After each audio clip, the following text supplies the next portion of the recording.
Seriously. Really?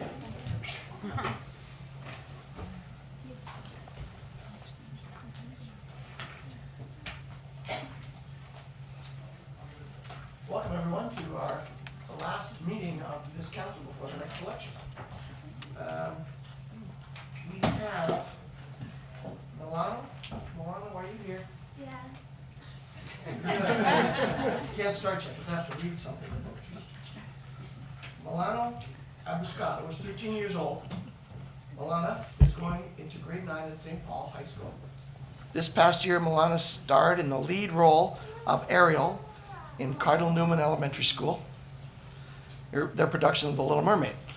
At her grade 8 graduation, she was honored to receive the Valedictorian Award, as well as the Science, Drama, Dance, and French Awards. Milana loves to dance, play soccer, and sing.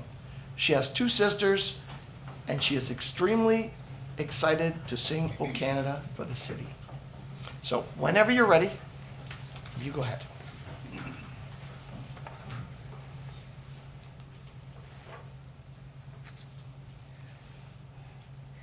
Oh, Canada, the true north, strong and free.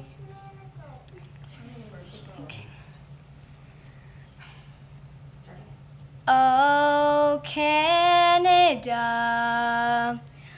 our home and native land, true patriot love, in all thy sons command.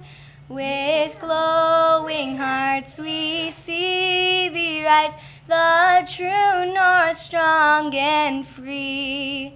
From far and wide, O Canada, we stand on guard for thee. God keep our land glorious and free. O Canada, we stand on guard for thee. O Canada, we stand on guard for thee.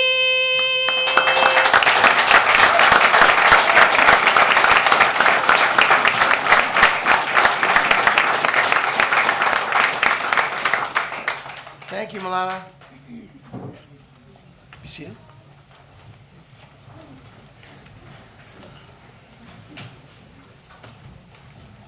Before we start the meeting, Mr. Acting Clerk, we have some of the people might be here for this. We have a letter for one of the planning matters. I'm not sure if there's a lot of these people are here for that, but we might want to deal with that before we get started. In case they don't, I know they probably want to stay for the whole meeting, but in case we don't deal with it, they may not want to stay for the meeting. Yes, there is a matter that's is listed as a public meeting. It's 7.1 on tonight's agenda, and it refers to AM 2017-11, and that is dealing with the application on River Road. And there has been a request. It is from the applicant for deferral. Underneath the report on your agenda, it is the first piece of correspondence labeled deferral request from Weston Consulting. It may be appropriate at this time to get a motion from council if they do wish to grant that request and for referral. We will bring it up again around 6 o'clock or so in case there are more people that arrive in attendance. Moved And by just announce Councillor that again. Annoni, second by Councillor Morocco, that we defer that planning matter. Are there any questions? And I did email that out to a lot of the people who have been here before on that issue. Okay. All in favor of the motion? Carried unanimously. Looking for a motion for the adoption of the council minutes. Moved by Councillor Pietrangelo, second by Councillor Morocco. Do you have a question, Councillor? Go ahead. I just want to point out a conflict or actually a correction. In the minutes of July 10th, it should say absent. That should be Joyce Morocco, Council. It doesn't show that I'm absent. It says that I'm here at the council, but I was absent, so it doesn't show that on there. So if you could just please record So that. noted. And also, if I can get this to open up here. I do have a pecuniary interest check number from the July 10th meeting, number 416236. It was an expense check that was owed to me from last year's AMO. We don't know. That's it, thank you. Anyone else? All in favor in the adoption of the minutes? Carried unanimously. Do we have any disclosures of pecuniary interests? Councillor Thompson? Yes, I have a conflict with EBD 2018-61, that Dunn Street parking facility, and removal of the holding category. Anyone else? Councillor Pietrangelo? Yeah, thanks, Your Worship. Check 00161-0004 made out to Niagara Catholic District School Board. They're my employer. Also PBD 2018-55, dealing with the South Niagara Hospital, my family-owned property in the area. I also have a conflict with the Boyers Creek Municipal Drain. I'll report as I own property that abuts onto the creek, and with one bylaw about the Hotel Association.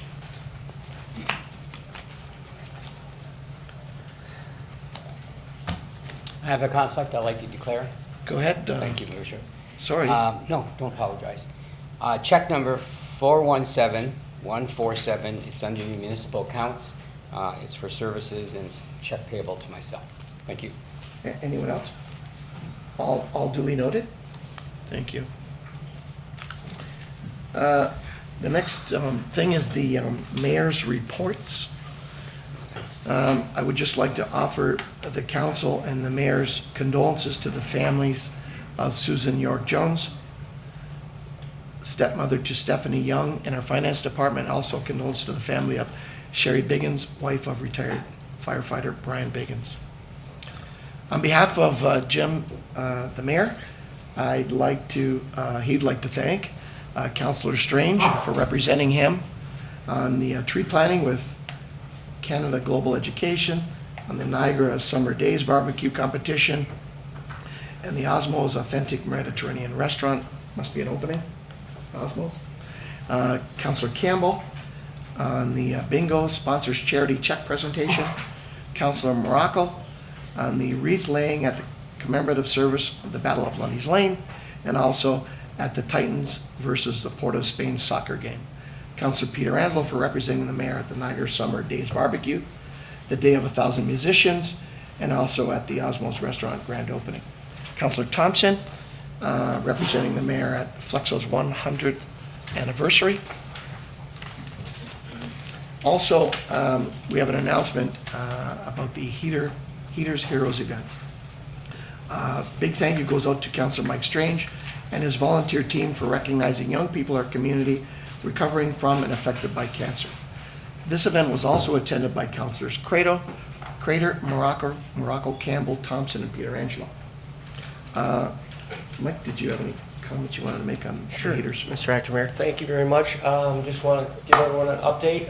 If you were there on Saturday at our 8th annual Heaters Heroes Run for Children, it was just an amazing event. Obviously, events like this, you need great weather, and I don't know if it was heater or someone was shining on us because it was an unbelievable day. It's been our best event ever, and we helped 8 children who are suffering from terminal illnesses or life-altering illnesses or injuries, and we had some great people walking with them, cheering them on, and some of them are here from the lymphoma awareness TIF and everyone here. So I want to thank you for cheering some of these kids on. You obviously know what some of these kids are going through, and I guess everyone can imagine at a young age what they're going through. It's just amazing that these kids are so resilient. We brought back some former Heaters heroes. Alex Louie, who's just doing amazing, and he's one of our heroes, and you saw him was inspirational with Alex Ovechkin winning the Stanley Cup this year. And Julianne Misk, who we brought back, and she's still going through a fight, and she walked her lap, and she's got a big fight ahead of herself, but we're wishing her luck, and it was so nice to see them. But I just want to thank everyone for coming out, especially the Falls, the members of the Falls View Host Brigade who hosted this at Oaks Park and the whole staff at Oaks Park for just doing an amazing job. Clean up, everything was great. So thank everyone that was involved. So thank you very much. Thanks, Mike.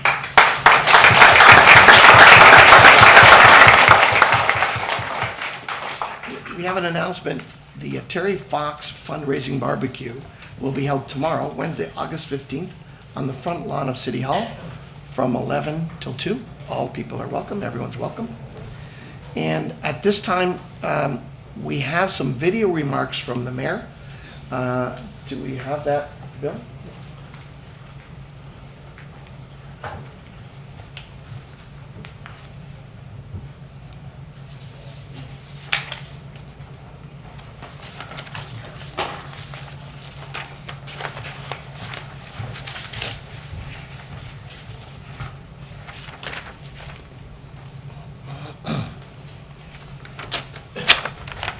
Hi, ladies and gentlemen.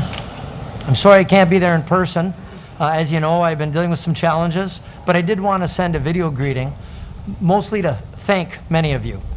First off, the residents of Niagara Falls, your outpouring of kindness has been overwhelming.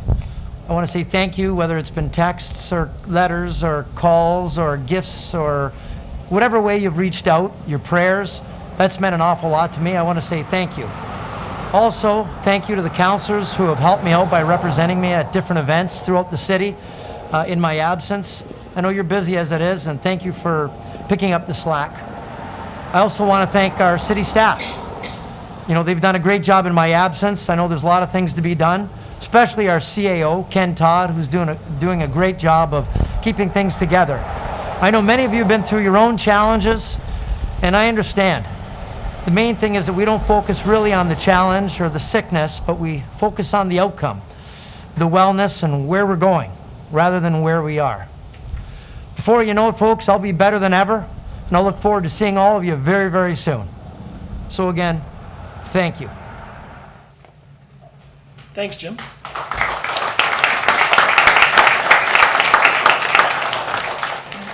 The next council meeting will be on Tuesday, November 13th. It will be after the municipal election on October 22nd.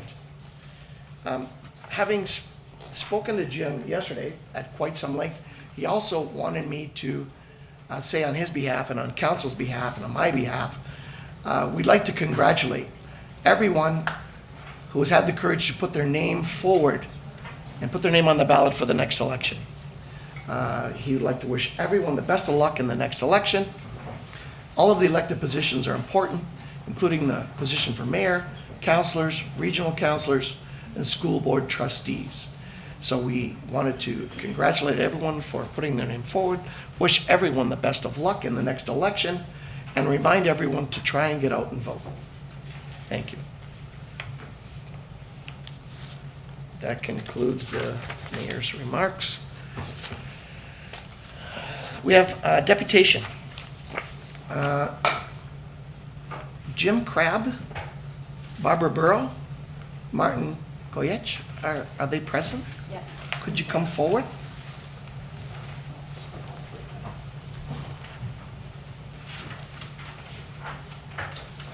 I think if you go right around there, you can come forward.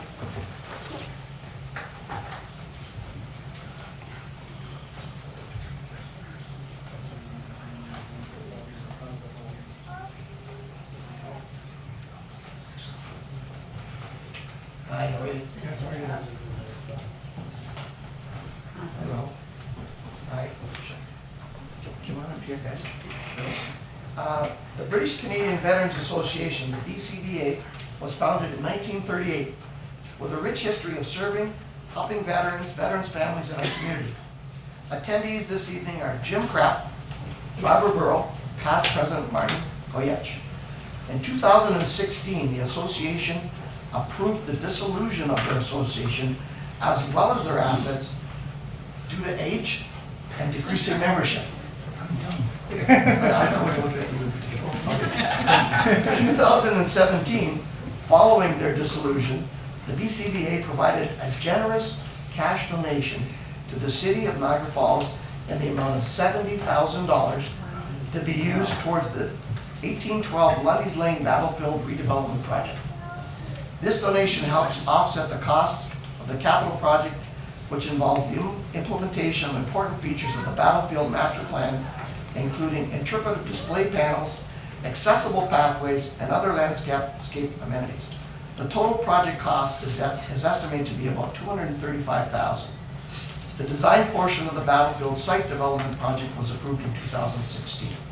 On behalf of the City Council, the Mayor, and all of the citizens of Niagara Falls, we wish to thank all of you for your generous contribution and many years of community service and dedication. We have a copy of the check here, so we might just want to get a picture of the check. And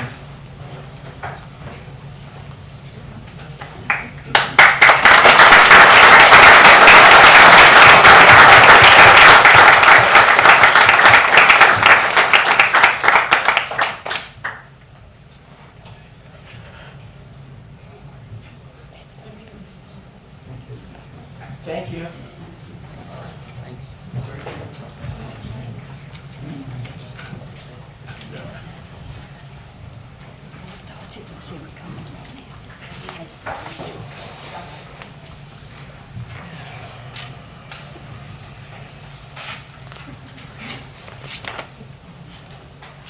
Caprice Ayala? Do we have Caprice? What's that? That's one. How many different people we have? Ann Mantini? Yep. Joe Matthews? How come I had that other name? Oh, she's the other Hello. one. Okay. Anyway, Yeah. sorry. No worries. The floor is yours. Thank you very much. Good evening. Good evening. My name is Ann Mantini Salima. I'm the co-founder and executive director of Wellspring Niagara Cancer Support Foundation. Wellspring Niagara is a regional cancer support center that has been providing free supportive care services to men, women, and children who are living with cancer and their family members and caregivers. We opened our doors in June of 2001 in a small 2,000 square foot facility and started out with 5 programs, 35 volunteers, and 1 staff person. Wellspring, just to give you a bit of history, Wellspring Niagara started with a dream that began with my brother Aldo, who was diagnosed with melanoma at the age of 30. And in 1999, Aldo passed away from his illness at the age of 31.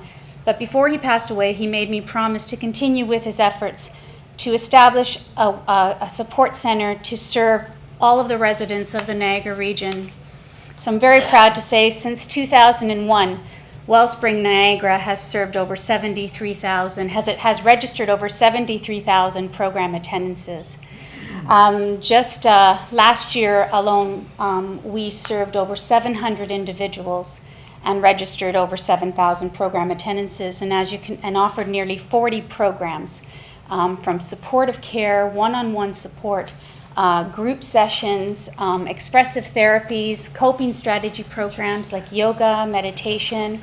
We have support groups for men, we have support groups for women, various site-specific groups like lymphoma support, breast cancer support, brain tumor support, as well as programs and support programs for children who are living with cancer. We are the only organization in Niagara that is providing this service. We are very proud of what we've been doing over the years, but we certainly couldn't do it without the support of the community that we serve. Without any government funding, Wellspring receives no government funding at all. We are a registered not-for-profit charitable organization, and we rely 100% on the community that we serve. So every dollar that we raise stays right here in the Niagara region, and we could not be providing the services that we do and meet the demands that we are experiencing year over year. Our numbers are rising, unfortunately, but we are committed to providing the services. I'm here tonight with Joe Matthews, who's our board chair and the chair of our Help Us Build Hope campaign, and he's here to talk about The needs that we have in terms of why we need, with expansion, as you can imagine, in a 2,000 square foot facility, we just don't have the space to be providing the services safely and effectively. And so we are in need to expand. As I also wanted to reiterate, in being here in the city of Niagara Falls and being a regional organization, the members that we serve from Niagara Falls is actually the second highest number of participants that use our services. And of course, it falls in line with obviously the populations of each of the municipalities. But Niagara Falls, people from Niagara Falls are using their services, and we know it is very important service to so many people. So I'm going to introduce you to Joe and have Joe speak about Wellspring's new venture and our expansion project to better serve the residents of Niagara. Thanks, Ann. I'll just, Your Worship, if I may, I'll just advance the screen to a couple pictures of our new facility. So I'm here as chair of the Help Us Build Hope campaign. We appreciate the support of Your Worship and Council in allowing us to present to you today. The Help Us Build Hope campaign will support the construction of a new 11,000 square foot regional cancer center. We're located in the heart of Niagara in the town of Pelham on 2 acres of land that was very generously donated by the town of Pelham in the new Fonthill East development. We broke ground on our new facility last fall, and we're under construction, and we will occupy our new regional cancer center before year end. The result of our construction will be a permanent purpose-built facility designed to serve cancer patients, their families, and caregivers. And this will allow Wellspring Niagara to consolidate from spaces that we currently occupy that just can't meet the needs, as Ann has told you. We'll develop a welcoming, barrier-free, non-clinical facility that provides safe, nurturing setting, providing space to involve and train new volunteers. We have over 200 volunteers from our community, and expand space to meet current and future program needs. Now, when I like to talk about our facility, I like to say that we've built it to wear like an institution, but it's also been built to feel like a home, because the comfort and security that our members feel within our facility is so important as each of them deals with their cancer journey in their own way. Our new facility will include a new teaching kitchen for a Nourish program, a comprehensive nutrition program teaching the benefits of well-balanced diet before, during, and after cancer treatment. We will have a dedicated cancer exercise room, a popular program designed to help cancer patients continue to manage treatment-related symptoms and maintain their physical well-being. We'll have a room dedicated for programs like Money Matters. And Money Matters is a program that provides patients with tools and information needed to apply for government programs, long-term disability benefits, deal with tax issues. We'll have private, comfortable spaces for peer support sessions, and a beautiful, bright library where our members can read or go online as they seek to find ways to help them on their journey. One of the highlights of our new building will be a children's program room, providing a safe and support-focused space for programs for children, either children dealing with cancer themselves or children whose parents are using the facility. We'll also have a wig salon to help people dealing with the effects of chemo and radiation, help them feel better. Now, Your Worship, when I was last here before you, I told you about our Help Us Build Hope campaign, and we had a goal of $5 million. Well, today I'm very proud to tell you and all people watching, the residents of Niagara, proud to tell you that through the generosity of so many right across Niagara, we've surpassed the $4 million mark in our campaign.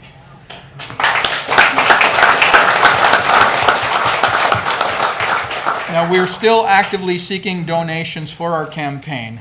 Now, as I thought about this, I thought, sometimes capital campaigns can be somewhat intimidating to people. They think, oh, I don't have that kind of money to donate to a capital campaign.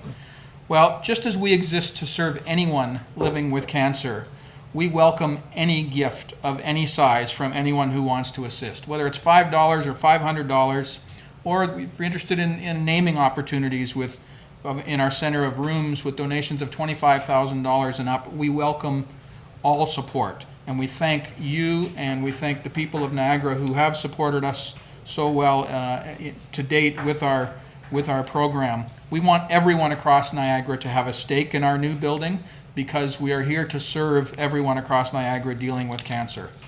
So, Your Worship, anyone wishing to donate can visit us at www.helpusbuildhope.ca or just Google Wellspring Niagara and visit our site. This is an exciting project for Niagara, and we're so appreciative of the support of this council and people right across Niagara, and we thank you very much for having us present here this evening. Thank you. Thank you, very Joe. much. So, Joe, on behalf of the council, the mayor, and the citizens, I'd like to thank you and Ed and all of your supporters and helpers and people that have donated so far. It's a great project, as you know. I believe in it, and my friends believe in it, and hopefully after being here tonight, you'll get more interest and get you past the $5 million mark.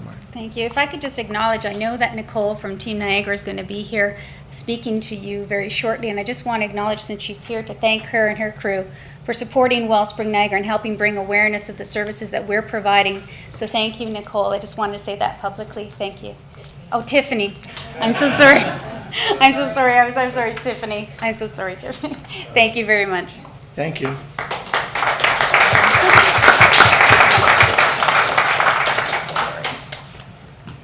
I know Tiffany's here. Our next deputation is going to be from Tiffany Alio. Come forward, Tiffany. And Tiffany is with Team Niagara Lymphoma Awareness.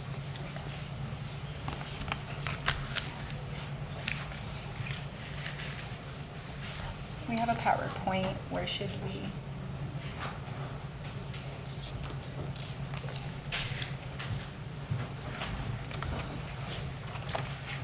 Is that something you have on a thumb drive? No. I don't know if that's something we can connect to. Nice shirts, by the way. The shirts are great. Thank you. And I see you have all sizes from Kim Crater to Wayne Campbell. That can't hook up. It's just pictures. It's pictures. If you had sent it to me ahead of time, it would It's have okay. been on Yeah. there. No worries. Sorry about that. All right. You want to start? Hi, good evening, City Council. My name is Tiffany. We are Team Niagara Lymphoma Awareness. Our purpose here today is bringing forth awareness to adult cancer in Niagara and Niagara's first annual illumination for lymphoma. Team Niagara helps give Niagara adults facing cancer a voice. As many of us may already know, Jim Diodati, our mayor, who cannot be with us today, is in his battle with lymphoma and currently undergoing treatment himself. I would like to take a moment just for everybody to put this into perspective. For everyone can look to their left and then to their right. Statistically, 1 in 2 will have a cancer diagnosis in their lifetime. If you can also acknowledge the person in front of you and behind you, 1 in 4 will die from cancer. My process for diagnosis took 2 years and was constantly misdiagnosed. A CT scan along with a biopsy of an enlarged lymph node confirmed my diagnosis of non-Hodgkin's mesenteric follicular lymphoma B-cell with no prognosis. As a busy working mother with 4 children, this was a lot for me to take in, not just for myself, but as well as for my family and friends.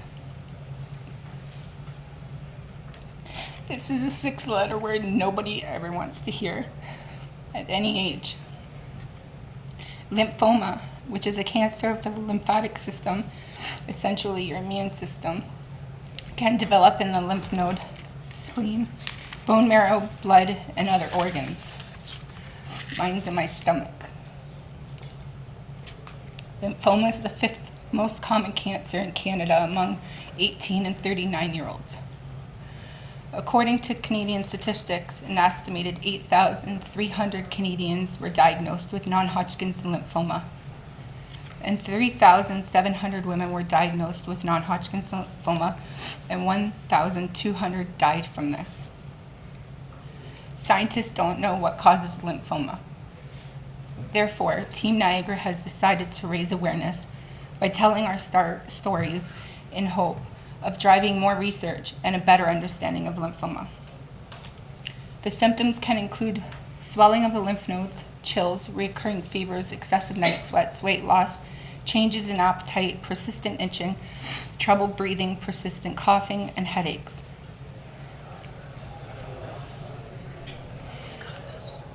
It's also extremely important that all Canadians are aware of the signs and symptoms, as it can save your life. Lymphoma is also misdiagnosed as flu or fatigue. Early diagnosis is important because if it's left untreated, some types of lymphoma can be fatal within a short period of time. From reaching out to my community and supporting others, I have found empowerment. So can many others. I began receiving emails from all over once I started a Facebook group, Team Niagara. I was lost, lonely, and desperate in finding someone just like me. I didn't want to know or think I was alone. This had shown me that I was not alone in my fight. I gathered a team of survivors and warriors who had come together for events and fundraising for local nonprofit organizations such as Wellspring Niagara and Dreams to Memories. They were the only ones that I could find in Niagara Falls that could help me. Myself and many others on our team during this time were undergoing treatment. I had treatment for 4 months, and it was the longest 4 months of my life. But we were determined to find strength throughout adversity. Team Niagara would like everyone to know that you are not alone in your fight. We would like to publicly thank the many people who have made our events and fundraisers possible. There are so many people to thank, but just to name a few, Kim Crater, thank you for your help with the food donations for our barbecue event. Wayne Campbell, thank you for your support in obtaining items for our raffle baskets. Wayne Gates, for all your tireless support, and special thanks to many local businesses and merchants who have helped make all of these events possible. In closing, I am very proud to announce that beginning this year, our amazing city of Niagara Falls, Canada, Ontario, will proclaim September 15th as World Lymphoma Awareness Day. To honor this day, Niagara Falls, Canada, Ontario will illuminate our Horseshoe Falls and the Skyline Tower lime green along with fireworks at 10 p.m. for 15 minutes. We Team Niagara would like to invite all of you to be there to join us in front of the Table Rock House and show that we and or someone you may know with cancer here in our amazing city of Niagara Falls are working together as a family and that no one fights cancer alone.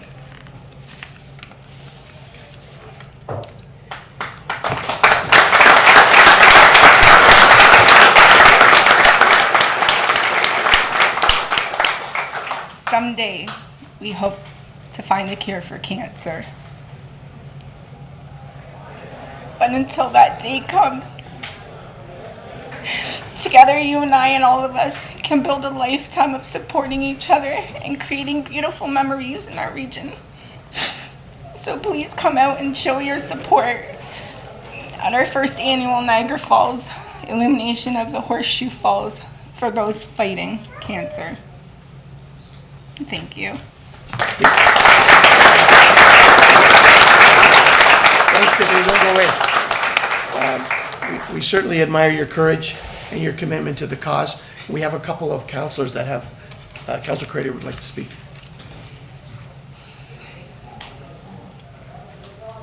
Thank you, Tiffany. It's always wonderful to see you.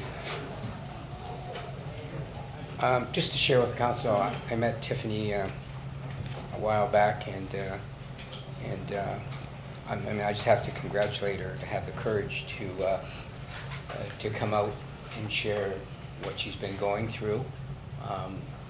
You know, for all of us, and I know Councilor Ione has been touched by cancer. I've been touched by it. And to see what you're doing and sharing what you've gone through, for people to see it and know that there can be positive things. But I just think it takes a lot of courage.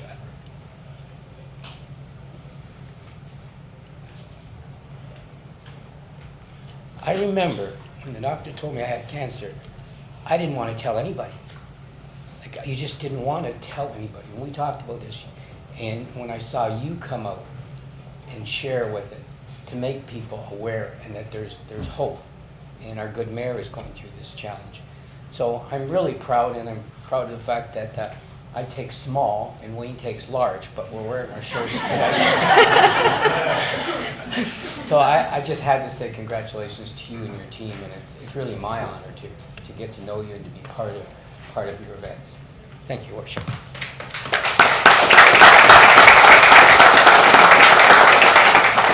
Councilor Campbell. Yes, I just want to say that It's extra large. I've had yours since extra small. They fit large, so they fit big. Just want to say I'm so proud of Tiffany. You are a warrior, and I think you picked the right name because you're doing a fantastic job in our community. I want to say thank you.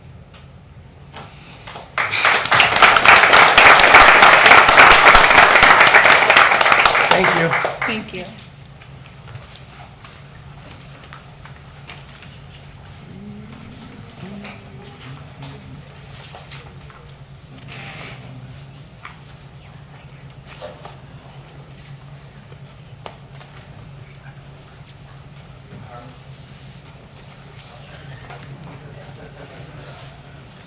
Do we have Ava Pietrangelo? Ava? How are you? Can you come forward?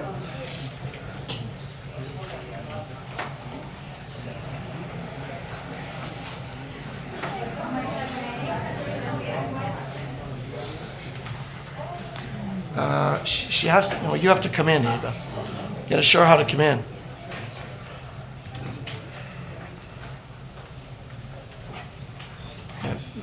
I just wanted you to come up because we have something for you, but I wanted you to be up here when we read this about you.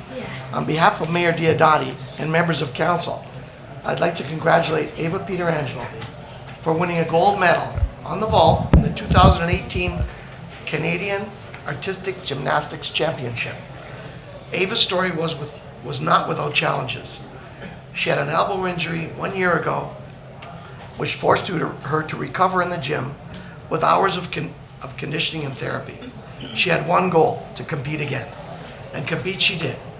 At the Canadian Championships, she went on to win a silver medal with Team Ontario, qualified to compete for individual all-around, competed on the vault, and of course prevailed as a Canadian national gold medalist for 2018.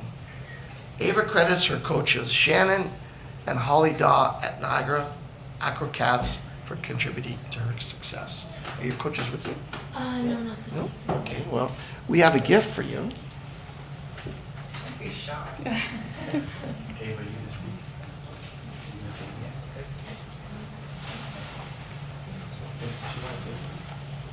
Would you like to say something? Sure. I want to thank everybody for supporting me through my injuries and telling me that to keep going and everything will be okay. And just thank you to everyone for supporting me.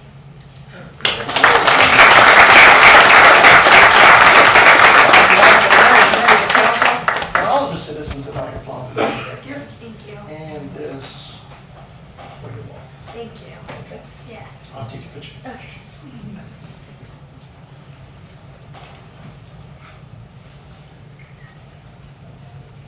Mr. Mayor. It's okay. Mr. Mayor, can we have a picture? Can we have a picture taken with her mother too? Absolutely. Because I have been the gymnastics mom in the gym. Yeah, come on. Because is her name? Delphina. Because Delphina needs the credit too, because I have been that gymnastics mom in the gym for 30 hours a week. So I just want to say congratulations to the two of you for supporting you, because been there, done that, and it is a lot of work for the parents too. Thank you.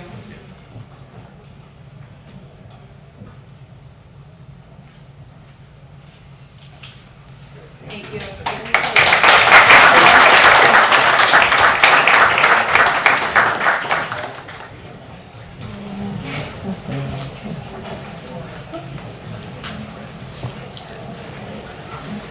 You see why Jim likes this? This is the best part of it. Don't worry, it's rough stuff to become.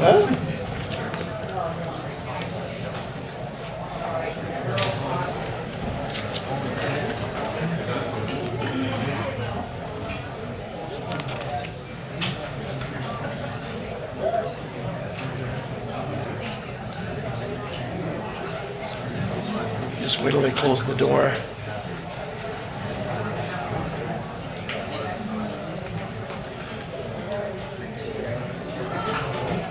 We have the Rapids Adam A girls hockey. The 2017-18 Rapids Adam A girls hockey team had an outstanding season. They finished with a record of 53 wins, 11 losses, and 11 ties.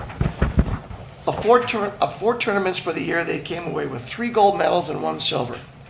At the provincial playdowns, they trailed 2-0 in the bronze medal game with less than 2 minutes to play before coming back to win the game in overtime. A fitting end for this team that excelled and represented Niagara Falls well at the provincial level. On behalf of Mayor Diodati and members of council, I'd like to recognize this outstanding season and their accomplishments. Matt Masterson, I'd like to invite the coaches up to help congratulate the girls and hand out some gifts. Do we have Matt? Come on up, Matt. Along with the other coaches, Brian Carter, Brian Seven, Sean Pilipew, and the girls.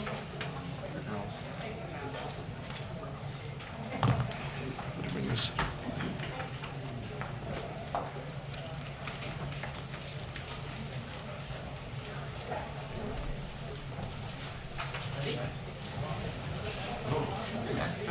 How are you? I got this for you. A little present for council. This is a picture with all our So I'm going to ask you to introduce the girls. Okay. Introduce the girls.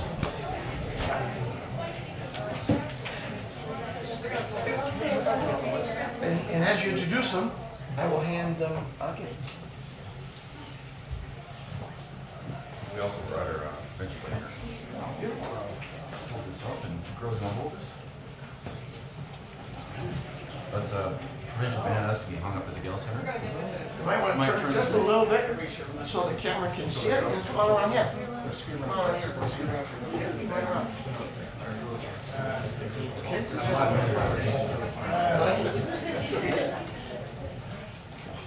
Okay, Mike, you're going to announce the girls? Do this.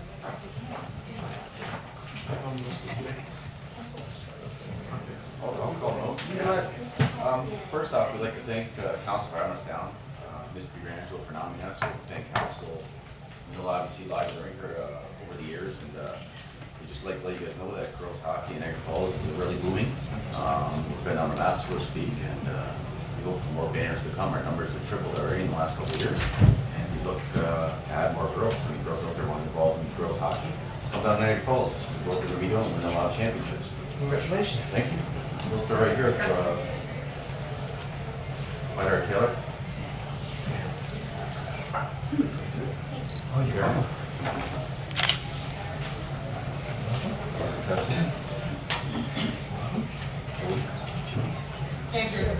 Joey, sorry.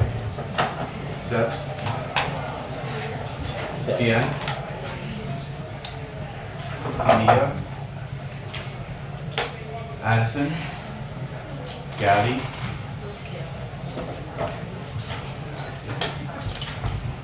Yeah, sorry. Emma. Easton. Aria. there's you. And there's one for the coaches as well. Is there anybody missing? Somebody missing? I'm missing a person, but yeah. Okay, yeah, great, thank you. Okay. You want to have a quick picture? I guess then, squeeze that out.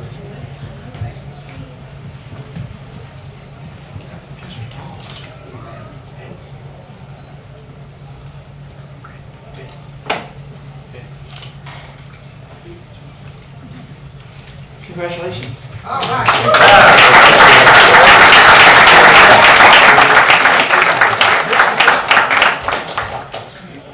Do you want to talk about the season at all, Matt? Is that what you said then? No. That's all you want to say? Well, Vic's down at the rink a lot with girls hockey. I'd like to thank him for support and all that. Our girls here are age 9 to 10, play at them.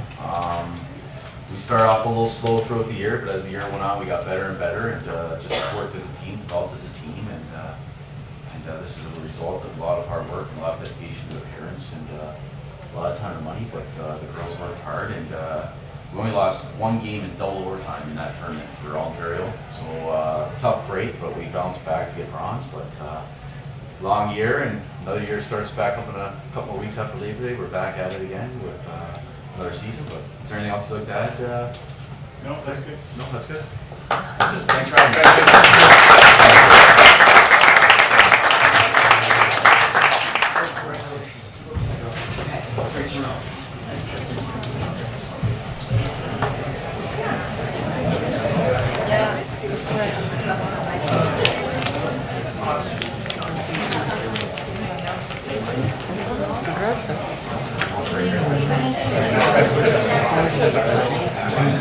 Someone make an announcement? You did move up one.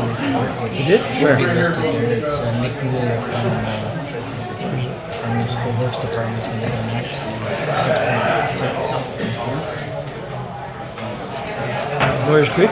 Yes. And then we've got one more presentation after that. Before the planning? Before planning. I think it's best to just try and squeeze both of those in. Okay. Vic, do you want to come and take this chair? We're going to do that. We're going to do this one here, the Boyers Creek Municipal Drain. So,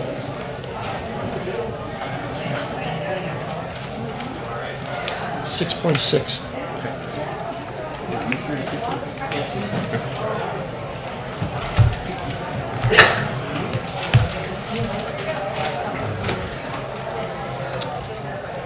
All right, the next item on the agenda is 6.6, dealing with the Boyers Creek Municipal Drain. I know that we have our staff member, Mr. Galea here. Welcome, Nick. How are you? Nick's going to give us a short presentation on the Boyers Creek Municipal Drain. Good evening, Your Worship, members of council, and ladies and gentlemen of the audience. I'm Nick Galea, project manager and appointed drainage superintendent for City of Niagara Falls. Before you tonight is the engineer's report for the Boyers Creek Municipal Drain prepared by Spreed and Associate pursuant to Section 4 and Section 78 of the Drainage Act. The watershed covers an approximate area from King Road to Netherby Road to Willoughby Drive to Shirk Road and out to the Niagara River. Boyers Creek Municipal Drain was originally constructed pursuant to a report submitted by J.R. Scott dated August 30th, 1926, and subsequent reports extending and improving the drain in 1936 and 1941. As a road authority, City of Niagara Falls signed a petition pursuant to Section 4 of the Drainage Act. In addition, a petition signed by A.D. Spadinsky in the town of Fort Erie, whose lands contain 60% of the area requiring drainage, was received for the additional work of Branch A. Staff asked that council adopt the filed engineer's report and give 2 readings to the provisional bylaw. This will initiate the appeals process outlined through the Drainage Act and allows property owners within the watershed, should they wish, to appeal on the technical, monetary, and legal merits of the proposed engineer's report. The drainage engineer is in attendance tonight should anyone have any questions. Thank you. All right, thanks, Nick. Does any councillor have any questions of Mr. Galea? No? Okay.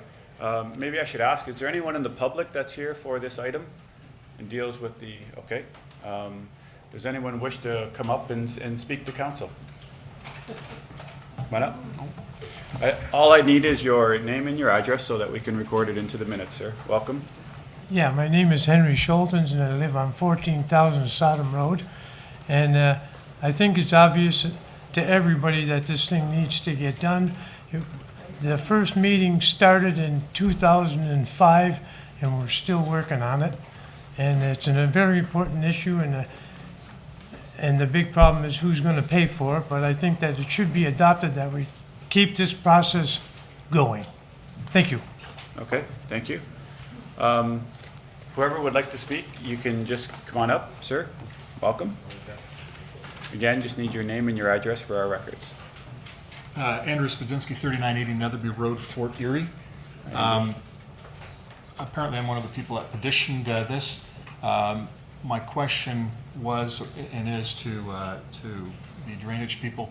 Apparently, I'm a private drain that the public is using, and there's some issues that I have with the actual drawings, the engineering drawings and whatever, so I need to talk to somebody.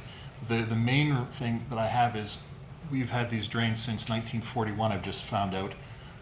I'd just like to know when the last time any of the municipalities in that area have actually maintained the drains before we've actually going to the Drainage Act so we can spread the load to all of us that live in that area. I'm just wondering when, if we could point to some time that, the cities have actually put some money into it. Because when I took pictures of the drains in the various places along the way over the last 10 years, when I take pictures out of my backyard, and my backyard is entirely flooded and full of water because Sodom Road is blocked and Baker Road is blocked and Morningstar Road is overgrown, and there's another one, I forget the name of it, just on the other side of the QEW is full of trees. I just wonder, could those things be done before we say, okay, we're going to give, do a bill for $5,000 or $10,000 or whatever it happens to be, as opposed to saying, okay, this is something that the city should be taking care of as part of their routine maintenance of culverts that cross roads, for example. So those are my main concerns.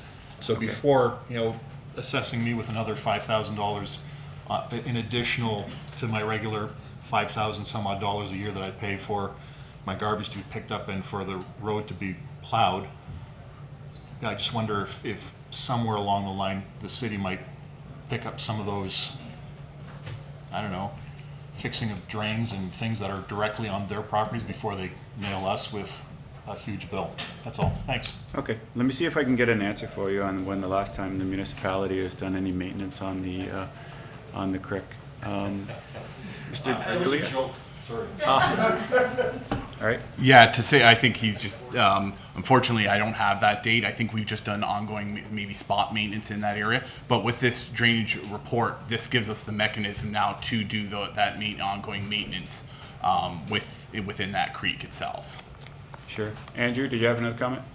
My question is, or my comment is, okay, we're talking about the means to do ongoing maintenance. This is your property, roads, culverts that belong to the city and the region that should be part of a regular routine maintenance that goes along. Obviously, if you've ever driven down Sodom Road, you know that the properties are flooded every spring, every fall, and sometimes during the winter.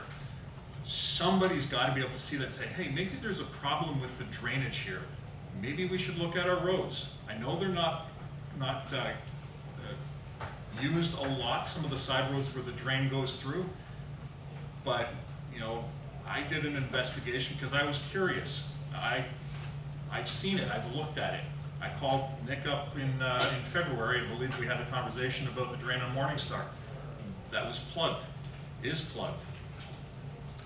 It's not a person's property, it's the city property. And for the record, the city gets the money from the rest of us too as part of our taxes, so we're paying for it twice. That's all.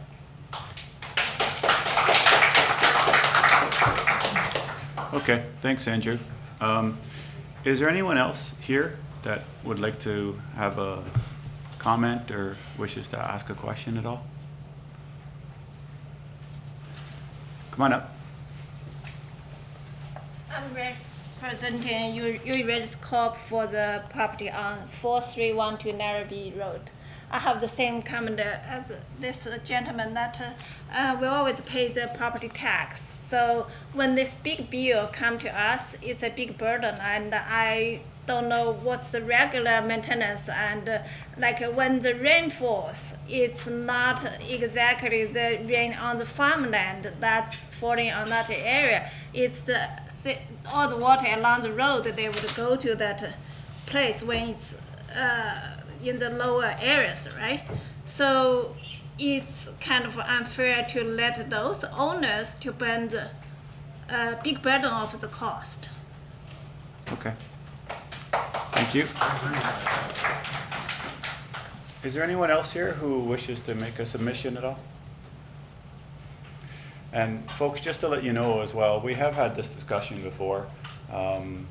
I mean, in terms of who pays the actual cost to clean out the drain, I guess we've done it both ways. I think the last one that we did, and maybe staff can correct me if I'm wrong, but I believe was Usher's Creek, and we decided to pay it. I mean, I for one believe that it should be a cost that's borne by the city. So that just lets you know where I stand, but I'll let others speak for themselves. So, Nick? Councilor, you are correct about that. Usher's Creek was the last one, and it was fun. Like the properties within the watershed for Niagara Falls were paid by the municipality. As far as for tonight, we're just reading the bylaws twice, which will commence with the appeals process, following which the appeals, we'll bring back a report to council for the third reading as well as for the levy bylaw, and at that time the discussion we'll have the final cost of what the actual construction of the drain would be at that time. So at that time then, council will make a decision on... That would be up to council for that direction. Okay. Understood. Is any other Councilor Morocco? Yes, through your worship, I just have a question for staff in regards to that. Just for clarification on the drainage, and you're talking about the culverts and the roads that are being cleaned and maintained. I believe that is, and just for clarification, so through you to staff, that's the process that we've had in the past. I know as being a farmer, family of a farming family, it was the responsibility of the owners of the farmland to make sure that the drainage on their land was always done and cleaned so that it would run to the culverts that went into the road and then drain down into the creeks. Is that different now? I know because we don't have a lot of farmland. A lot of the farmland's been sold off to other people that don't farm the land, so this is a problem that we end up seeing with wetland. It's not really natural wetland. The wetland has actually been created because of the neglect of the fact that people aren't farming their land. So how does that work now? I'm not too sure. So is it still the responsibility of the owner to clear the ditches there and the drain off the runoff of their land that would run into the culvert? So I just need to get clarification on that because that's a question that's being asked. So it's kind of two different things here. This is what we're discussing tonight is municipal drain, which this empowers the municipality the opportunity to go out onto the properties and do maintenance on this established drain itself. A lot of the drains have been established back in the 40s. Unfortunately, it wasn't an active farming community. There is still a lot of farmers out there, but they haven't been upkept. But anytime where there is a water course, yes, there is the opportunity for their private drains on those. It's privately owned, those water courses. Okay, that's just where we just want to get clarification because I've asked the question. I really couldn't answer the question, so I think you answered the question for someone that asked. Okay. Any other councillor have any questions or comments at all to the report? So the report tonight is just simply to approve the engineer's report, and then there's going to be 2 readings of that. Once this passes, then there will be a further report coming back to council that will outline the cost of it, and then we'll go through who pays for it. We all understand that? Okay, I have a motion to approve the recommendation in the report by Councillor Morocco, seconded by Councillor Strange. Do I have any questions or comments before I call the motion? Andrew, I saw your hand up again. Do you want to address the mic?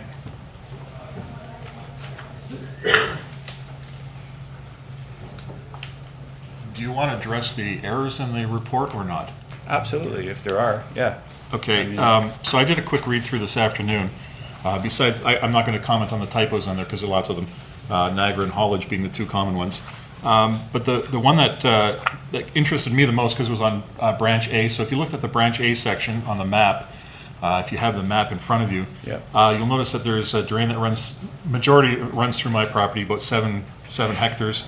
My immediate neighbor is about 4 hectares, and their property line is 1,306 feet long, right next to mine, right next to the drain. I've been assessed $5,135, and they've been assessed $157. I just wonder why that would be, seeing as they're right next door to me. And so if there's that kind of an error in that report, I just wonder if somebody needs to go through it with a little bit of a finer tooth comb. Okay, let's see if we can get an answer for you. I'm Brandon from Street Associates. We're the ones who prepared the report. Yeah. I can't speak to his individual comment without looking at the numbers, but if anyone does have any questions at all in the ratepayers, feel free to contact us and we can explain it. We'll be here this evening for a little longer. We can explain what your assessment is. Because I know it's a complicated report and there's a lot of numbers and it's sometimes confusing. But we'll be happy to explain anything through you and explain what the design proposal is and what's happening on your property. Do you have any answer you can give us as to how a discrepancy that seems like opposite ends of the spectrum can occur? Well, with Branch A, with the Spadinsky property, I'd have to look to see what his assessment is to verify that. The drain is on his property, he receives benefit. He would also receive allowances. I just have to ensure those numbers are right, and then I can speak to that. Okay. You know, we go through the assessment and we do check everything before. This has been reviewed many times, and we have had previous meetings with ratepayers. Everyone was invited, and that's where we urge everyone to, there's a couple hundred properties on this. Yes, we do look at them, and sometimes mistakes do happen, and if there is one, we'll get it corrected. Okay. If I could just point out. Yep. Sorry. Bill? I just want to point out that this is just the first step, as Nick has pointed out. There will be a quarter revision process. A notice will go out to all the landowners, and they will have opportunities to appeal those assessments as well. So this is just the first step. Okay. Sounds good. So if there is a discrepancy, Andrew, you will have a mechanism to appeal that. Okay. All right, there is a motion on the floor to approve the report. I'll call the vote. All those in favor? Opposed? The motion's carried. Thank you. I'll turn it back over to Mr. Carriot.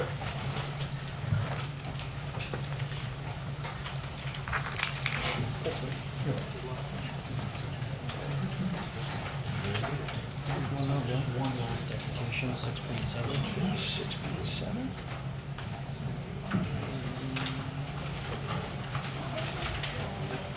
Development of Riley Street End?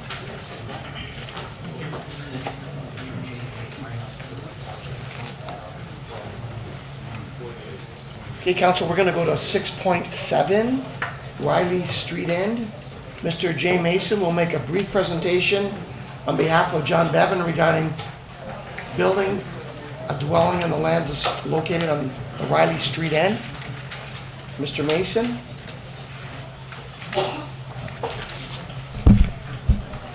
Councilors, staff, hello. Just here, I'll give you a brief history of what the issue is, and then at the end of that, I'm going to ask for a couple of things. This is Riley Street End. It's at the corner of Front. It abuts the Welland River. It's in Chippewa. These street end leases, this one's leased to Mr. John Bevan, are typical in the community, and there's 7 or 8 of them where cottages have been built. Mr. Bevan entered into an agreement in 2008 with the city of Niagara Falls to do just that. This lot is split. Half of it is hazard. There's the Fortis Canadian Niagara Power 115 kilovolt high voltage line goes through there that services Fort Erie and Port Colborne. And on the what we'll call the west side, or the left side looking at it, is the R2 lot. So the street end itself is 66 feet wide by 200. It's split down the middle. Half of it's hazard, the other half is R2. all was going well. Can I go to the next picture? Okay, thank you.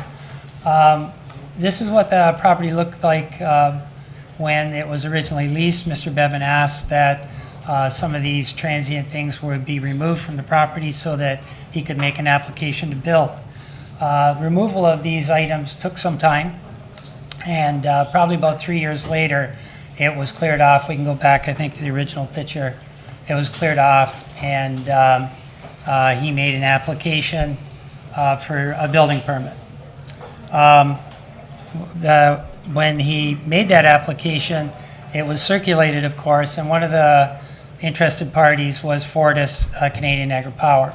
Of course, their wire is there. And is there a way of going to the next screen? Thank you. They opposed the application for the building, and this is the drawing that they sent back to us with an encumbrance. That encumbrance really squeezed the building dramatically. We went for the next 6 years going back and forth with Fortis attempting to make a resolution, keeping in mind that Fortis does not have an easement with the city, and they don't have any real basic legal right to be there. They have operated, they have not been kind in this discussion, and they have stood by their guns. They want this encumbrance.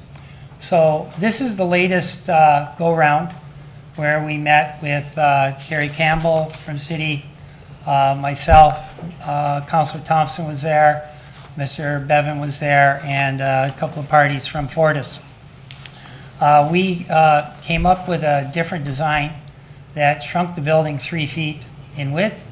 The city we spoke through in planning was willing to give us a side yard amendment to 1.5 feet, and we asked Fortis to change their model 3 feet. So we were giving up 3 feet, city was giving up 1.5 feet, and we asked Fortis to give up 3 feet. The important part here is that Fortis really doesn't have any legal standing. They do not have an easement. And although they continue to say that as a hydro distributor, they have the right to be there, it's not actually true. And maybe if we go to the next screen, there's the part of the act that actually attends to this.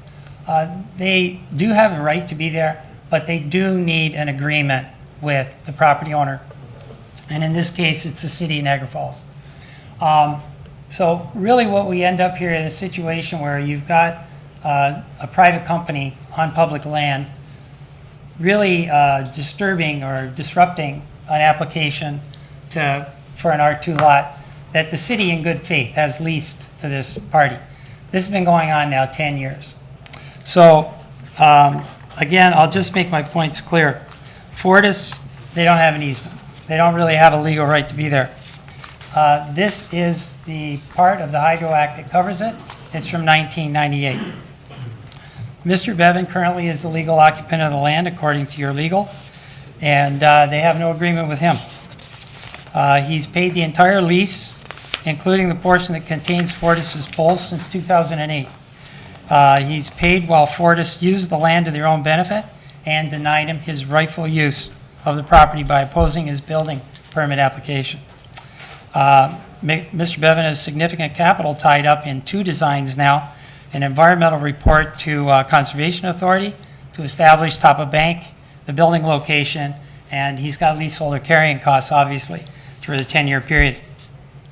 As proof that there's no automatic right, as Fortis has stated, Ontario Power Generation requested that they purchase their encumbrance on the directly other side of the creek when they went to sell, when OPG went to sell a building lot on Bridgewater. So Fortis was, I won't say forced, but I would think they were forced. If they wanted their encumbrance, the OPG said, you have to buy this right. So the very people that they distribute power and buy power from don't feel that they have any kind of predisposed right to be there. They have no common law right, and I think it's pretty clear under the Hydro Act, they need to have an agreement with the city. And you can see why this is, because you don't want to disrupt our two lots, and you don't want them putting poles down the middle of streets, et cetera. So they do have to have an agreement. We all get that they have a right to distribute power, but at the same time, they don't have a right to disrupt, particularly in this case, where there's plenty of room for them not to disrupt, right? They have the whole side of the lot. So they put the lines up, actually in 2008, the third line that is the one causing the problem, they actually put it up over an existing building. So their talk about encumbrances and easement and these setbacks, they're created by themselves. So you have a private company who's creating these rules of engagement themselves, and they're establishing those rules over a publicly owned land. Notwithstanding the fact that Mr. Bevan's been paying for 10 years and has accepted the liability of them being on the land that he is completely paying for.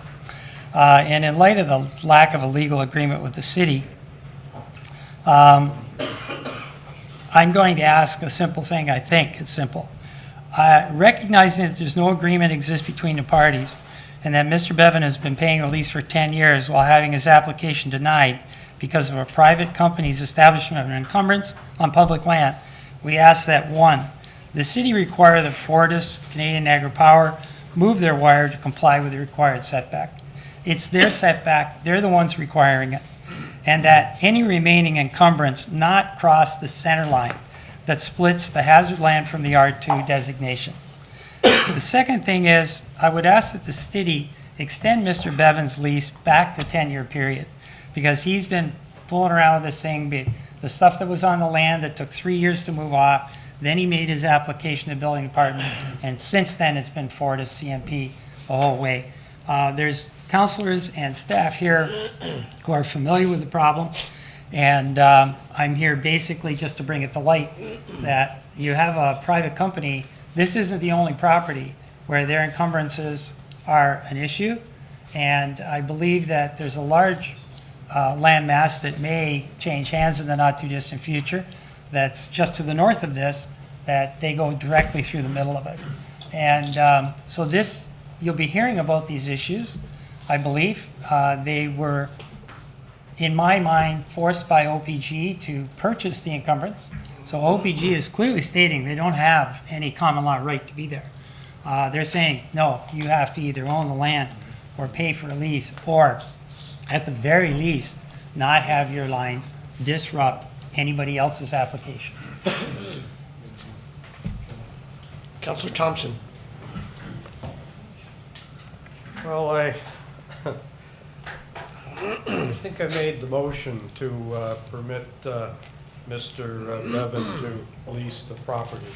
This is a street end owned by the municipality, and the municipality was approached by Mr. Bevan and others, and there was a motion to permit the sale of, or the lease of this for Mr. Bevan's property. And we've been fooling around with this for 10 years now. Mr. Bevan has been paying his lease all over this period and has been refused the opportunity to build a structure that he wants to live in. And I don't know how many meetings we've had with Fortis up in Fort Erie and on the site, and this has been going on for so long. First of all, I think the key element is they do not have a lease. And I think it's standard practice that if they have a lease, then they can put their lines on.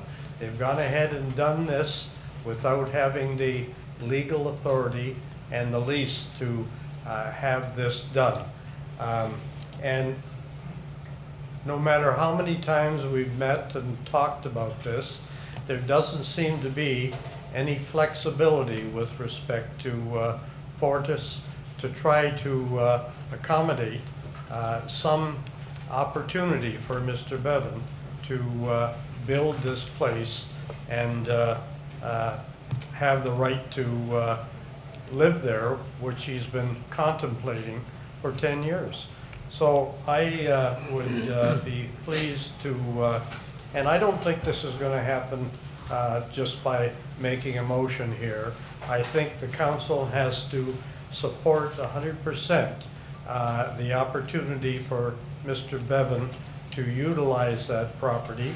And I think the staff has to be very forceful and legally go after Fortress to make sure that this actually comes to a completion where Mr. Bevan can go ahead.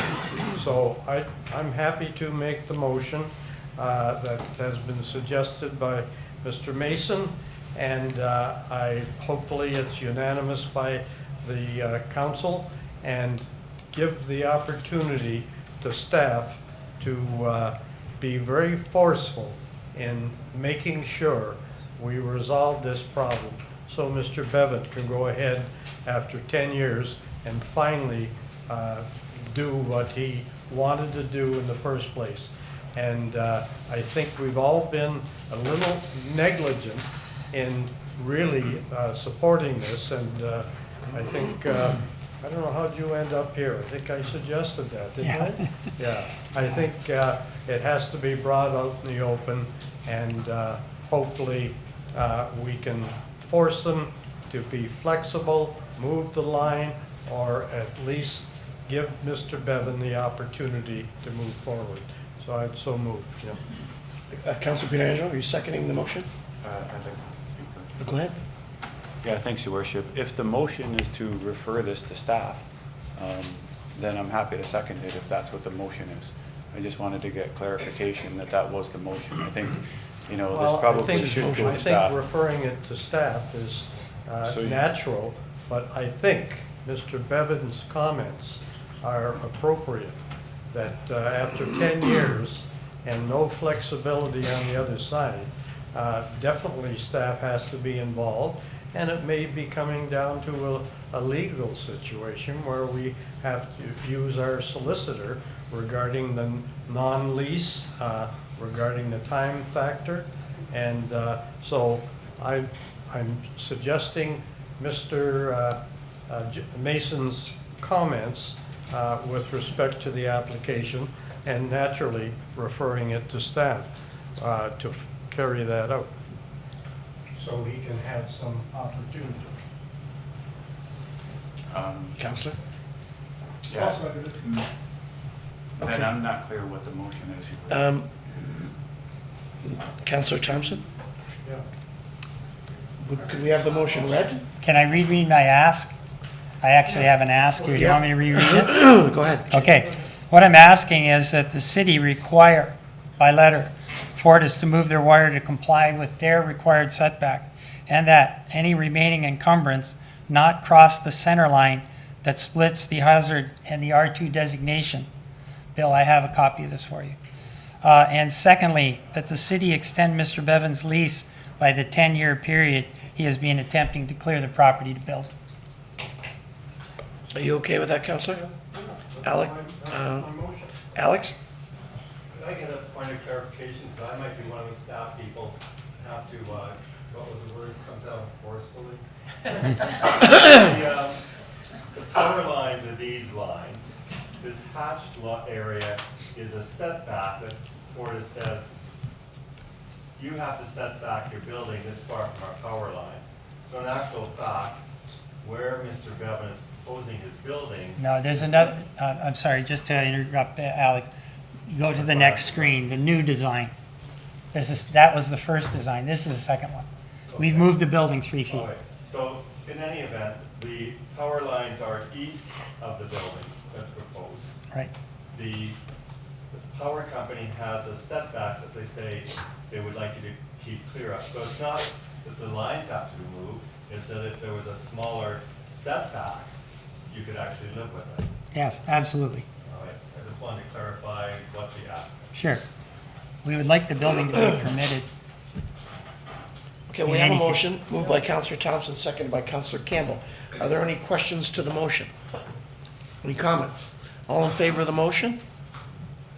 Anybody opposed? Councillor Pietrangelo opposed. That's right. Okay. Thank you. Okay. Okay. So can I get this to the city clerk? Thanks. Going back to the, yeah, you want me to do that? Thank you. Make an announcement. For anyone that happens to be here for item 7.1, the public meeting on River Road, that has been deferred. So if anyone's here for River Road, it's been deferred. We're gonna move on to, Mr. Mayor, do we know when it's coming back? Mr. Clerk? Yeah, there is no date set. Obviously, our next meeting is November, and it will be up to the applicant to resubmit for that meeting. We're gonna go on to 7.2. Is that what we're gonna do? 7.2.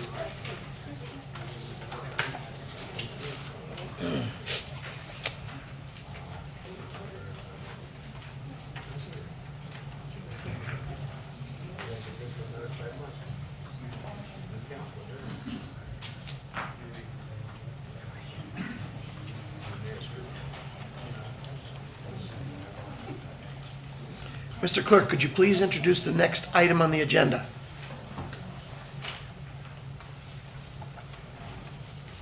A public meeting is now being convened to consider a proposed amendment to the city's zoning bylaw to facilitate construction of the new hospital and ensure protection of the natural heritage featured lands located at northwest corner of Montrose and Bigger Road. Notice was given by first-class mail in accordance with the Planning Act on July 13th, 2018, and by posting a sign on the property in question. Anyone who wants notice of the passing of the zoning bylaw amendment, to participate in any site plan process if applicable, or preserve their opportunity to appeal to the local planning appeal tribunal shall leave their name on the sign-in sheets outside the council chamber. Mr. Hurlovic is our planning director. Mr. Hurlovic, could you please explain the purpose and the reason for the proposed bylaw amendment? Okay, thank you, Worship. Thank you. So the property is almost 50 acres in size. It's at the, northwest corner of Bigger Road and Montrose Road. The lands to the west are a mix of agricultural and residential lands. Lands to the east are agriculture as well. There's a golf course and industrial uses to the north. Hard pad community hall is to the south. The concept is, and this is just really a very conceptual plan by Niagara Health Systems for a new hospital facility, perhaps up as high as 8 stories, but more likely to be in the range of about 6 stories in height. So the trend today is to have hospitals go up rather than sprawl out. As well, under the provincial rules, they need to reserve additional lands for future expansion. That's the area that's shown in blue right at the corner. So the proposal here before you tonight is to rezone the lands. The city initiated amendment to rezone the lands institutional to allow for the hospital to require an additional height of 28 meters or 91 feet. As well, in the northwest corner of the 50 acres, there's a floodplain associated with a small creek that crosses that corner, and that area is identified as future environmental protection if this amendment goes through. So again, Niagara Health Systems owns the property. It's almost 50 acres of land. It's currently zoned rural agriculture, but there are provisions in the zoning bylaw that allow the hospital to be constructed under the public utilities section. And this is really a housekeeping matter to rezone the property as institutional.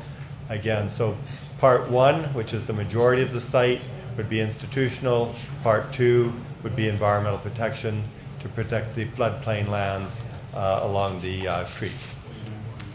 We did have a neighborhood meeting. 4 residents showed up. They're mostly concerned about road improvements and site designs. Given that the hospital isn't intended to probably be built until after 2020, it'll be sometime after that. I know the region is looking at Montrose Road sometime as a future environmental assessment. Excuse me, under the provincial growth plan, this is part of our employment lands, and that once fully operational, the hospital will be a major employer in this location. The regional official plan, the region has suggested that we have a holding provision applied to the property. There's a small bush right at the corner, right where the sign is located, if you're familiar with the property. They would like that to be examined, and as well there are some archaeological studies that need to be done. They're recommending that be to a holding provision. Our recommendation is that since this is going to be part they're subject to a site plan agreement, that at the time of the site plan agreement, we would examine that bush area, and we would finalize the archaeological studies and get the appropriate ministry acknowledgements. Excuse me. Our city official plan designates the lands as industrial. Within the Grand Niagara secondary plan that applies to these lands, the area is identified as hospital employment. Therefore, it does comply with our official plan. And secondary plan, I've mentioned as well, the lands of the floodplain are designated environmental protection in our official plan. So rezoning those as environmental protection would implement the official plan, and the two would match. Again, the bylaw itself, moving it from bylaw 1538 to bylaw 79200. Part 1 would be institutional with a height of 91 feet, and the Part 2 would be the environmental protection lands, which provides a 30-meter buffer from the creek. Excuse me, and the EPA zone would ensure that there is no development or site alteration in that area. As I said, the property would be subject to site plan control, and at that time we'd request the environmental impact study and the archaeological assessment. Therefore, we found these proposal is consistent with the provincial policy statement, conforms with the regional official plan, conforms with the city's official plan, and presents appropriate regulations to deal with the hospital and the floodplain lands. So staff is recommending that council approve the city-initiated amendment to a site-specific institutional zone for the majority of the property and a environmental protection for a small portion. And there is a bylaw on the agenda tonight which council can pass if they approve this report. Those are the highlights. Thank you. Are there any questions from members of council? Council Rocco. No, just move the recommendation once the public meeting is closed. Okay, any questions? Councilor Crater. Thank you, Your Worship. Just had one short question. Alex, the planner had said the lands are owned by the Niagara Health System.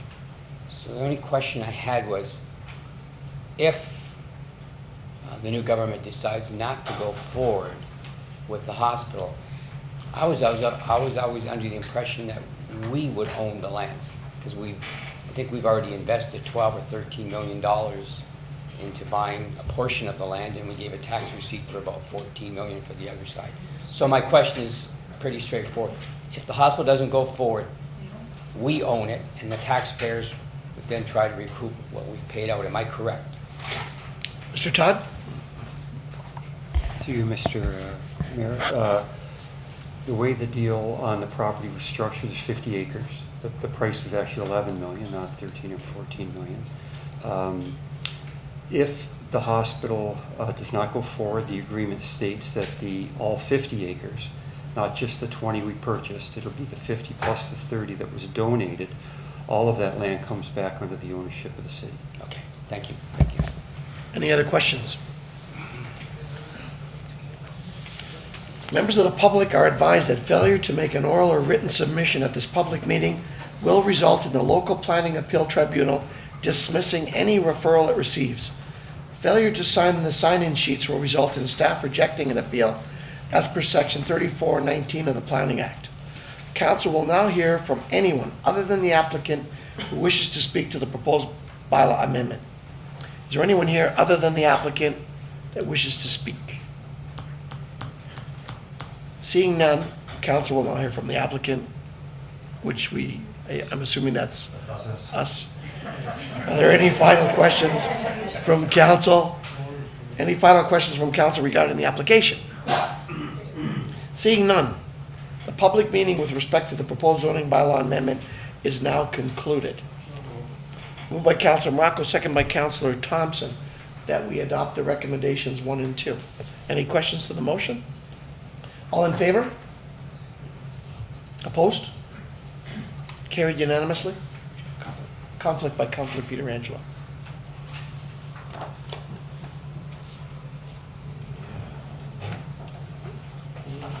Item 7.3.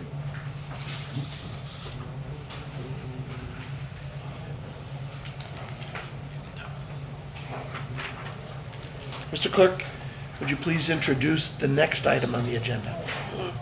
The public meeting is now being convened to consider a proposed amendment to the city's official plan and zoning bylaw and plan of vacant land condominium to permit 42 parcels of townhouses and a parcel for a proposed 8-story, 122-unit apartment building. This is on a 1.5 hectare parcel of land on the south side of Marineland Parkway, opposite Atlantis Avenue. Notice was given by first-class mail in accordance with the Planning Act on July 17th, 2018, and by posting a sign on the property in question. Anyone who wants notice of the passing of the official plan and zoning bylaw amendment and approval of the vacant land condominium, to participate in any site plan process if applicable, or preserve their opportunity to appeal to the local planning appeal tribunal shall leave their name on the sign-in sheets outside the council chamber. Thank you. Mr. Hurlvik, our planning director, could you please explain the purpose and the reason for the proposed amendments? Thank you, Mr. Acting Mayor. The property is on the south side of Marineland Parkway, immediately to the east of Alex Avenue. The property to the east or west of the property is a vacant and wooded parcel. To the north are residential properties, single detached dwellings, as well as apartment buildings. To the east is the Conrail Drain, vacant residential lands. Beyond that, there's approval in zoning for an 8 and 4-story apartment building. And then to the south are existing semi-detached dwellings. The property itself is 1.5 hectares. That's almost 4 acres in size. The proposal is to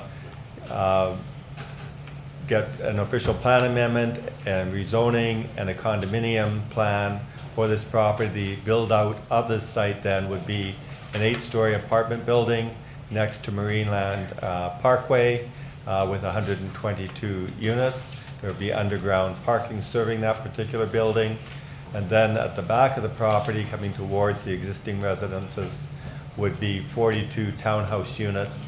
And all of this would be served through an internal driveway system with individual parking for the townhouses, as well as some communal parking for the entire complex. The application, as I mentioned, is official plan amendment, zoning amendment, and vacant land condominium, and 42 townhouses, and 1 8-story, 122-unit apartment building. Excuse me, we did hold an open house in May of this year. 7 residents were in attendance. They were concerned about traffic impacts on McLeod Road, which has been studied by the region and identified for widenings. They were concerned about the preservation of the woodlot. There's a woodlot to the east of this particular property, and a part of that woodlot encroaches onto this land. However, the removal of that was studied through an environmental assessment, and was concluded that that would not have an impact if that was to be removed. As well, there was discussion about fencing, and there would be new fencing required between the townhouses and the semi-detached dwellings to the south. Provincial policy statement does require that we intensify our urban lands and to provide additional housing options for residents. The applicant, as well, they have to address noise situation. The applicant did submit a noise study, which concluded that the noise impacts are within acceptable limits. The businesses in question would be Salit Steel on Stanley Avenue in Washington Mills. There's some distance away, which is largely why the noise was within an acceptable level. However, they did change the shape and dimension of the building since that time, so we would ask at the, as part of the condominium approval, that they update that noise study. The applicant's environmental study, I already said, indicated that the removal of the woodlot on this property would not have an overall impact, and the report recommended mitigation measures that are included in appendix of the report. The official plan designates the lands as tourist commercial. Would be proposed that these lands would be redesignated as residential and to allow the townhouse dwellings. Under the current commercial designation, it is an intensification corridor for residential, so it would allow a density of up to 150 units per hectare on this property. The proposed density and height conform with those set out in those designations, and they conform to the design principles for high-density residential. It would be providing underground parking, which would free up some of the landscaping along the streetscape, and I already mentioned the environmental study that had been submitted. Excuse me, the lands are currently zoned an R5C with a special provision 819 that permits 2 6-story apartment buildings. So the proposal then is to remove the approval of 2 6-story apartment buildings, replace it, as I said, with the 1 8-story building, and then 42 townhouses. And that was seen as more compatible because lower density, a lower form of housing would be placed closest to the existing semi-detached dwellings. There are a number of changes that are being sought for the R5C zone, which include the lot area per dwelling unit. That would allow the total units to be constructed, and to excuse me, to set the rear yard depth for the property. That's between the back of those townhouses and the semi-detached lots of 6.4 meters, as well as provide interior side yard width of 4 meters for the townhouses, 6.5 meters for the apartment building. The maximum height for the apartment building would be 30.5 meters, and it would be 10 meters for the townhouses. 10 meters is the same height as the R2 zone for those semi-detached dwellings. There's as well a minimum privacy yard. Typically, we require 7.5 meters behind a townhouse. They're proposing 6.4 meters, and they want to be able to provide tandem parking so that you would be able to park 2 cars behind each other, one in the garage and one on the driveway, so that each unit would have 2 cars, so that would be permitted.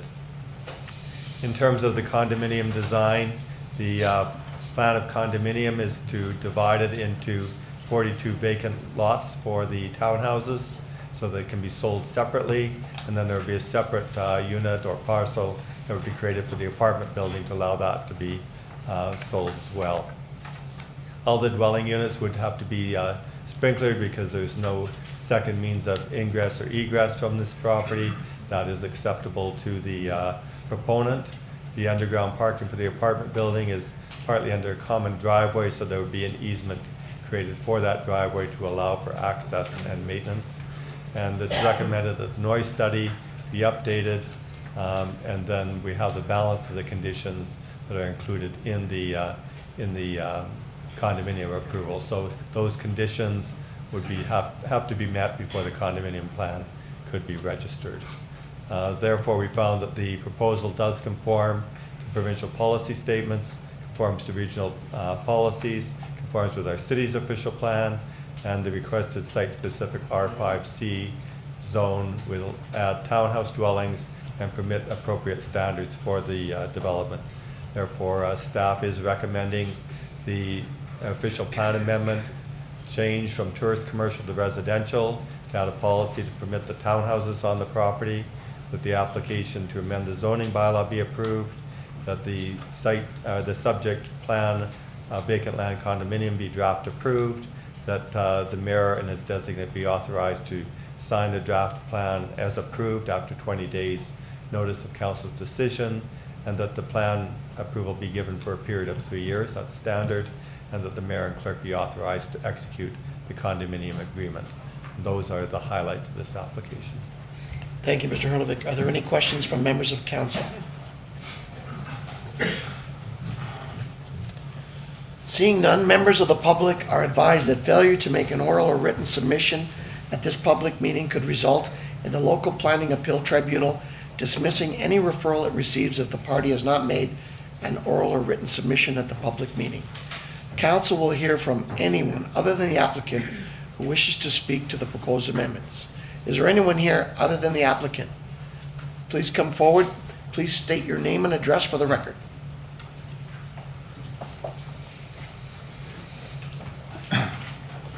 My name is Stephen Porter. I live at 5726 Deerbrook Street, just opposite the new development.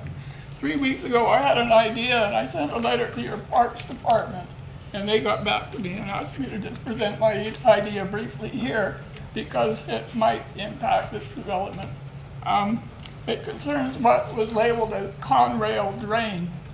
The area where the subdivision is formerly a wetland, and the Conrail Drain, as it was explained to me when we bought our house, it's that strip of land just to the right of the red. It starts there, and it goes all the way to the Welland River. And according to the gentleman in the Parks Department, it is owned by the city. And my suggestion was that they put a trail on it, like the Millennium Trail. And it would join up with the existing trail they just built along the Welland River. And the reason why he asked me to mention this is because the developer, if there's going to be a trail right beside his property, it might be something he might want to take into consideration. And by telling you this thought now, it might sort of bring it out into the open and let everybody start thinking about it. Thank you. Thank you. Is there someone else?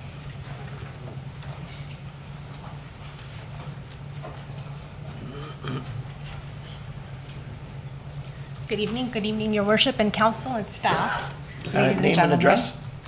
Pardon? Your name and address? My name is Marilena Di Giuseppe, and I'm representing Washington Mills. I'm their environmental consultant, and they are located at 7780 Stanley Avenue. So you are all likely already aware that Washington Mills is currently operating a heavy industrial facility located at 7780 Stanley Avenue. Their facility is currently in compliance. It has been in existence and operating at the site for over 100 years. It's located approximately 500 meters southeast of the applicant's subject land. And the main manufacturing process consists of breaking, crushing, and grinding, briquetting, pelletizing, and packaging. The facility's operations are continuous. They're 24 hours a day and up to 7 days a week. It's worthwhile to note at this point that we've also submitted written comments to Mr. Alex Herlovich in letter form on August the 10th, but we are here also providing a verbal submission to make everyone aware as well. Over the past several years, Washington Mills has invested significant efforts and capital into reducing their environmental footprint, especially related to air emissions and noise emissions. Previous approvals of development applications and the introduction of new sensitive land uses in close proximity to their facility have placed tremendous amounts of pressure on their business and their capital expenditures in an effort to allow for intensification of the adjacent land uses and also to remain a good neighbor, as we understand there's an intensification corridor right in that area. We know that the introduction of the condominium in this area and a townhouse development in such close proximity to the facility, again, we're within 500 to 600 meters of the proposed location of the proposed condominium, it would place even more pressure on Washington Mills business, which you will note has been in operation and a local employer for over 100 years. That facility itself at the same location, Washington Mills has been the owner and operator of the facility for 38 years. Also, Washington Mills recently completed a 3-year noise abatement program to significantly reduce noise impacts at the previously approved subdivision and residential area south of the adjacent subject lands. This involved significant monetary investment on the part of Washington Mills. The condominium development itself will introduce a brand new sensitive receptor to the area, which is brand new, introducing a direct line of sight due to its elevation to the heavy industrial processes that take place within the confines of Washington Mills operations and plant. And thus, it would be a susceptible noise receptor as well as a visual line of sight. So you have to also consider not just noise. I understand that the applicants already conducted a noise study, but have they considered visual effects with the elevated line of sight looking into Washington Mills operations, for instance. Based on Washington Mills' experiences with the new homeowners south of the subject lands, people who are not necessarily used to living in close proximity to industrial land uses, nor were they made available of Washington Mills' existence, may suddenly find themselves unhappy that there's this large-scale industrial facility that operates 24 hours a day, 7 days a week, just a few hundred meters from their brand new home. So this, we foresee, may undoubtedly result in complaints to the facility, to the Ministry of the Environment, Conservation and Parks, and also to the City of Niagara Falls. Also something to consider is when a complaint is lodged, the MOE has to go to Washington Mills, and Washington Mills must address it, but in this case, it's not their fault. There's a new development going up there, so. We also just wanted to make everybody aware at this point that in a previous noise study which was done, I was prepared for rezoning another parcel of land to the south. The facility was actually incorrectly classified as light industrial. You're all aware in the actual zoning, it should be heavy industrial. So the same study also mentioned that the facility was in process of shutting down its operations permanently. And it's important to note that Washington Mills has no intention of shutting down the facility in the near future, nor should it be classified as light industrial. For these reasons that I have mentioned, we have major concerns and we are opposed to this current application. Also, in conclusion, so we're concerned regarding the impact that this new proposed development will have on business, introducing a brand new elevated sensitive receptor to the area just due to the proposed 8-story profile. Also considering that above the 8-story, there is likely to be a recreational area that is out in the open and would introduce a new direct line of sight and propagation of noise in the area, may create some people, unhappy residents and people lodging complaints. Washington Mills certainly do not want to be forced to close their operations and feel that the potential complaints that may ensue by future residents of the proposed complex may be putting their operations at risk. It's important to know, we do wish the city to recall that the facility has actually been present and providing jobs to local residents for over 100 years, 38 of those years of which Washington Mills has owned the facility. Washington Mills has a long-running history. They've been around for 150 years operating in general. And we have been established in the area and also presently provide employment to approximately 130 residents in the area. So we do hope to continue providing those jobs and being a good citizen and good neighbor, although we respect Niagara Falls, the city's need to intensify, and we also respect it very much and we approve of it, obviously, but we have our concerns, and thank you very much for listening to my concerns this evening. Thank you. We have, could you wait for one second? We have Councilor Campbell and Councilor Morocco. Thank you, Your Worship. I appreciate your comments, and I can see it could be a potential problem. I'm not really a realtor, but is it possible for us to require that conditions under that this young woman's talking about be made known to the purchasers of those sites, and that it's built into their lease or their purchase? Mr. Hurlevik? So you, Mr. Acting Mayor, the conditions of draft plan approval that are attached to the report would recommend that there be noise clauses in any sales agreements. It's a fairly standard agreement that we insert. So there would be something to that effect? Okay, thank you. How about anything to do with visual effects? Because again, introducing this new sensitive receptor at elevated levels, is there anything that could be done about people possibly being alarmed by what they see in the industrial operations while they're out on their balcony enjoying nice warm summer evening, or in the area that's a recreational area, and maybe. Could be an attraction. Councilor Morocco? Yes, through your worship to this young lady. Is it so much that it's the 8-story building? Is that the most intrusive? That's the major concern. Obviously, the less development there, the better, because we don't want people to be alarmed in their new homes if the wind is blowing the wrong way that day and they're getting an onslaught of noise and dust and fugitive dust and even just Now, my main at higher concern levels. is that, you know what, we want to keep Washington Mills. We don't want them to go. There's not a lot of industry here. We always keep saying, we hear that from everyone too. You know, you have so much tourists, we need a good balance. We sure don't want you to go anywhere. It's like Solid Steel and the other one. And I have to just make reference to another 10-story building that got built, and all of a sudden now there's this major issue with noise from Solid Steel because people didn't realize that it operates 7 days a week, 24 hours, thumping away, cutting steel.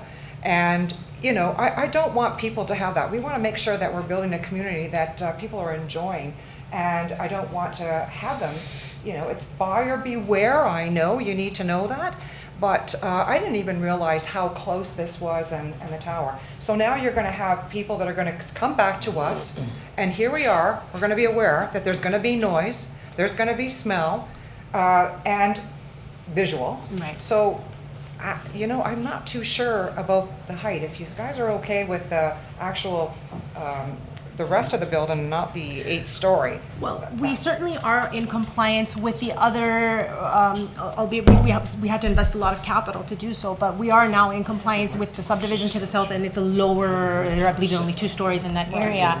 So definitely the higher. We don't want this to cost you money. Yeah, That's it. yeah, yes. Okay. So it's Thank really you. the height of the building that's the issue. That's the major issue is the height. Thank you so So, much. Mr. Hurley, Thank just you. a clarification, they had the right to have 2 buildings at 6. They're asking for 1 building at 8, is that correct? So that's correct. And while I'm standing, I am looking through those conditions. I don't see that standard condition that would go in our sales clause, so I would recommend that if council was going to move to approve this, that we would put in that standard warning clause into any sales agreements. And I would, to the speaker's point, not only for noise, but visual as well. Thank you. Councilor Crater. Thank you. Just a couple short questions. First one is through you to our planner. I liked Councilor Campbell's suggestion that on title when you buy it, you're made aware that there's noise and there's all those other kind of negative things that might affect the residents. But what I'm trying to get it clear in my head, so we put it on title, so does that mean the person will not have the right to go and file a complaint? So we put it on title, and then they move in, and then they decide after a few weeks, I don't think I like what's going on at Washington Mills, so I'm gonna file a complaint, even though it's on title, that I was told that this could happen. I think that's where buyer beware comes in. Yeah, we don't have that buyer, that's great.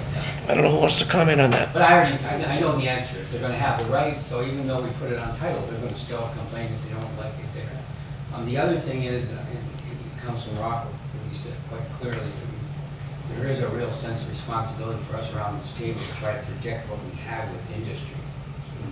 Every election, you'll hear the same thing said by people, I'm going to create jobs.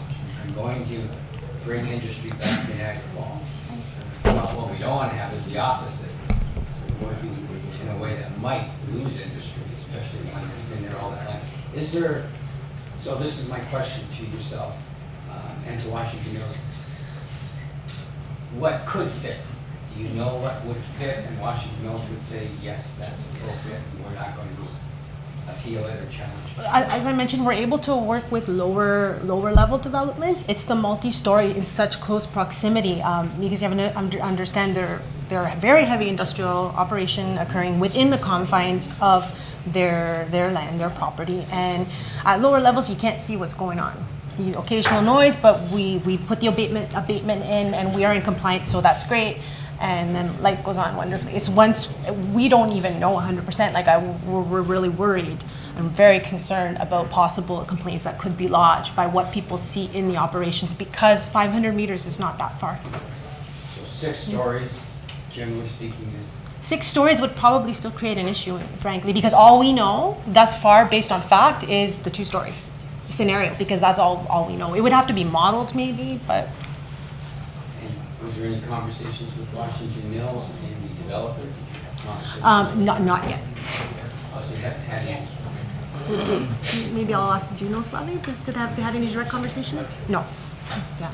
There's no meetings to see? Not thus far. Not thus far. You can ask the question to the applicant when they get up, Councillor. Thank you very much, Worship. Thank you. Thank you. Thank you very much, Councillor. Thank you. Thank you. Thank you for your attention, everybody. Is there anyone else other than the applicant that would like to speak? Could you please state your name and address for the record? I'm Tom Ferguson. I represent Solid Steel at 7771 Stanley Avenue. And we oppose this for the same reasons Washington Mills. I think a lot of people here know that we're having issues currently, and we think this is going to just compound them. Okay. Any questions of council? Thank you. Is there anyone else here other than the applicant that wishes to speak? Seeing none, council will now hear from the applicant or his or her representative.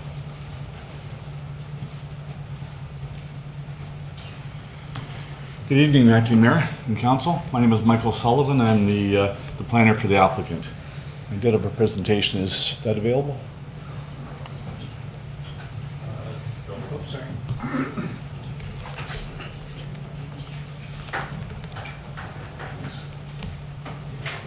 Thank you.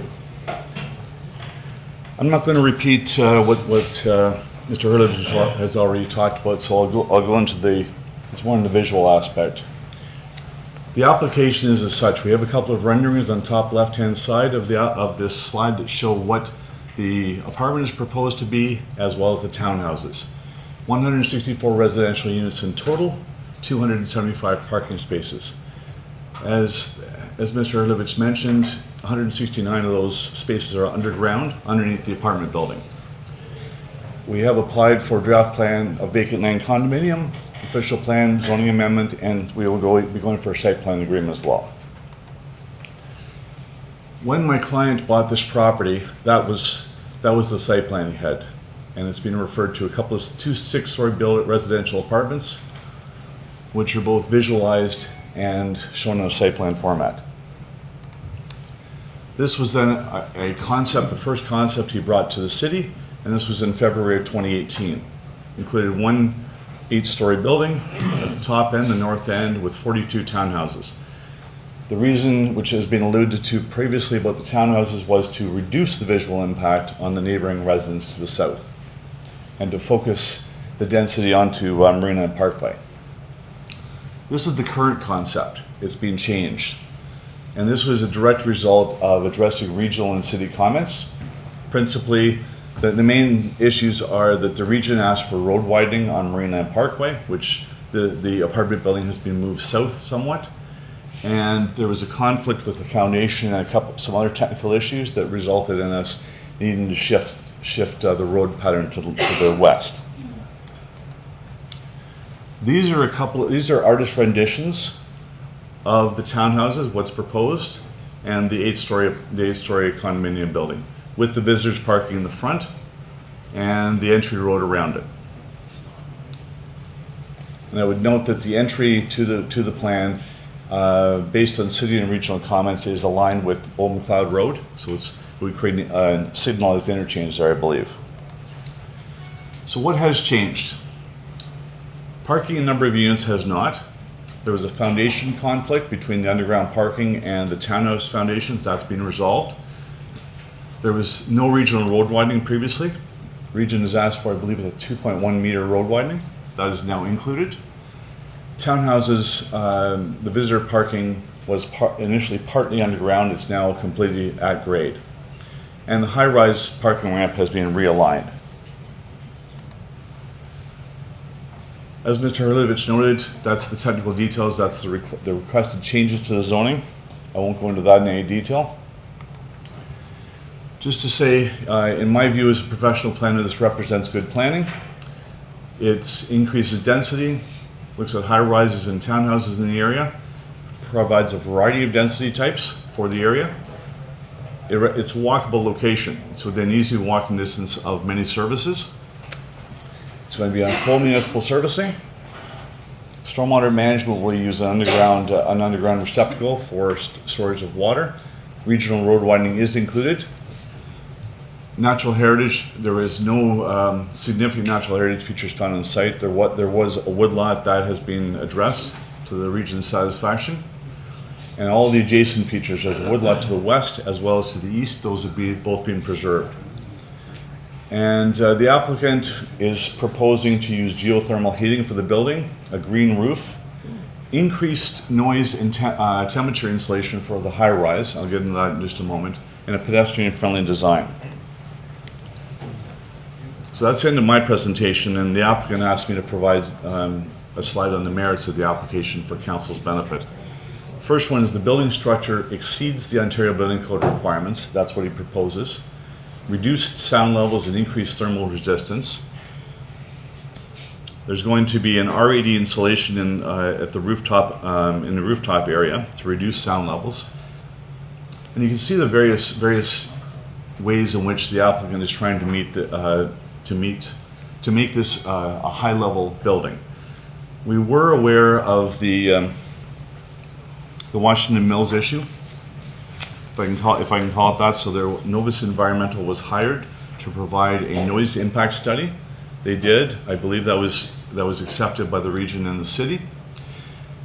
Since then, we have been in receipt of the Washington Mills letter, and we provided that to our noise consultant, Novus, and they have provided a response to that, saying that everything in this application does meet the MOE regulations for noise, but to the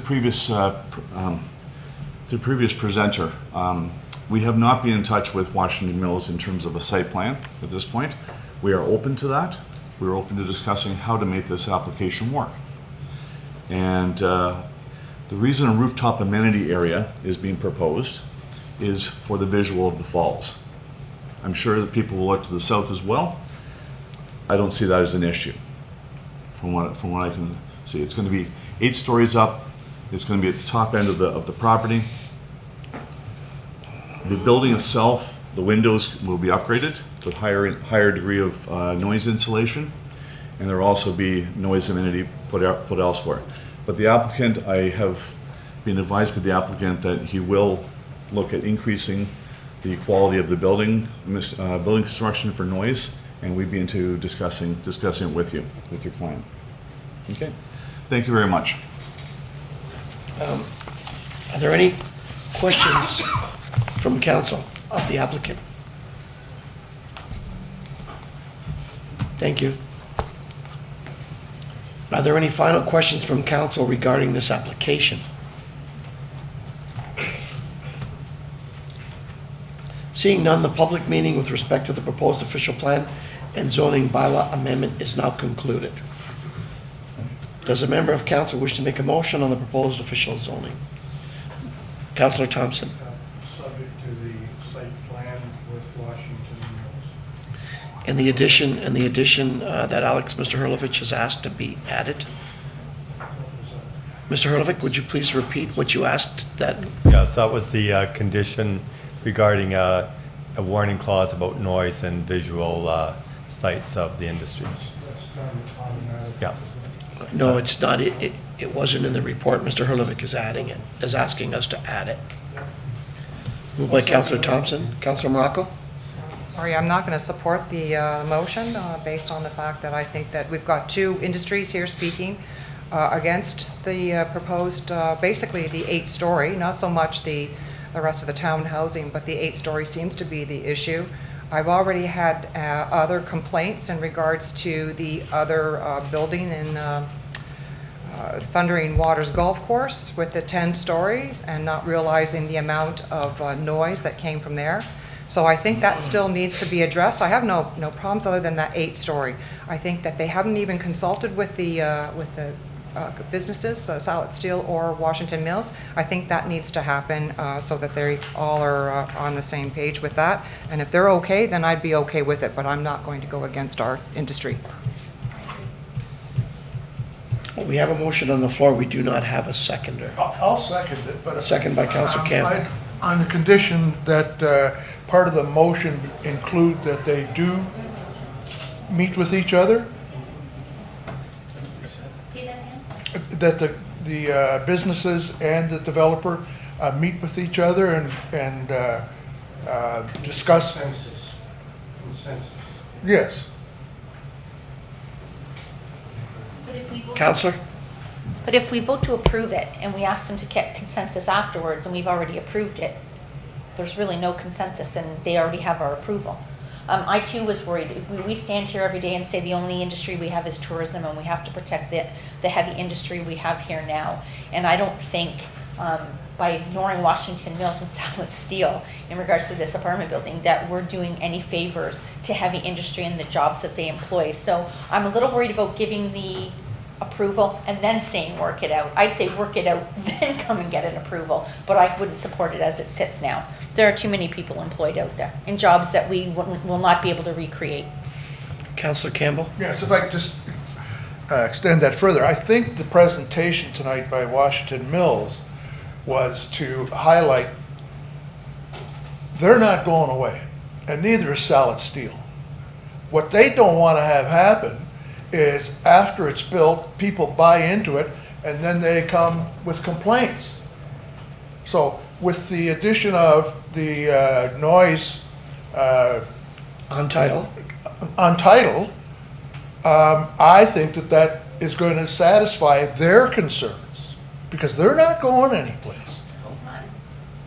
Right? What they're concerned about is the hassles that they don't want to have because somebody's complaining all the time about the noise and the dirt. Councillor Crater? I don't want to repeat what I said, but I know you're really making an effort, which I congratulate you for, and we all are around the table.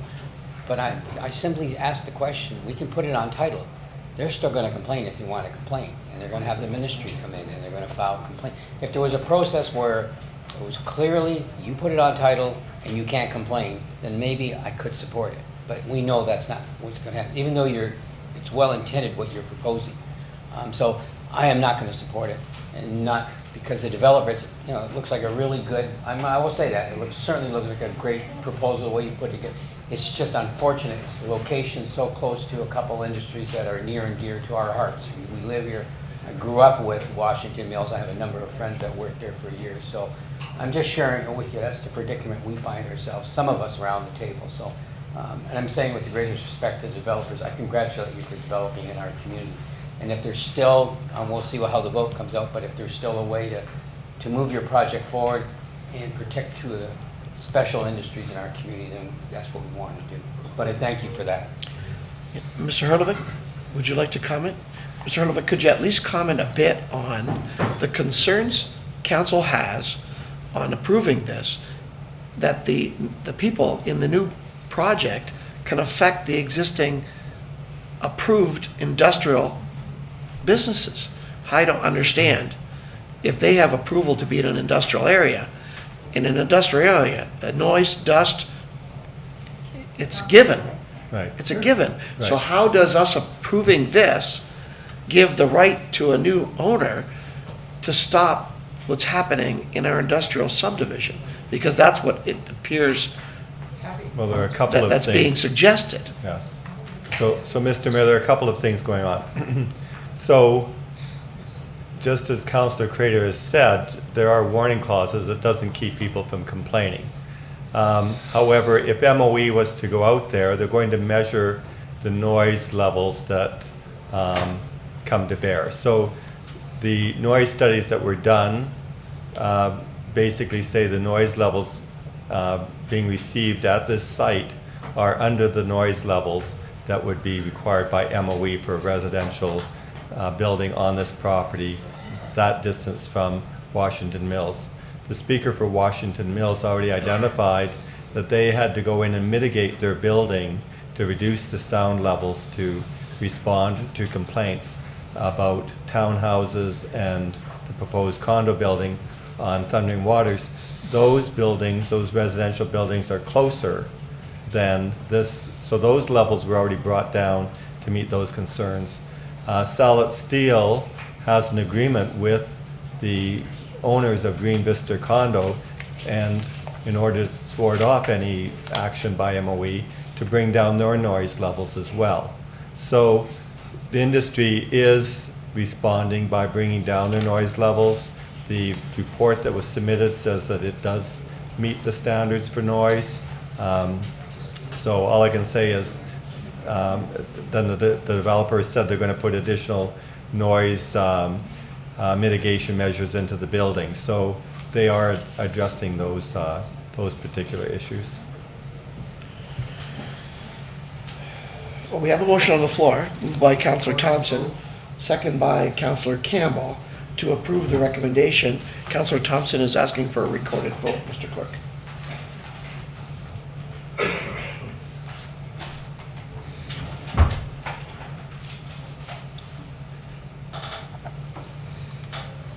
Councillor Campbell. In favor? Councillor Crater. Opposed? Councillor Ioannoni. Opposed? Councillor Acting Mayor Curio. In favor? Councillor Morocco. Opposed? Councillor Pietrangelo. Yes. Councillor Strange. In favor. And Councillor Thompson. Yes. And that passes.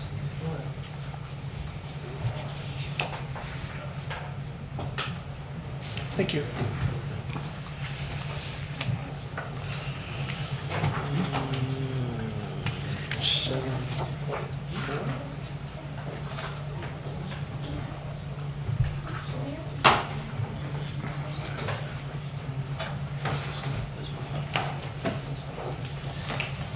Mr. Clerk, could you please introduce the next item on the agenda?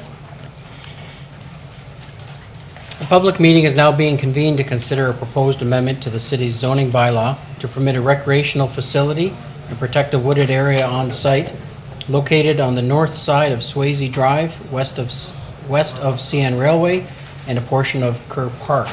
Notice was given by first-class mail in accordance with the Planning Act on July 13th, 2018, and by posting a sign on the property in question. Anyone who wants notice of the passing of the zoning bylaw amendment, to participate in any site plan process if applicable, or preserve their opportunity to appeal to the local planning appeal tribunal shall leave their name on the sign-in sheets outside the council chamber. Mr. Planning Director, could you please explain the purpose and the reason for the proposed bylaw amendment?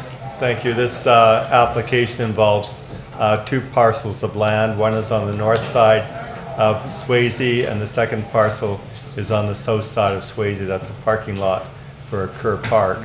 To the northwest of this property is a hydro transmission corridor, beyond which are townhouses and detached dwellings. To the east is the CN Railway lands, and beyond that are industrial uses, and then Stanley Avenue.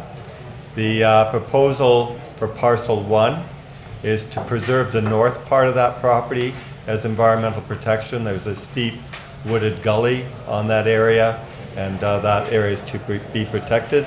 The south part of the property, the developer is proposing to construct 2 apartment buildings, one 23 units and one 38 units. These would be rental buildings. They are seeking special provisions within the zoning. So they're looking to have balconies project 2.6 feet into the side yard.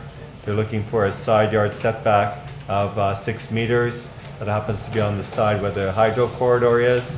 So it's well set back from the existing houses, the townhouses to the west. They're seeking a parking ratio of 1.32 spaces per unit rather than 1.4. I think that's a reduction of about 4 parking spaces.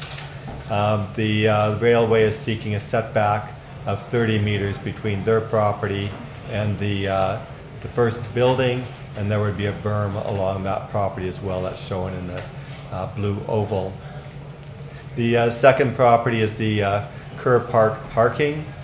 So what happened with the existing zoning, the property I just outlined was approved for an indoor soccer facility, and they were granted approval to have surplus overflow parking on the Kerr Park parking.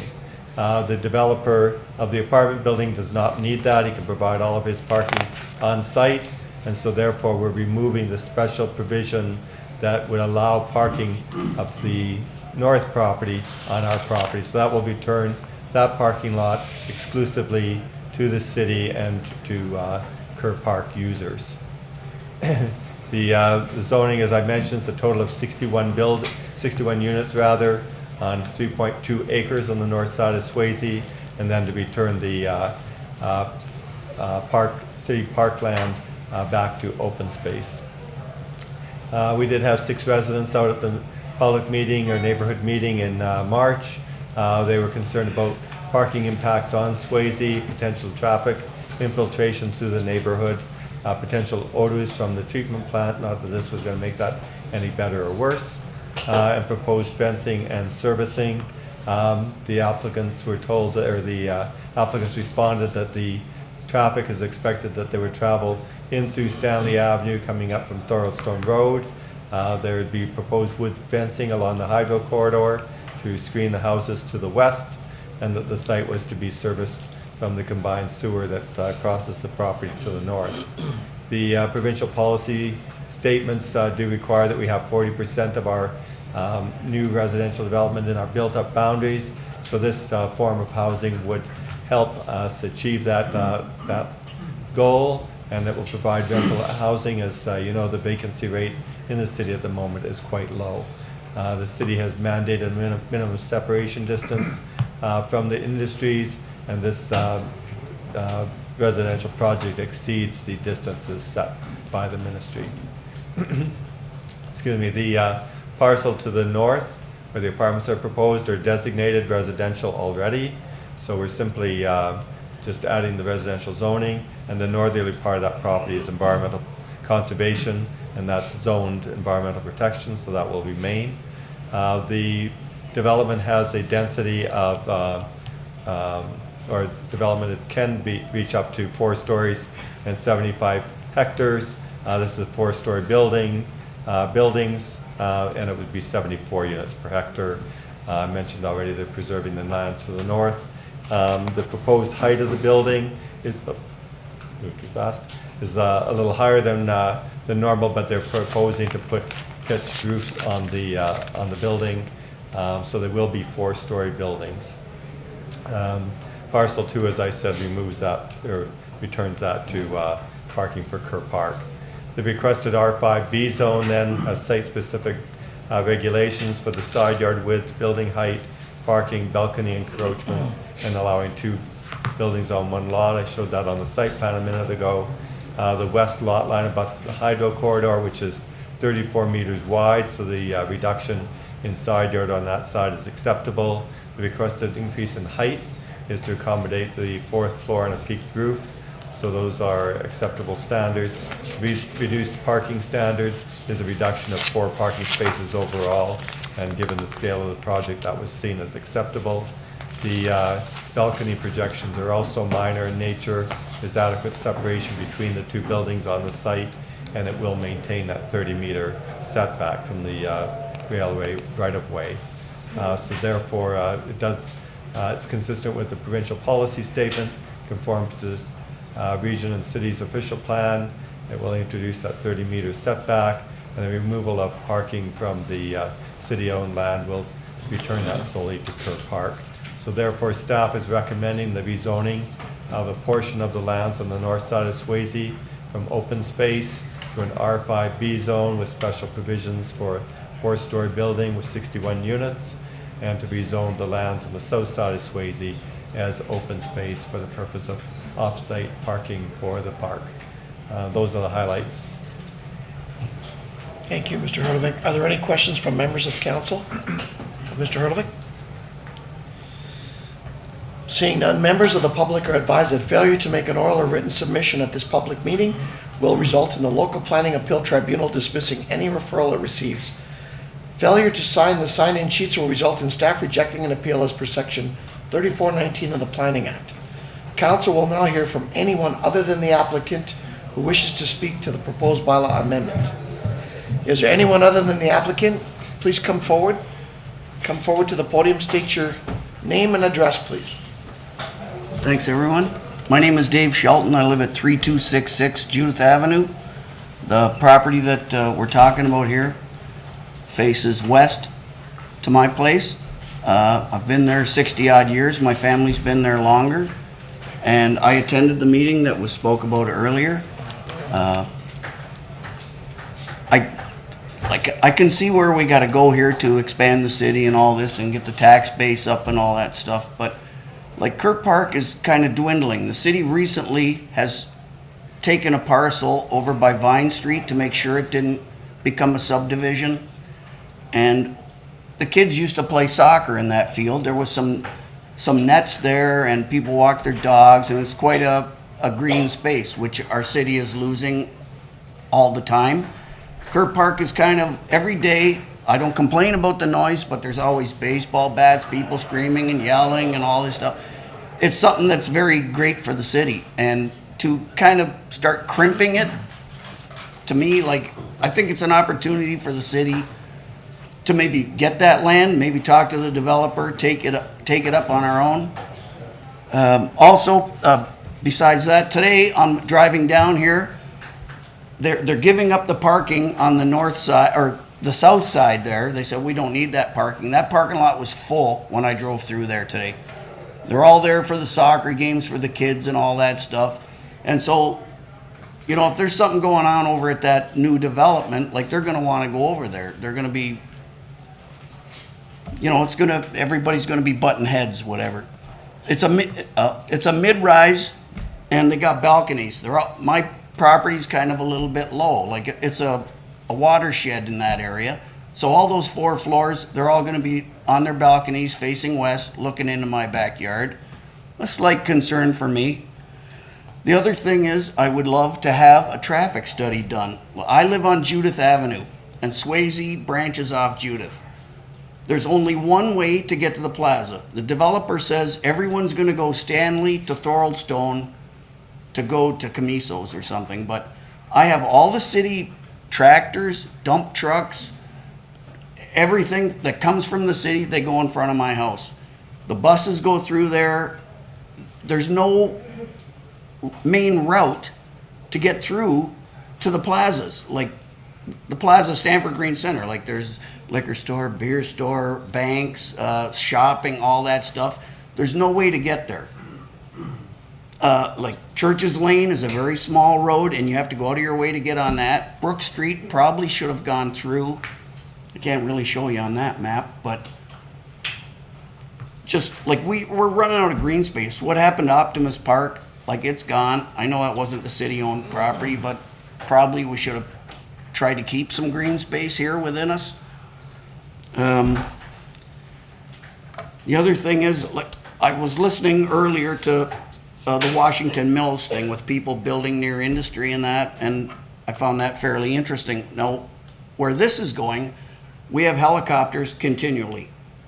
It is also, the train tracks are very close, and it's not a through train track. It's where the trains stop to shunt. So the thing is clanging all the time. We've had derailments there, and it's a very small parcel there. And I don't know, that's one concern for me. And the effluent from, if we get an east wind from the, all right, you know, the pollution plant there, like, it's huge. And we have to close our windows, and I'm about probably maybe 200-300 meters further than this proposed development. Also, in the morning when the sun rises, we don't have a beautiful view there, but I won't have any view now if that thing's there 4 stories in front of my house. And also about parking. And I just think, I'm not opposed to the development. I think it's probably pretty good, but I think there's more an opportunity here for the city to claim this land and make it part of a green space. I guess that's all I got. And thanks for listening. Thank you. Appreciate it. Is there anyone else here other than the developer? Sir, come forward. State your name and address, please. My name is Angus McLean. I live at 5787 Swayze Drive. I'm going to be adjacent to this new development, but I just wanted to make some comments. I agree with what the previous speaker said about trying to keep the green space.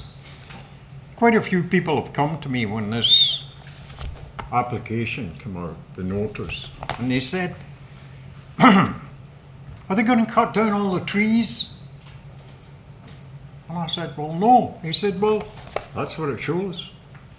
It's all blue. Anyway, we came to Swayze Drive about 20 years ago. And Swayze Drive itself is only about a kilometre long. And you could drive from Portage Road to Stanley without stopping. And over the years, there's always been complaints about speed, traffic, concerns about pedestrians. And it's only in the last 2 years that the city has done something about it. Now, if I drive down from Portage Road, I drive about 300 meters and I hit a three-way stop sign at Mayfair. I go another 200 or 300 meters and I hit a four-way stop sign at Heritage and Judith. And from then on, I'm into a traffic-calmed neighbourhood. And that's from Heritage to the railway line. And this development is between the railway line and the hydro line, which passes over this traffic-calmed neighbourhood.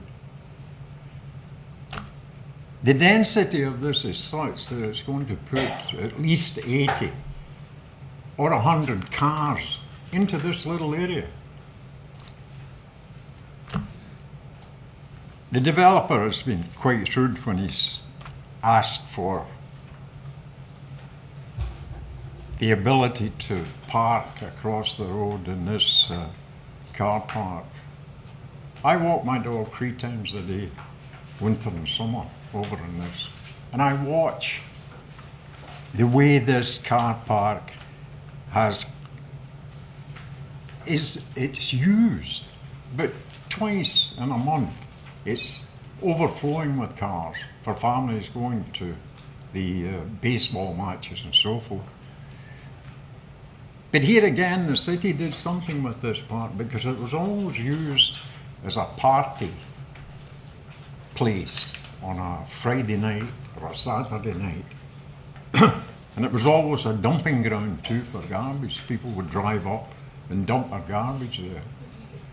So about 8 or 9 years ago, the city, they blocked the entrance to prevent people dumping there, which was good. But like some people are, they always find a way to get back in, and they did. And they found a little space that they could drive through and get into the parking area again and have their party and dump their garbage. But again, the city, they moved in and they blocked this particular area. So this parking lot, from the end of September to mid-April, the end of April, is blocked off completely. And now you're going to open it all year round? Just so that this developer can use this as a selling feature. Hey, if the parking lot's full, park across there in the car park. So I think that I'm not opposed to a developer or a development in there, but it should be more consistent with what's in the rest of Swayze Drive. 2-story condominiums, single-story houses.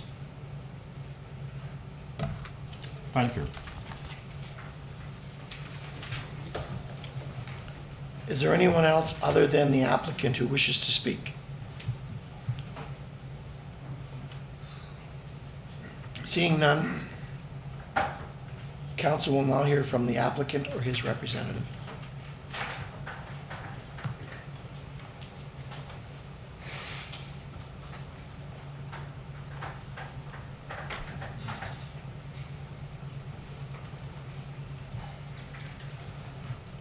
Good evening, Acting Mayor and members of council. My name is George Body. I'm the developer of this proposed project. We've been working with the city for about a year and a half, looking at different layouts for this property. We had to respect the sight line for the train track, and I think this is our best plan that we've come up with over the last year and a half. It works nicely. It won't bother the neighbors on the townhouses there. As far as the parking in the park side, I think the neighbors are still a little bit misunderstanding the idea. Is we're actually going to remove the existing parking for the that we had permission for the soccer building that we were going to build on Swayze.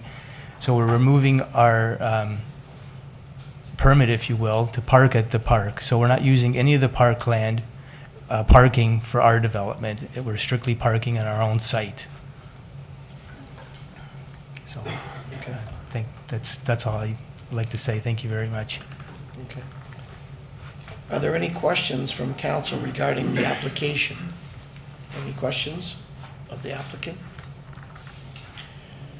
Seeing none, the public meeting with respect to the proposed zoning bylaw amendment is now concluded. Moved by Councilor Pietrangelo, second by Councilor Strange. Are there any? They're moving the recommendation. The recommendation, moved by Councilor Pietrangelo, second by Councilor Strange. Are there any questions? Councilor Crater? Thank you. Thank you, Worship. Thank you, Worship. Just wanted to double check it. I think I heard correctly that what you're saying is all the parking is on your property, but Mr. Angus is saying that it's on city property over on the other side of the street. Like, just so I understand which is right. Yes, the current application is strictly Everything on parking your on our own property, yes. All right, okay, thank you very much. Thank you. Councilor Thompson?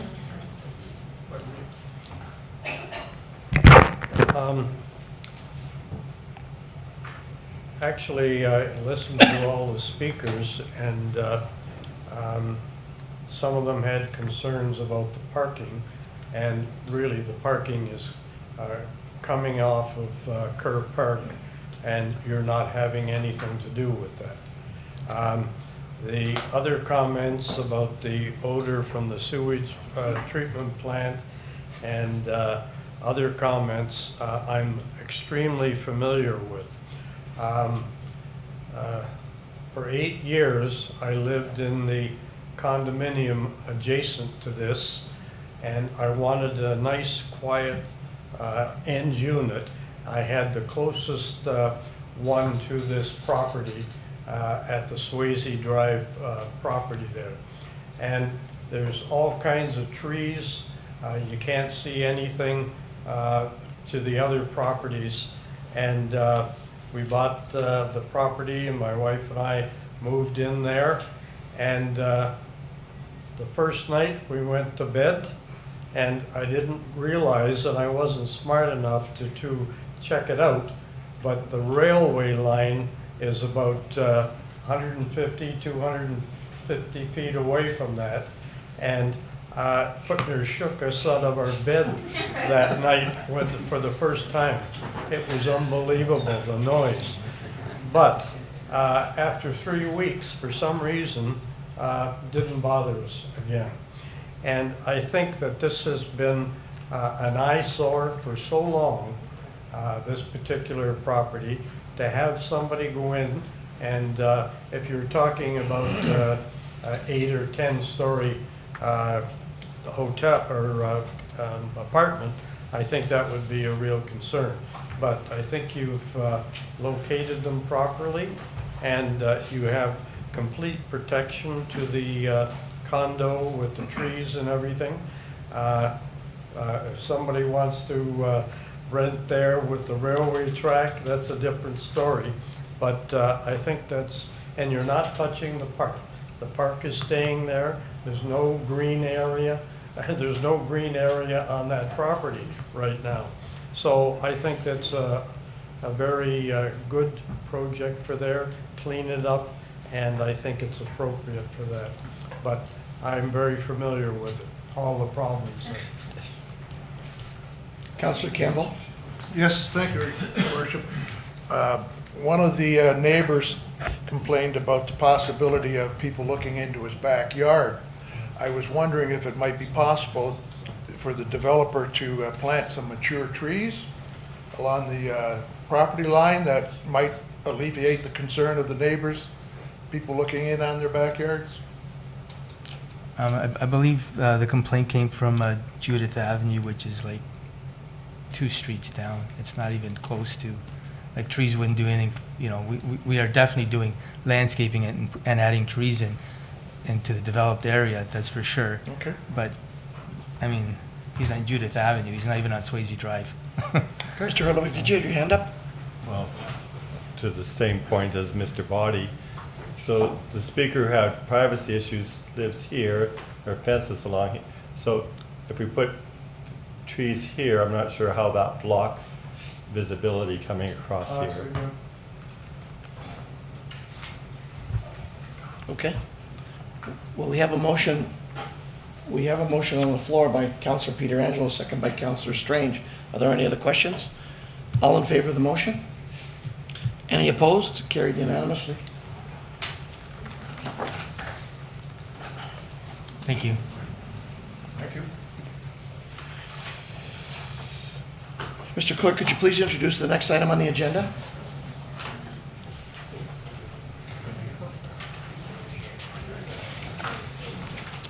Public meeting is now being convened to consider a proposed amendment to the city's zoning bylaw to permit the former 90-unit carriage house motor lodge to be converted into a 52-unit apartment building at 8004, that's 8004 Lundy's Lane. Notice was given by first-class mail in accordance with the Planning Act on July 13th, 2018, and by posting a sign on the property in question. Anyone who wants notice of the passing of the zoning bylaw amendment to participate in any site plan process if applicable, or preserve their opportunity to appeal to the local planning appeal tribunal shall leave their name on the sign-in sheets outside the council chamber. Mr. Hurlovic, could you please explain the purpose and the reason for the proposed bylaw amendment? Yes, the property is a former motel, motor inn property. It's a half a hectare in size. It's on the south side of Lundy's Lane, between Kaler and Montrose Road. The commercial properties to the east and west. West Lane, thank you. West Lane School is to the south, and residential properties to the north. The motel, there's 2 buildings on the property now with 91 motel units or hotel units. The proposal is to convert that into 52 apartment units, and by combining the motel units, as well, they'd be removing some of the parking that's currently in front of the buildings, so that we turn that to green space. There is a proposal that the pool would be filled in, and they'd create some additional parking spaces in order to meet the parking ratio of 1.4 spaces per apartment building. It's actually our staff recommendation that this area be retained as an amenity area, because there's very little amenity area outside of that. It's not likely people are going to sit on the front of this along Lundy's Lane. So retain that and provide a reduction in the number of parking spaces per unit. The property is 1.3 acres in size. Already mentioned that. 90 units being converted into a 52-unit apartment building. There would be change in the zoning from tourist commercial to an R5C zone with site-specific regulations largely related to the existing buildings. There is a minor reduction in parking recommended by staff, and there would be an increase in the landscape open space from what is there now. We had a neighborhood meeting on June 25th. No one was in attendance. Again, 40% of our new housing growth is to be in the build-up boundaries. This would help promote that. It is in the Lundy's Lane intensification corridor, where they promote apartment buildings up to 6 stories in height and up to 100 units in per hectare. Proposed building is 2 stories in height. It would have, once converted, a density of 100 units per hectare, so it is within that height and density requirements. I mentioned the parking area along Lundy's Lane would be removed and replaced with landscaping. The official plan seeks to maintain a rental vacancy rate of about 3%, and our current vacancy rate is down at 2.2% and 0% for bachelor and 1-bedroom units. Excuse me. We're currently, the city's currently doing a boarding house study. We'll be reporting to council on that in November.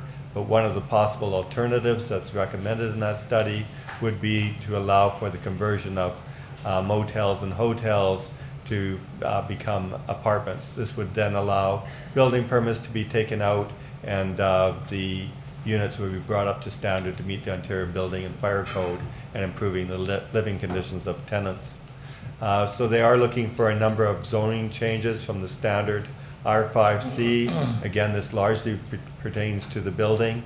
Our minimum standard is 30 meters of frontage. This property has 69 meters of frontage, so an increase. But that is existing, we'd recognize that. The minimum front yard depth is typically 7.5 meters. They have 3.5 meters. That's existing. The porte cochere is 0.4 of a meter, so that's again an existing requirement. The rear yard depth is 1.2 meters. So all of the standards basically are as existing, and we would allow again the 2 buildings to remain on the property.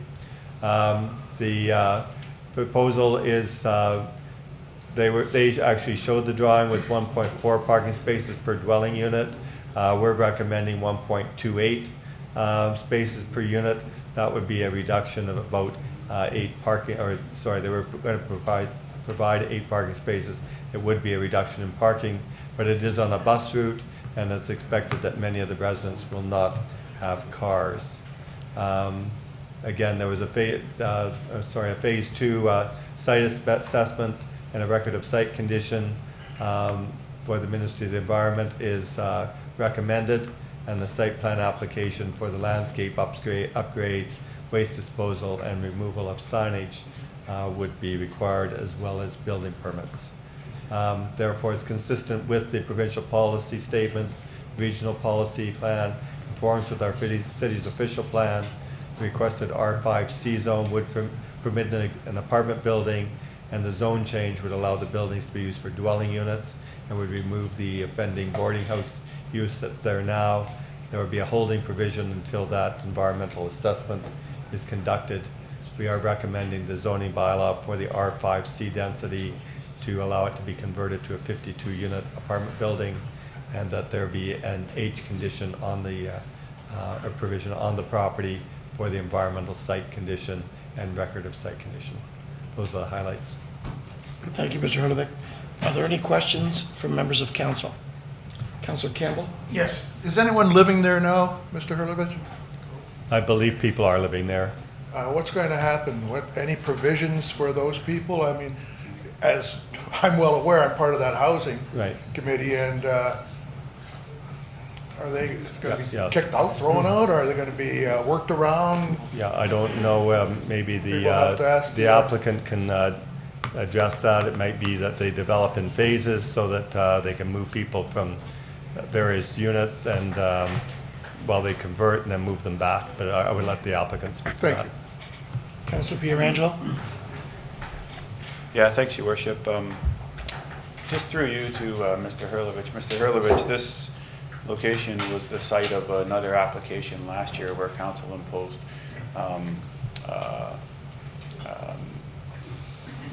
we were waiting for a study. We did an interim control bylaw, and we have yet to hear back on the findings of that study. I'm wondering if staff have any update in terms of the interim control bylaw. So, to you, Mr. Acting Mayor, the study is ongoing. We had hoped to make a presentation. That presentation will likely occur in November. Certainly the use of the hotels, motels, motor inns along Lundy's Lane and elsewhere in the city do pose a problem, largely because people are living in the units on a long-term basis. The units weren't designed for that, and many of them are substandard in nature. So we're doing the study. The study is going to be coming back with some options. One of the options would be to allow motels to convert from a tourist commercial to an apartment zone, which is what this proponent is doing. The interim control bylaw was to excuse me, keep any motels from renting out motel rooms and renting those to long-term tenants. In this case, this doesn't actually violate that because they're not, they're actually already in the process of renting out rooms to long-term tenants, but they're actually changing the zoning to allow for an apartment building, so that is in compliance with the study. But the study would come back right after the election in November. We'd probably just a couple of weeks away from making the presentation, but without a council meeting between now and after the election, we've postponed it until November. So their work is going to be about 2 months behind by the time we get to November, get the direction of council, and then bring the final results in the new year. And that's fine, Your Worship. I appreciate the answer. I think businesses along Lundy's Lane are happy to see any commercial establishment move to full residential. I think the fear is more of the boarding room houses. The other question I had was just in regards to the Lundy's Lane CIP. I know inside the CIP it talks about urban design guidelines, and I'm just wondering whether or not this property would still fall under those premises. I believe that's the reason why they took the parking out of the front yard and we're providing more grassed area in that area, was to come closer to meeting the CIP guidelines for amenity space.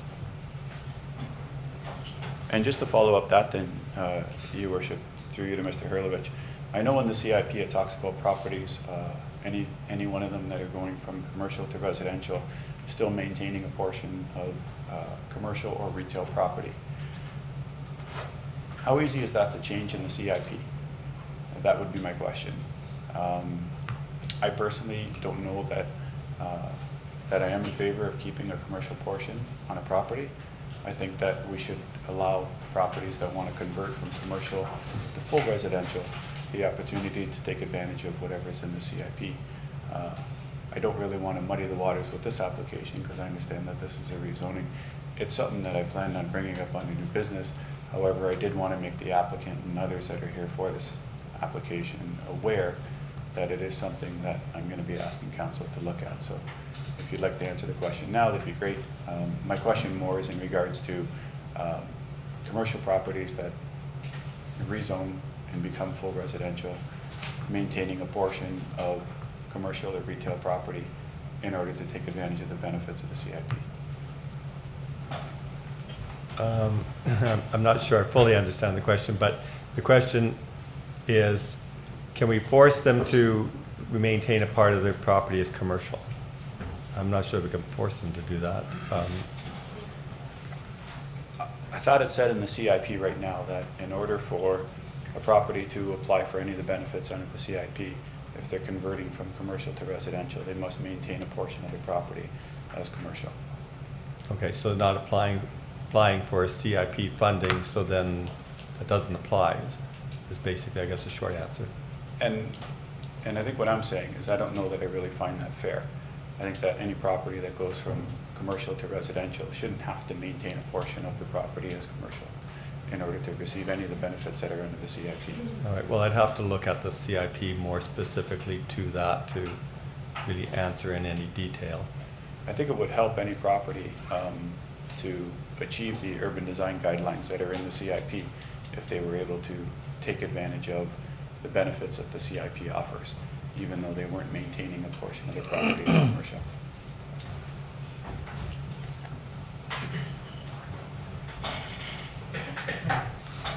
Any other questions?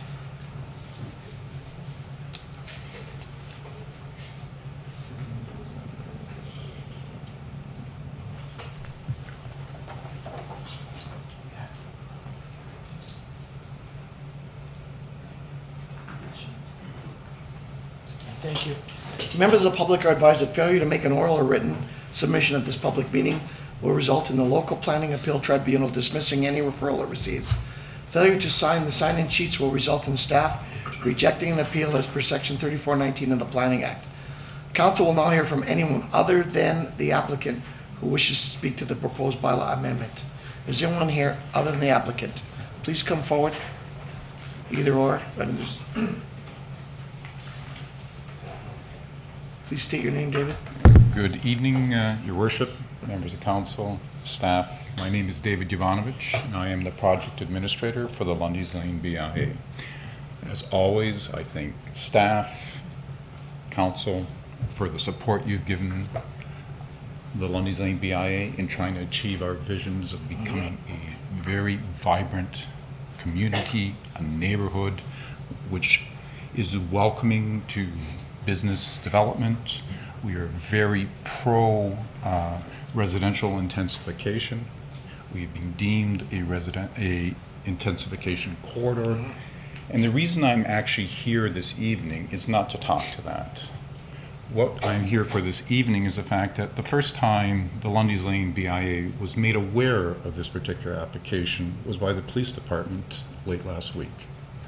We did not receive any official notification, even though we have asked planning in the past to make sure that we are included in all correspondence. This is a particular property in question was, as Alderman Pietrangelo alluded to earlier, had applied for boarding house status back in May of, I believe, 2016. Our concern here is we have had no time to look at this. We are in support of the project. We have nothing negative to say. What I've seen so far is excellent. Our concern is projects need to adhere to the urban design guidelines as approved and endorsed by council, as set out by staff, and that the applicant should adhere to these guidelines, should also have the opportunity to take advantage of any financial incentives. There is a little bit of murky gray area as to whether they are entitled or not entitled. The original goal of the urban design guidelines was that to improve and increase the amount of residential intensification, but keeping a commercial component on it. For mid-rise development, it was seen that there would be retail development on the street level, first floor, potential commercial development on the second floor, and residential development above that level. In this situation, the applicant is not adhering to that. We're not totally opposed to that, okay? We are concerned that the public realm and the integration of the private realm becomes one. We need to have better animation along the street. We need to have people engaged in the public realm. That is what makes a community healthy. So our concern, our position today is this has not been able to go before the BIA board.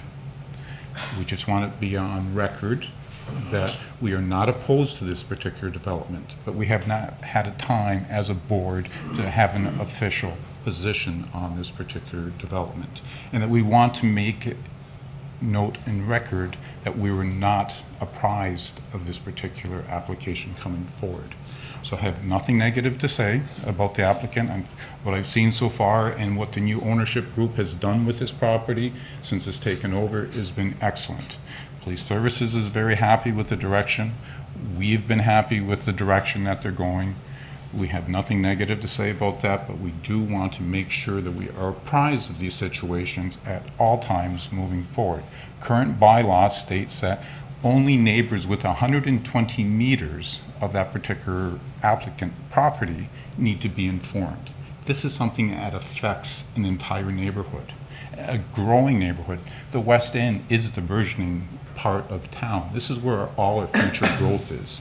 We welcome residential development, but we need to be apprised of what's going on. We need to work collectively for the betterment, for everyone's benefit. That is basically the position of the BIA this evening. I'm bringing that as a last minute notice. I didn't have time to prepare an official presentation. And thank you very much for your time and all your support. Councillor Crater, do you have a question from Mr. Ivanovic? David, I'm going to make it just a short comment, because we've had this, what you're discussing this evening, we've had discussions about in other parts of the city, and I think Alderman Pietrangelo was at a neighborhood meeting, and so was Alderman Strange when we heard the same thing. I believe, and you've hit it right on the nail, I believe it's time.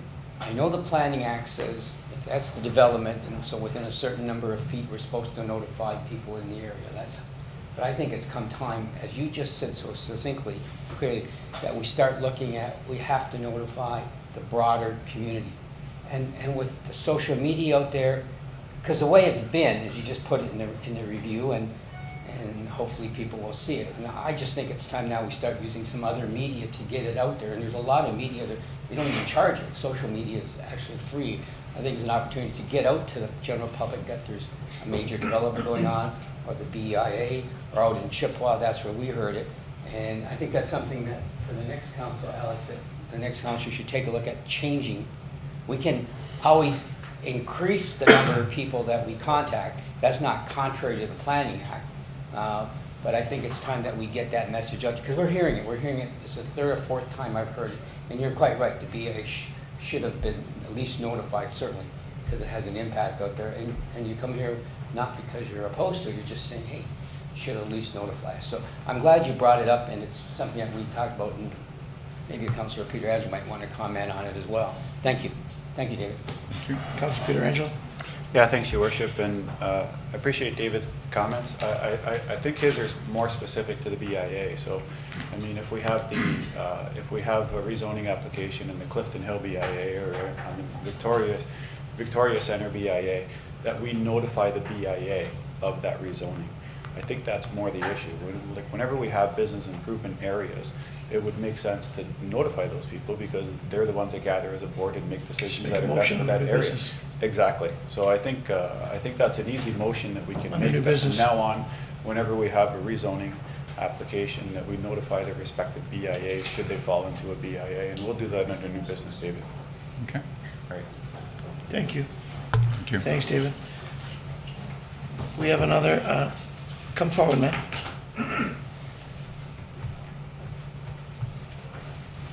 Could you state your name and address for the record, please? My name is Lucille Gote Ketchison. I live at the Carriage House, 8004 Lundy's Lane.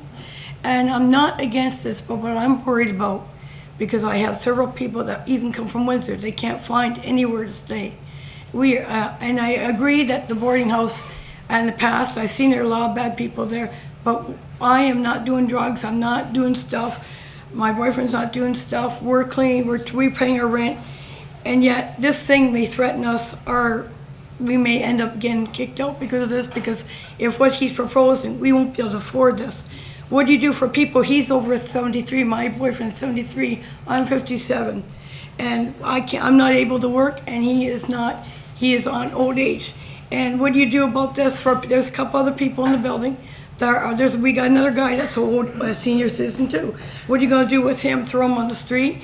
This is what I'm concerned. I'm not against the development. I am not against the development, and neither is he, but I'm concerned that if there's any provisions for us to be somewhere, because I've talked to 4 people in the last few days, they can't find anywhere in Niagara Falls, anywhere, and they got money to pay up to $1,400 rent, they can't find, so what will happen to us? And this is, I'm glad Councilor Wayne Campbell brought up, because this is exactly our concern.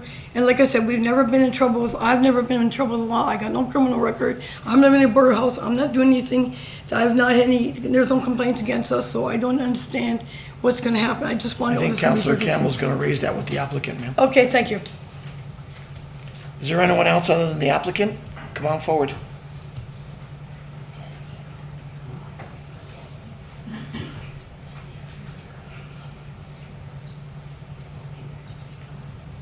Good evening, Your Worship and Council. My name is Deborah Nansen, and I work for the applicant. So at the Carriage House, we now have a food bank because we know that if the rent is raised, people become homeless. And so they don't have to go way down to Project Share. There's a food bank there, we're open certain hours, give out food on the first, and do whatever. My role in this is to start talking to people and creating dialogue to find some housing for the people that are not going to be accepted to the housing. And that's the bottom line. He's going to create some low rental, and it'll be the ones that pay their rent and ones that you know, that have been there for a long time and don't cause any problems. As everybody probably knows, it hasn't been the best property in the city. So we're here to change that. We're here to help people, and we don't want to see anybody homeless. So we all have our roles there, and I'm hoping that Your Worship and City Council will look at this application and say yes. Councillor Ioannoni? Of course you have a question. Of course I do. Oh, sorry. I want to say Deb and I worked so closely through the Out of the Cold program that we ran out of the 3 churches. I've gone out on street rides with them and the people who are here. And I want to say, if with this, the last speaker, and I'm getting messages from people who worked with us through Out of the Cold, what is going to happen to the people who are there? And we, along with the applicant, have had many conversations on people who've been displaced. So when you say that there's going to be apartments in there, we're talking about people who are on ODSP and pay their rent regularly and have a steady income that will be able to be in there. Because I remember a conversation we had about this when we went out one night and it was freezing cold and we were all talking around the truck. And it was in regards to those who took a room in the boarding house and destroyed them. And how the applicant was having to fix the same things over and over, and how insurance wasn't covering them, and couldn't get help at the region, couldn't get help anywhere. And we had the conversation how it was being forced to become what the applicant is bringing forward now. But I don't know people who know any better than you do, and the applicant with your Streetworks, on how much homeless people, or those that are living in the Carriage House now that can pay their rent, need to be able to have an apartment. Well, if we look at when the Avenue closed, Yes.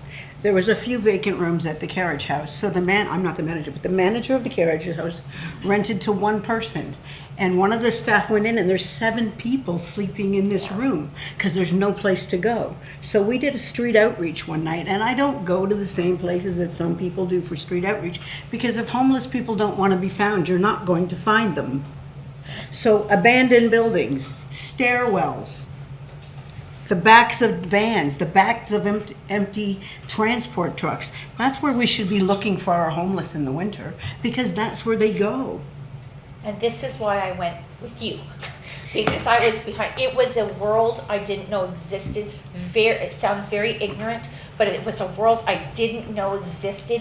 Just a street behind Main Streets, not our Main Street, but on our Main Street. On our Main Street. We literally took a truck, opened the truck with our supplies, and people came out of the woodwork. And I asked her, how did you contact these people? And she said, I just put out the word, and their network told. There were 2 ladies when we parked in the Market Square, and within 10 minutes, we couldn't keep up with the line of homeless people that we were feeding and giving clothes to. So we just don't want to see that exacerbated with people in the Carriage House being forced to move. And I just wanted to make sure that we understand that people who are on ODSP who cannot rent a room anywhere because nobody will rent an apartment to them, are people who steadily pay their rent and will have an opportunity to rent one of these apartments. We have to look at the logistics of it, right? And when we do, not everybody is going to be a person that someone would rent to. Yeah. Would you like to rent to somebody that's gonna smash your windows, kick down your door, pick your locks? The applicant goes through this on a daily basis, and I worked at another one of his motels. I just replaced all the windows before I came back to Niagara Falls. I got a phone call today, all those windows are smashed out again. Yeah. That comes out of his pocket. Non-payment of rent comes out of his pocket. He called the police this morning and they did nothing. And this is why we're going from boarding house to And this is apartment why dwellings. this is why the change has to be made, because there are people on ODSP that deserve a warm place to live, and Everybody they deserve. deserves a warm place to live. They do, but I didn't mean it in that Yeah. text. And they deserve to be able to afford groceries. So there's a few programs going on that we're creating, and the food bank at the Carriage House, I love it. You know? I just wanted council to know, if there's anybody who knows this work, it's Deb.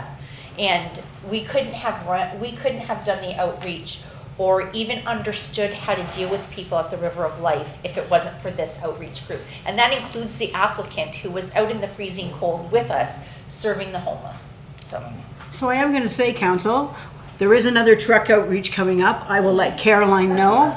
If you'd like to come and see what it's like to park just a bunch of pickup trucks and feed people, you're more than welcome to join us. Thank you. Is there anyone else other than the applicant that wishes to speak? Seeing none, council will now hear from the applicant or his or her representative.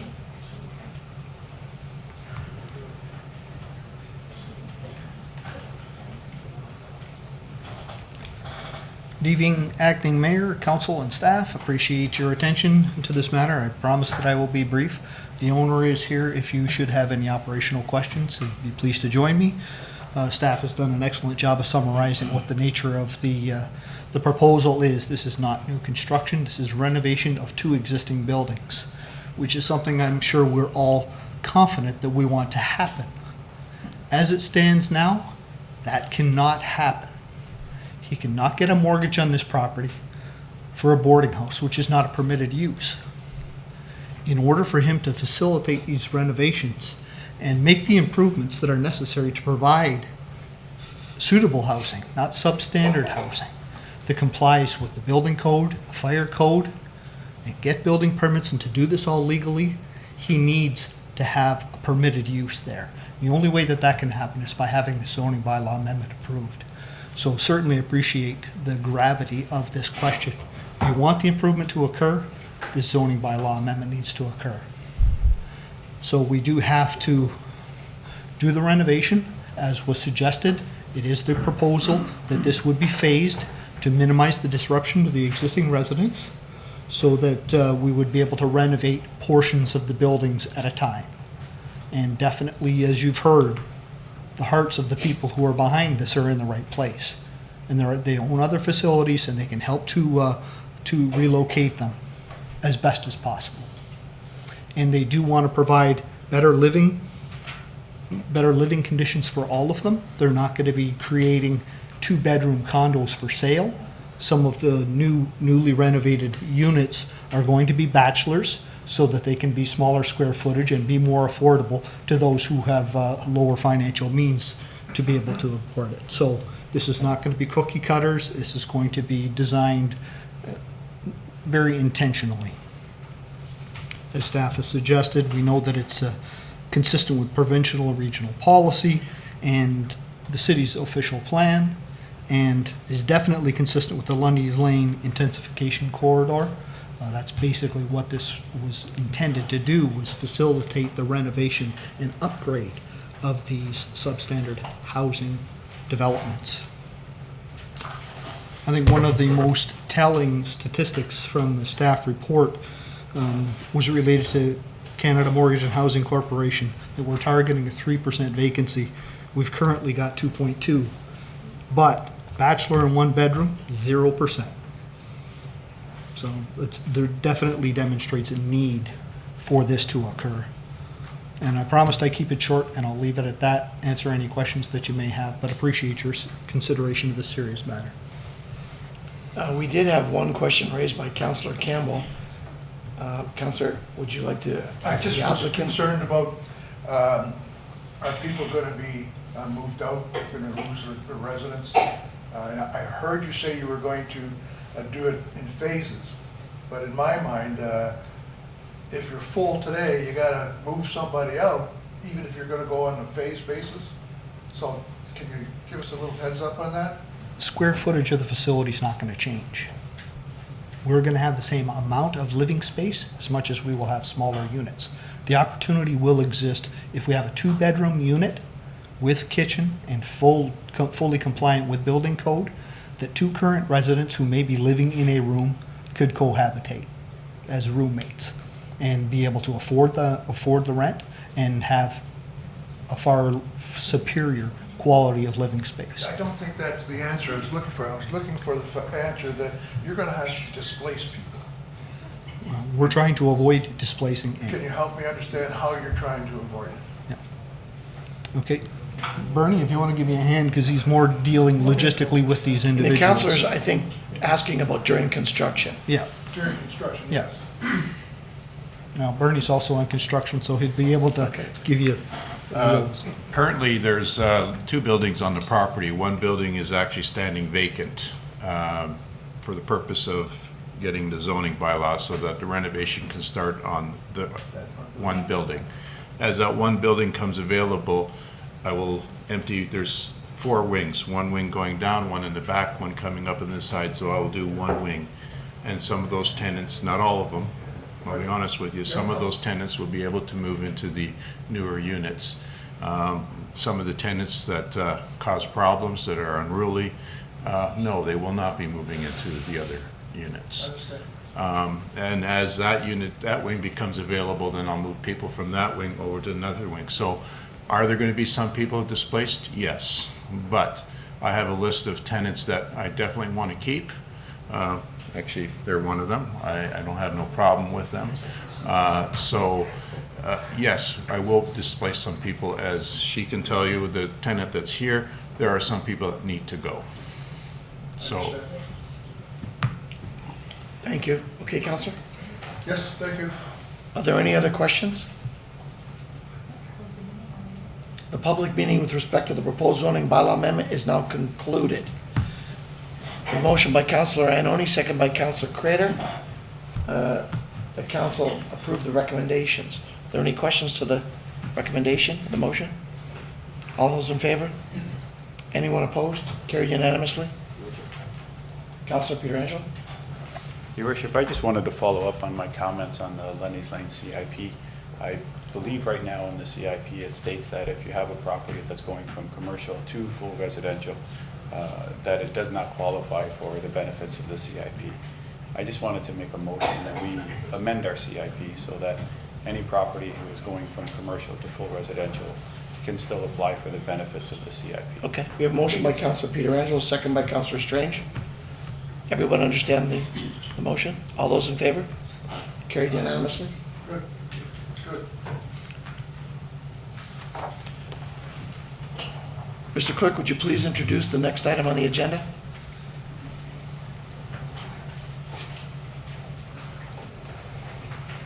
.6, right? Yes. The public meeting is now being convened to consider a proposed amendment to the city's zoning bylaw to permit a funeral establishment, a crematorium, a columbarium, and a scattering ground located on the north side of Chippewa Creek Road between Montrose Road and Heartland Forest Road. Notice was given by first-class mail in accordance with the Planning Act on July 13th, 2018, and by posting a sign on the property in question. Anyone who wants notice of the passing of the zoning bylaw amendment to participate in any site plan process, if applicable, or preserve their opportunity to appeal to the local planning appeal tribunal shall leave their name on the sign-in sheets outside the council chamber. Mr. Herlovich, can you please explain the purpose and the reason for the proposed bylaw amendment? Thank you, Mr. Acting Mayor. The property is, excuse me, a 4-acre vacant parcel of land on the north side of Chippewa Creek Road between Montrose Road and Heartland Forest Road. The proposal is to add additional uses to the property, primarily a columbarium and a funeral establishment. The applicant also requested a scattering ground and columbarium, although those latter two uses are not recommended by staff. The applicant in seeking the change to add the crematorium use is seeking a floor area of 200 square meters for the building, and to allow all of the parking, I think there are about 15 parking spaces, to occur in the front yard, whereas the bylaw requires that only a portion of the parking be allowed in the front yard. But the front yard of this property is going to be well landscaped and really does not offend the provision. So there's, excuse me, the property runs through on this slide from Chippewa Creek Road on the right, all the way through to Blackburn Parkway on the left. Although this proposal is to develop only the front part of the property on Chippewa Creek Road at the moment, although the zoning applies to the whole of the land. We did have a neighborhood open house meeting in July. No one was in attendance. The provincial policy encourages through the growth plan a diversity of economic activities. The lands are within the Lundy's or Garner South secondary plan area, and they're designated for employment. The use will contribute to the overall density of 53 people and jobs per hectare. The zoning standards are the standard prestige industrial zone. The applicant's seeking to establish or add funeral establishment, crematorium, columbarium, scattering ground to the list of permitted uses. These are governed by the Funeral, Burial, and Cremation Services Act. The crematorium would address the local and regional need. The funeral establishments is needed in order to have consultation, my word, with families on the property. And the property does comply with the frontage area and setbacks of the prestige industrial zone. They are seeking a minimum building size of 200 square meters, a little over 2,100 square feet, and the parking will all be provided in the front yard. I said 15, it looks like it's 10 spaces. The requested scattering ground and columbarium, we had concerns that there could be gatherings for services, and those could conflict with the industrial traffic and functions of the industrial park, so we were not supporting those, nor were we supporting the scattering ground or cemetery or columbarium. The property will be subject to site plan control to address the lot layout, grading, site issues, landscaping, and signage. Therefore, it's consistent with the provincial policy statements, conforms with the regional policy plan, conforms with the city's plan. Development of these uses was regulated by the prestige industrial zone. Development will be subject to site plan control. Therefore, we are recommending that council approve the application to rezone from prestige industrial to add a funeral establishment and a crematorium as permitted uses. And there is a bylaw on the council agenda tonight, should council move forward with this application. Thank you, Mr. Hurley. Are there any questions from members of council? Seeing none, members of the public are advised that failure to make an oral or written submission at this public meeting will result in the local planning appeal tribunal dismissing any referral it receives. Failure to sign the sign-in sheets will result in staff rejecting an appeal as per section 3419 in the Planning Act.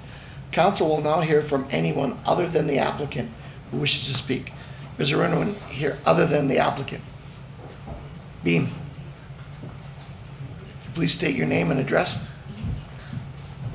Hi, John Beam, 8891 Montrose Road. Just an issue that he said there was a public meeting. I never got any notification. So I think you guys need to, I'm not against the development. I just think that, you know, it should have been notified. And how close are you to the? I don't know, 500 feet, 1,000 feet. Mr. Holovic, what's I'm the, right on the edge of the river. What is the distance? 400 feet. Yeah, so, That's I why mean, you it's didn't still, get- yeah. like I'm living there, it's residential, right? Okay. So, and there's other people in the motel too, like the hotel they're living, so. Okay, I just thought you should Thank you. expand it. Is there anyone else other than the applicant that wishes to speak? Seeing none, council will now hear from the applicant or his or her representative.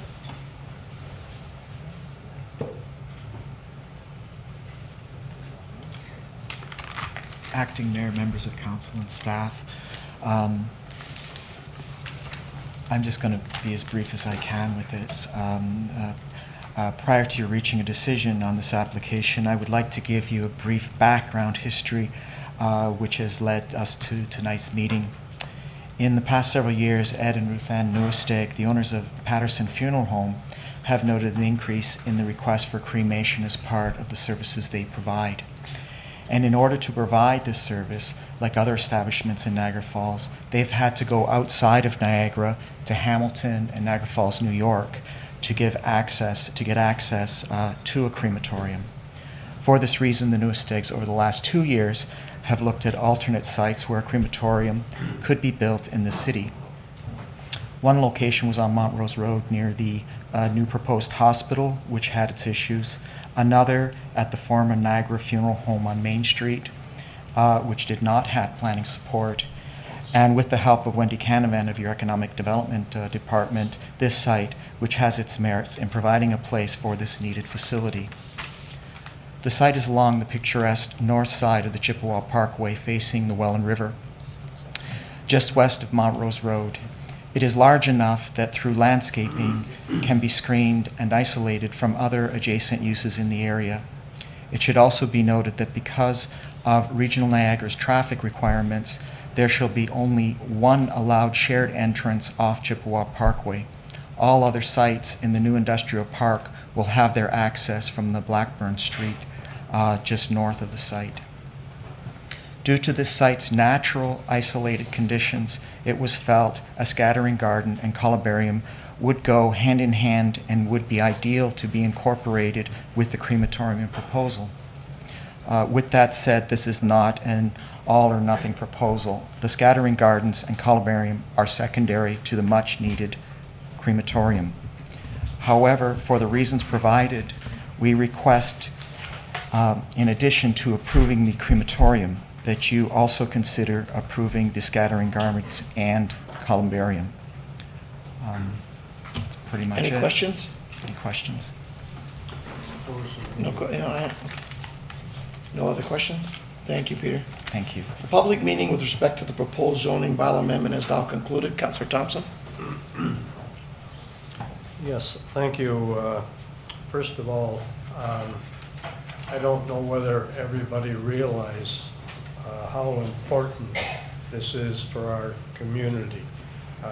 Anybody who's talking about cremation, which is becoming more popular all the time, and yet you can't do it in the city. You have to go to Hamilton or somewhere else to have that service. So I think that this is certainly a very important opportunity, a great location, and if anybody knows Patterson Funeral Home, it is without exception the most beautiful building in the city of Niagara Falls. The landscaping, the management is second to none, and I'm really pleased to have the opportunity to make the motion for approval for the crematorium, which is so important for this community. Maybe if you second the motion, Councillor Campbell, we can get a discount on the I was just hoping I wouldn't be the first one. I would second the motion. Anyway, I think it's a great opportunity, and thank you for bringing that to our attention. Okay, we have a motion moved by Councillor Thompson, seconded by Councillor Campbell. Councillor Strange? Yes, right. Worship, I just want to congratulate you guys. It is something you don't think about sometimes what you need in our city with our growing population. And, you know, not that I like to visit your place, but when I do visit your place, it's always first class. And so it's thank you for doing this. Okay, Counselor, is the motion including the scattering grounds? Yes. Yes. And the culvert area. Okay. Are there any other questions? Any questions on the motion? All those in favor? Carried unanimously.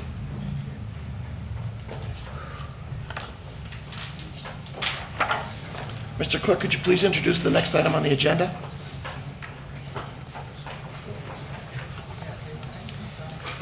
Public meeting is now being convened to consider a proposed plan of vacant land condominium at 8960 Willoughby Drive. Notice was given by first-class mail in accordance with the Planning Act on July 13th, 2018, and by posting a sign on the property in question. Anyone who wants notice of council's decision or preserve their opportunity to appeal to the local planning appeal tribunal shall leave their name on the sign-in sheets outside council chamber.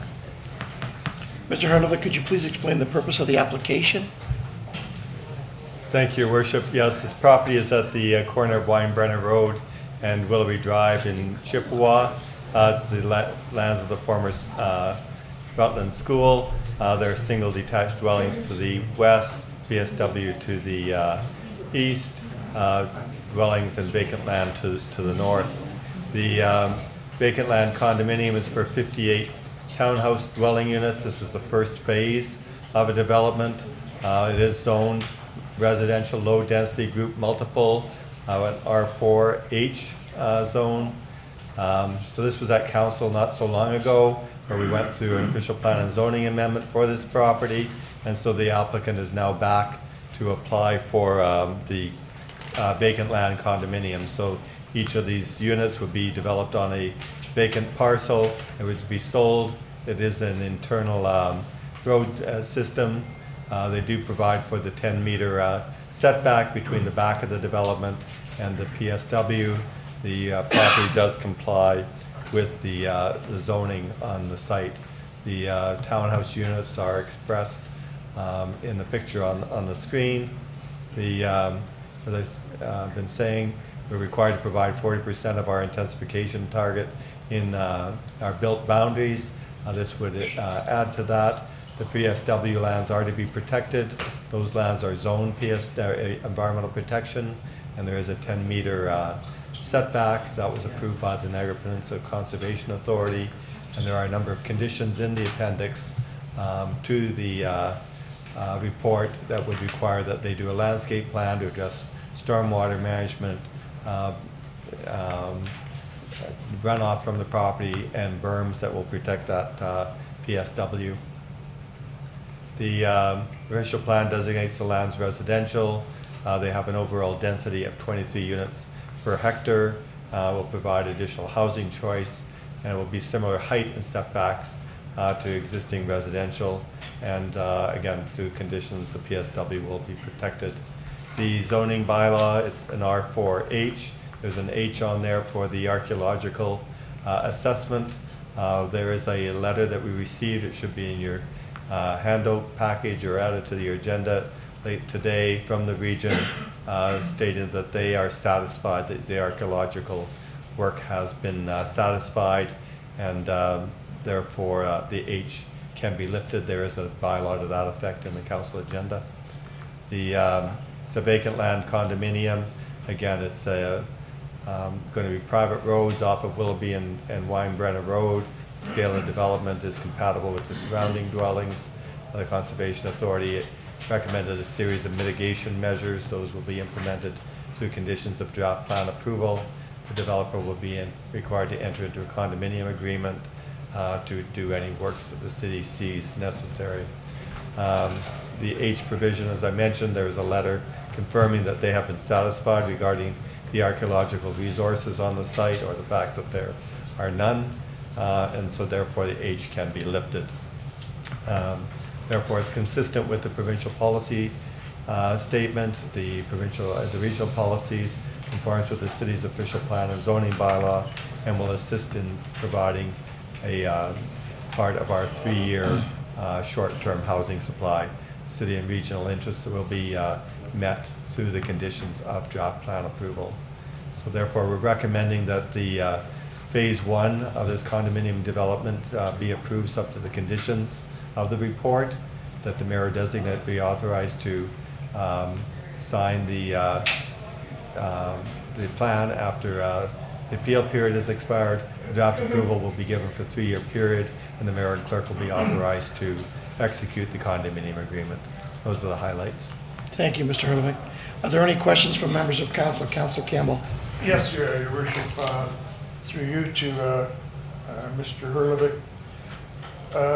In a letter from David DeLuce, dated March 22nd, 2018, from the Niagara Peninsula Conservation Authority, he recommended a number of mitigation measures that should be required, according to his letter. Have those mitigation recommendations been achieved at this point, or is that something that has to be done in the future? Through your worship, that would be something that would be done in the future. So those would be part of the conditions of draft plan approval. So there's, I think it's conditions 6 or 7 in the report that speaks to landscaping plan requiring certain design features be included. So that landscape plan will have to be approved by the Conservation Authority. So it's yet to come. Any other questions from members of council? Seeing none, members of the public are advised that failure to make an oral or written submission at this public meeting could result in the local planning appeal tribunal dismissing any referral it receives if the party has not made an oral or written submission at the public meeting. Council will now hear from anyone other than the applicant who wishes to speak to the plan of condominium. Is there anyone here other than the applicant that wishes to speak? Seeing none, council will now hear from the applicant or his or her representative.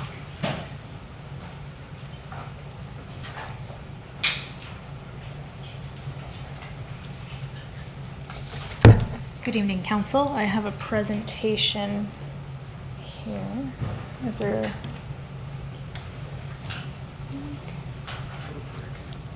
I think it might be this one.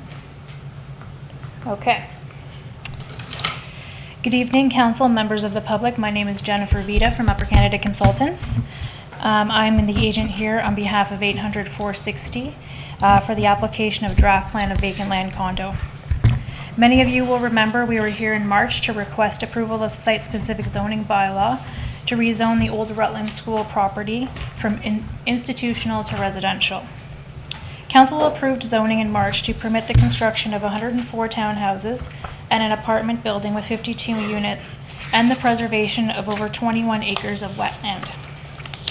The developer would like to proceed with phase 1 of the proposed development in the form of condominium ownership. The plan that you see on the screen right now shows the boundary of phase 1 in red.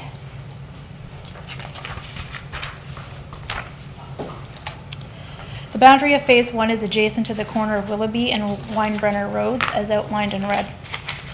Phase 1 development includes a private road access from Willoughby Road that loops around to Weinbrenner, providing full circulation within the phase 1 lands with 2 access and egress points. Internal stop signs will be provided at both points of egress. This phase includes 58 bungalow townhouse dwellings and a small private stormwater management facility along the eastern portion of the property. In order to sell the units as part of a condominium, we seek approval for draft plan this evening. The purpose of the application before you is to allow the builder to sell individual units.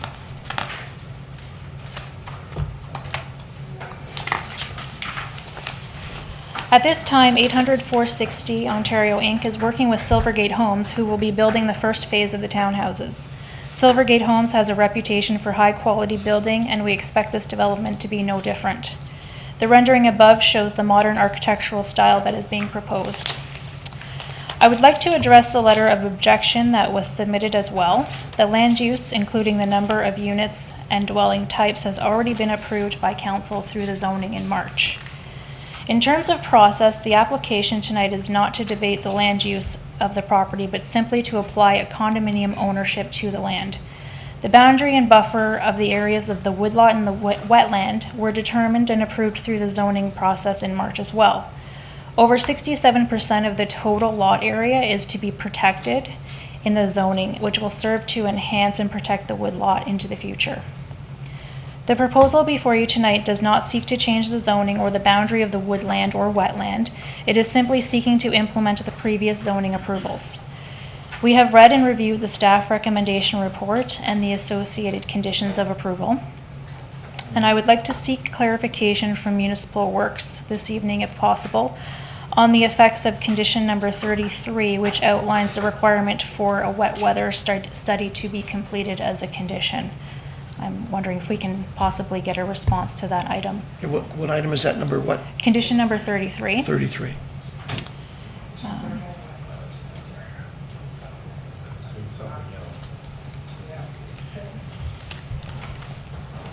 Do you want to speak to it now, Jeff? Yeah, Mr. Acting Mayor. So this is a clause that the region is putting in draft plans of subdivision, and it's really intended to do two things. One is to ask the developer to work together to highlight the fact that we have our sewer system is sensitive to wet weather events, and so the timing of the phasing is going to be have to be coordinated with us. But also to ask them to show how they can help mitigate the impacts of wet weather through their new development. So brand new construction is going to have watertight systems. It's not going to leak. So we'll ask that they show that there's proper inspection, best practices are being incorporated, trenches are being restored in a timely fashion. And in this particular case, they could show that by removing the FJ Rutland School, which had a lot of flat roofs, a lot of paved asphalt areas that maybe weren't discharged into a proper storm system, will now be discharged into a stormwater management pond and the proper system. So that's, I think the intent of that clause is just really to highlight the sensitivity there and to work closely with staff so that we could make sure that during construction and after construction, we're not going to be in a worse situation. Okay. Thank you very much. That concludes my presentation. I'm here to answer any questions that you might have. Okay, are there any final questions from council? Seeing none, the public meeting with respect to the proposed plan of vacant land condominium is now concluded. Moved by Councillor Thompson, second by Councillor Iannoni. Are there any comments or questions to the motion? All those in favor? Anyone opposed? Carried unanimously.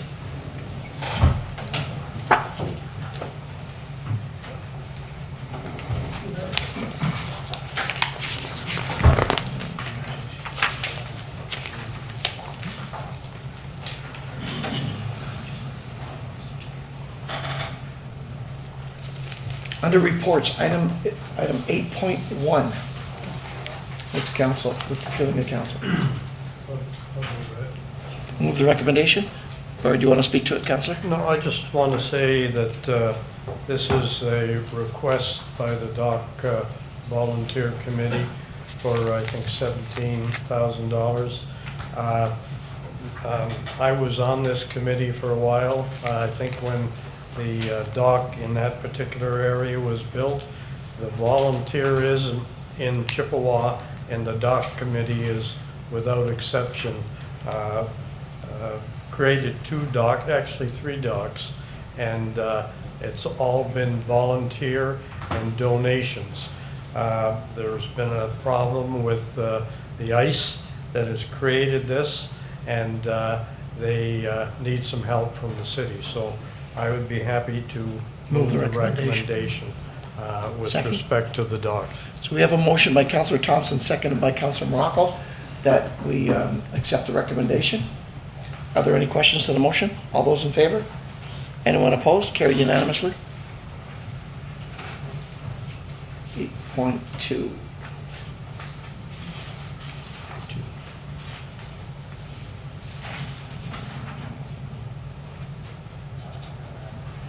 I don't have a recommendation, I've only got a... Oh, yes, I do, I'm sorry. What's the feeling of council, 8.2? Moved by Councillor Pietrangelo, second by Councillor Strange. Are there any questions to the recommendation? All those in favor? Carried unanimously. 3, 8.3. Move the recommendation. Moved by Counselor Campbell, second by Counselor Morocco, that council approves 8.3. Are there any questions on the motion? All those in favor? Anyone opposed? Carried unanimously. 8.4 is the Mewburn Bridge. Moved by Counselor Thompson, second by Counselor Ioannoni. Move the recommendation. Are there questions to the recommendation? You run them. All those in favor? Carried unanimously.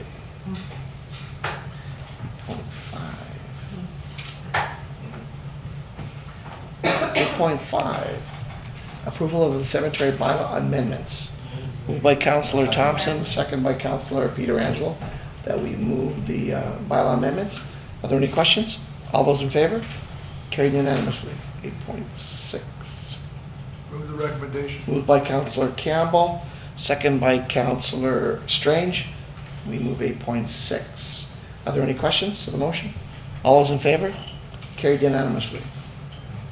8.7, Center for Applied Arts. It's for the information. Moved by Counselor Ioannoni, second by Counselor Morocco. Are there any questions? Counselor Thompson. We have a brief explanation of that. I think that's a pretty important issue and really affects the health of the community. Does somebody have a little comment they could make on that? I think that's Mr. Todd? very, very exciting. Absolutely. Through you, Mr. Mayor. Through the last provincial budget, and I can tell you through the Mayor's Office in Economic Development, they were working very closely with the NHS, and we were lucky enough to have $10 million allocated into the provincial budget in the last budget to put forward a partnership with McMaster University, the St. Joseph Health Sciences, the NHS, and the City of Niagara Falls. And it was $10 million to look at artificial intelligence research that could potentially be applied into the new hospital build, as you know, that will be coming several years from now. It was a timely, it was very timely simply because when you're in the development stage of the hospital design, it's a good time to try to work in any elements of artificial intelligence at this stage rather than having to have it come at a later date. So we felt that was very timely. As you can see, there's a committee that's been put in place. I'm part of that steering committee along with representatives from NHS, McMaster, and St. Joseph's. And we will have that sort of research office, if you will, housed here in Niagara Falls in conjunction with our business incubator and Spark. And that group will be sort of leading the research part of this. And we hope that it will lead to very innovative approaches to applying artificial intelligence into the new hospital. One of the issues that we've sort of keyed in on early in the process is to try to look at how we incorporate an aging population into our new hospital and how do you service that aging population through artificial intelligence applications. So it's a great project.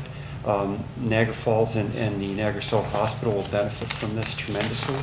And those research projects will be carried on right here in the city of Niagara Falls. Thank you for that. That's very important. So we have a motion on the floor by Counselor Ioannoni, seconded by Counselor Morocco. All those in favor? Carried unanimously. 8.8, Habitat for Humanity. Moved by Counselor Strange, second by Counselor Ioannoni. Can I speak to that just for a second? Absolutely. I just want to say, I did 8 days of the build on Gray Avenue, and it is, you get to meet the families, you get to work with them.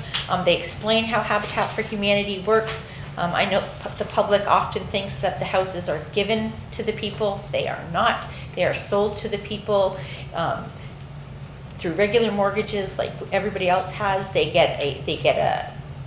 is incentives for them. They have to do 500 hours of work within the house and supervising the site, and there's always somebody from one of the families there. The 2 families that just moved into Gray's Avenue are phenomenal families that are so grateful for the opportunities they've had.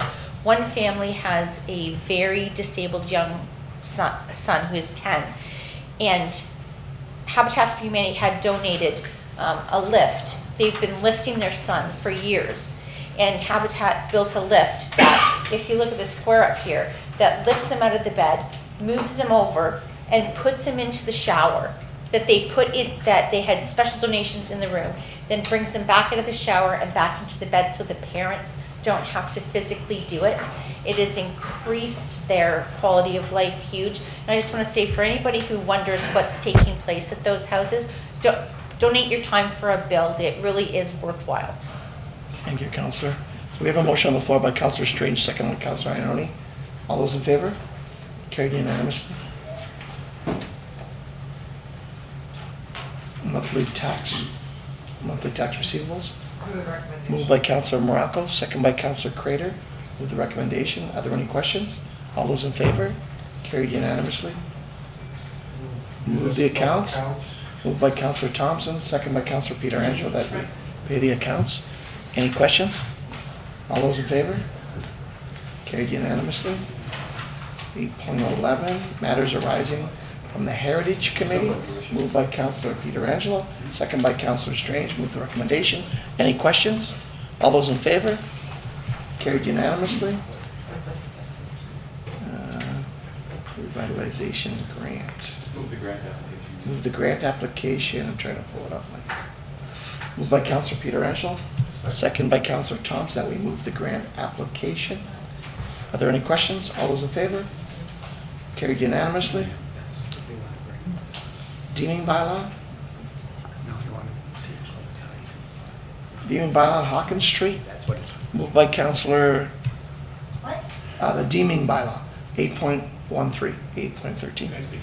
Yeah, absolutely. Councillor Pietrangelo? Yeah, Your Worship, this particular development was part of a Committee of Adjustment application. There was a number of residents that came out just simply because there is uncertainty in regards to what is going to be built in behind their home. There's a bit of land assembly going on, and this deeming bylaw here allows access to the road. I had thought before that we didn't allow flag lots anymore in Niagara Falls, which is kind of a home behind a home.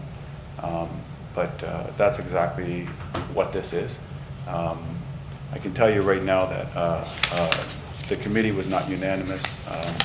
There was a number of residents that were there that were opposed. The developer is not saying what the application is going to be, just at this time that they're going to assemble land and that they need frontage onto the road. I'm not going to support it.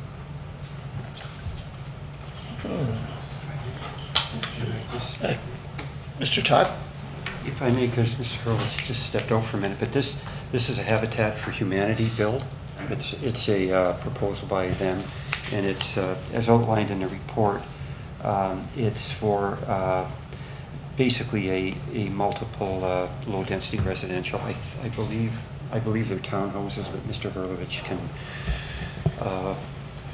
maybe help me out on that one, but just... Nothing's been shared. Pardon me? Nothing has been shared, I can tell you that. They wouldn't say anything. Mr. Hurlovic, 8.13, they're asking for your comments.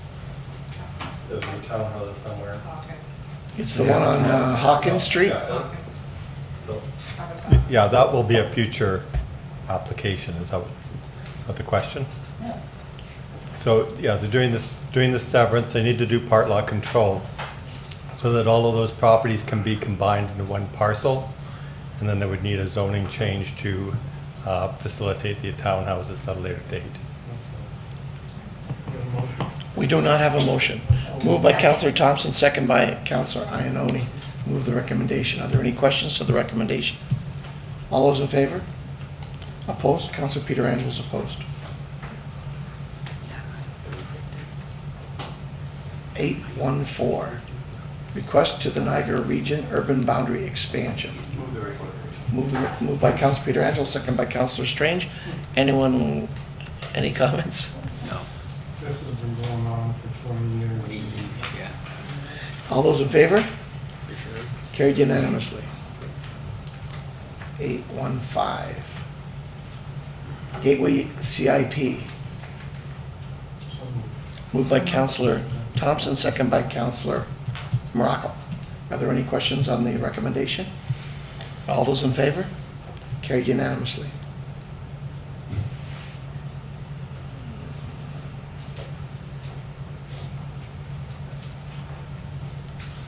Eight one six, zoning bylaw amendment, 5896 Dunn, 6046 Dunn Street.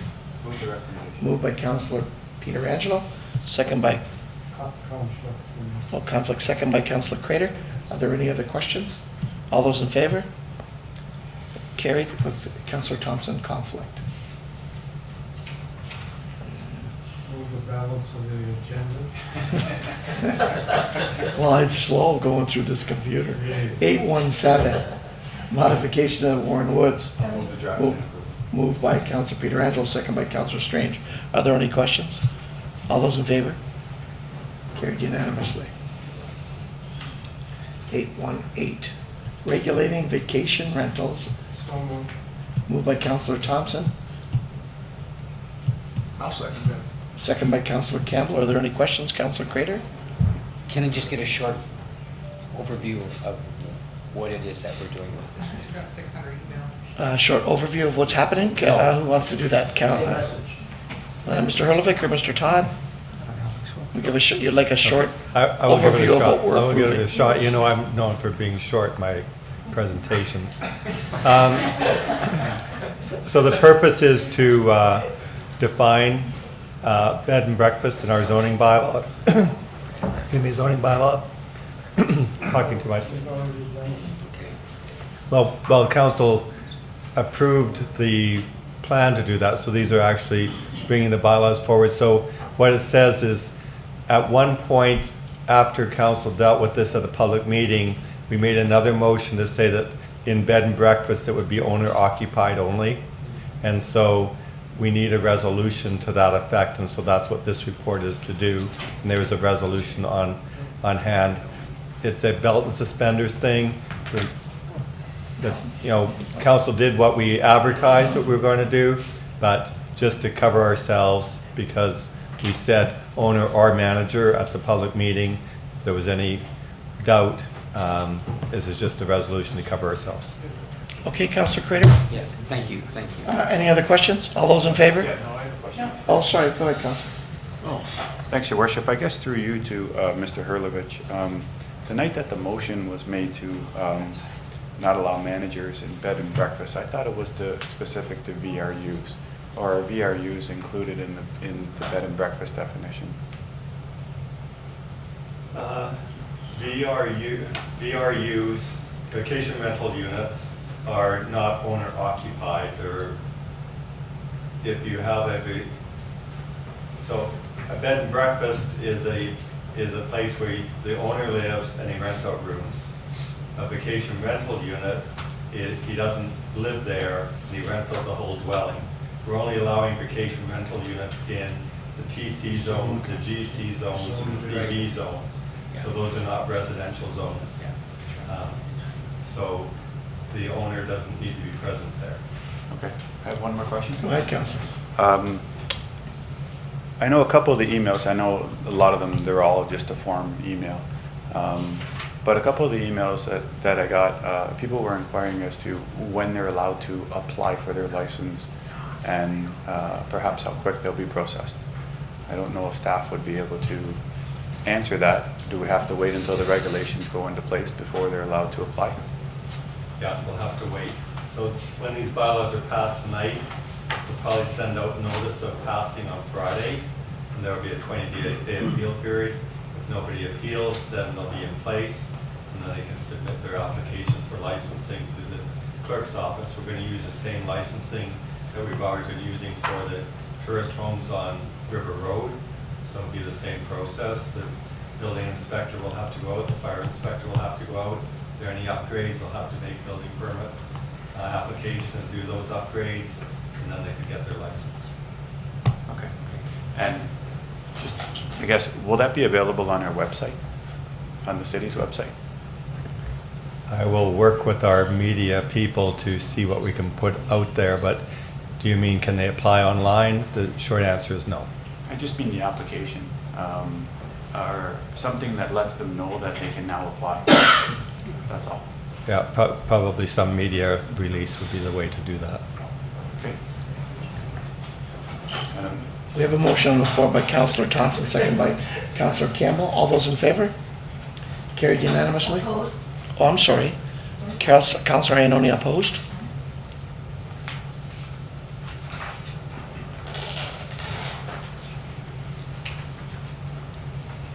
$819, request for removal of padlock control.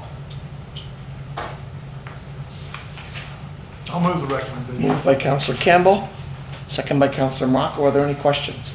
All those in favor? Carried unanimously. 820. Move the inductees, Your Worship. Move the inductees, moved by Councillor Pietrangelo, second by Councillor Strange. Are there any questions or comments? All those in favor? Carried unanimously. Moved by Councillor Thompson, the recommendation of 821, second by Councillor Strange. Are there any questions or comments? All those in favor? Carried unanimously. 822, Summer Street Parking Review. I'll move the recommendation. Moved by Councillor Campbell, second by Councillor Morocco. Are there any questions? All those in favor? Carried unanimously. 823, Transit Services Agreement with Town of Fort Erie. 823 and 824 by Councillor Thompson, second by Councillor Morocco. Are there any questions? All those in favor? Carried unanimously. 825, Snow Plowing Contract, moved by Councillor Campbell, second by Councillor Strange. The recommendation, are there any questions? All those in favor? Carried unanimously. 826, Move the recommendation. moved by Councillor Morocco, second by Councillor Strange. The agreement with the region. Any questions? All those in favor? Carried unanimously. Number 9, communications of the, any communications from the clerk? Mr. Clerk? No additions, just what is listed on the agenda. 9.1. Your Worship, No, sorry, Councillor Campbell. I have to ask a question. Last meeting, we asked that 4 letters be submitted or given to all the council members with respect to Thundering Waters. And they were submitted to the clerk's office. I would like to know why they're not on the agenda tonight, simply as having been received. Mr. Gr- Yep, just a comment. The direction last meeting was that once we received those letters, they would be shared. And once I did receive a hard copy, that same day, they were emailed to all of council. Well, I requested that they be put on the agenda tonight, and you kind of railroaded me out of having them on the agenda. I wouldn't classify it as railroaded. I did request. I followed the direction of council. I did request, did I not? Yes, you did submit a request. So why weren't they put on the agenda? They were received by your department. That's all I'm asking. Mr. Todd? If I may, Councillor, and the clerk and I did talk about this, the direction it came from council from the last meeting was, once those letters were received, because at the time we weren't sure what those letters were, Mr. Bacher actually dropped the letters off to the clerk's office for us. But the direction was, when we received those letters, they would be circulated to all of council, and that's the direction we took. I guess the question is, why didn't we have those letters in our report? They were sent from the ministry. Because, if I may, so there was no direction to put them on the agenda. No, the original, that when they were Original.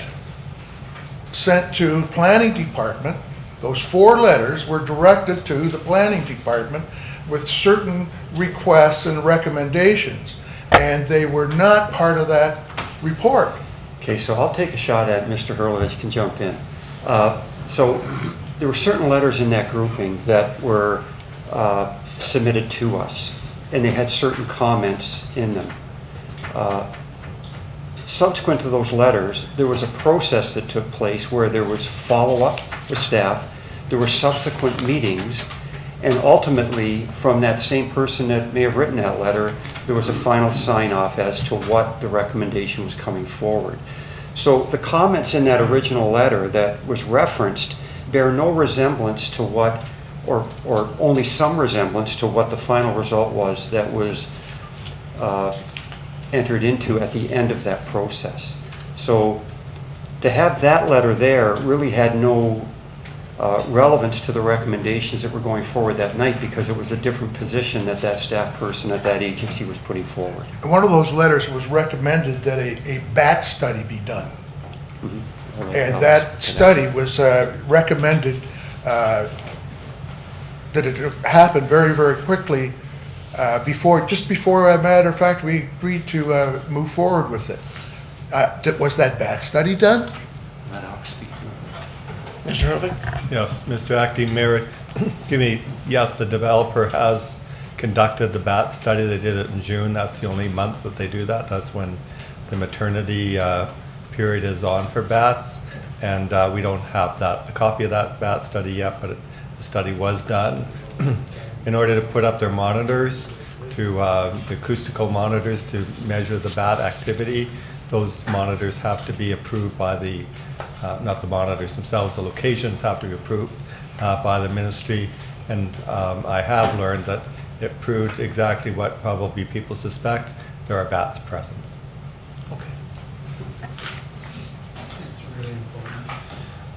Okay. Council? Okay. 9.1. Clawback percentages of municipal tax adjustments. Could we have a little explanation of that? Of this? Absolutely. Who's going to speak to this? Mr.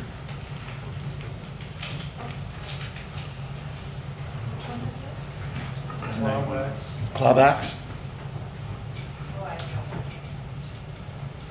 It's 9.1, Tiff.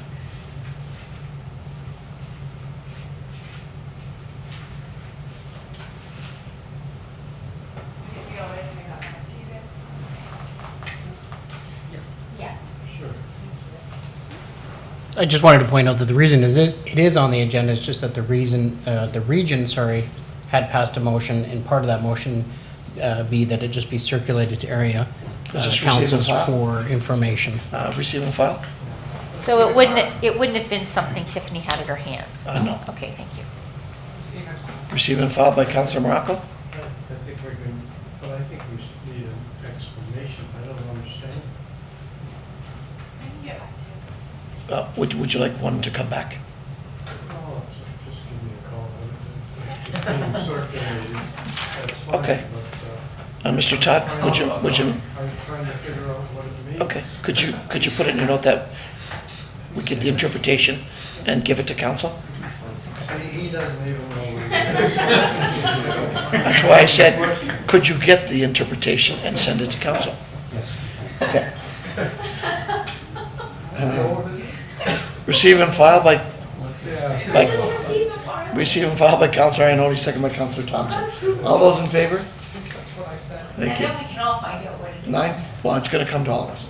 9.2, the cannabis odor, So, the recommendation, moved by Councilor Ioannoni, I just want you to support. They're just trying to get people to move up to Pelham. That's- moved by Councilor Ioannoni. Do we have a second? Seconded by Councilor Morocco. All those in favor? Carried unanimously. 9.3. So moved. Moved by Councilor Strange, second by Councilor Pietrangelo. All those in favor? Okay. Carried unanimously. So moved Oktoberfest. Number 4, 9.4, moved by Councilor Strange, second by Councilor You know the Pietrangelo. one who gets in on it. Yeah. All those in favor? Carried unanimously. 9.5, Move community day, your worship. moved by Councilor Pietrangelo, second by Councilor Strange. All those in favor? Carried unanimously.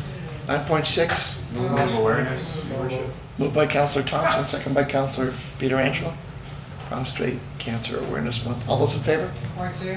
Carried unanimously. 9.7, World Mental Health The Day. World Mental Health Day, your worship. Moved by Councilor Pietrangelo, second by Councilor Morocco. All those in favor? Carried unanimously.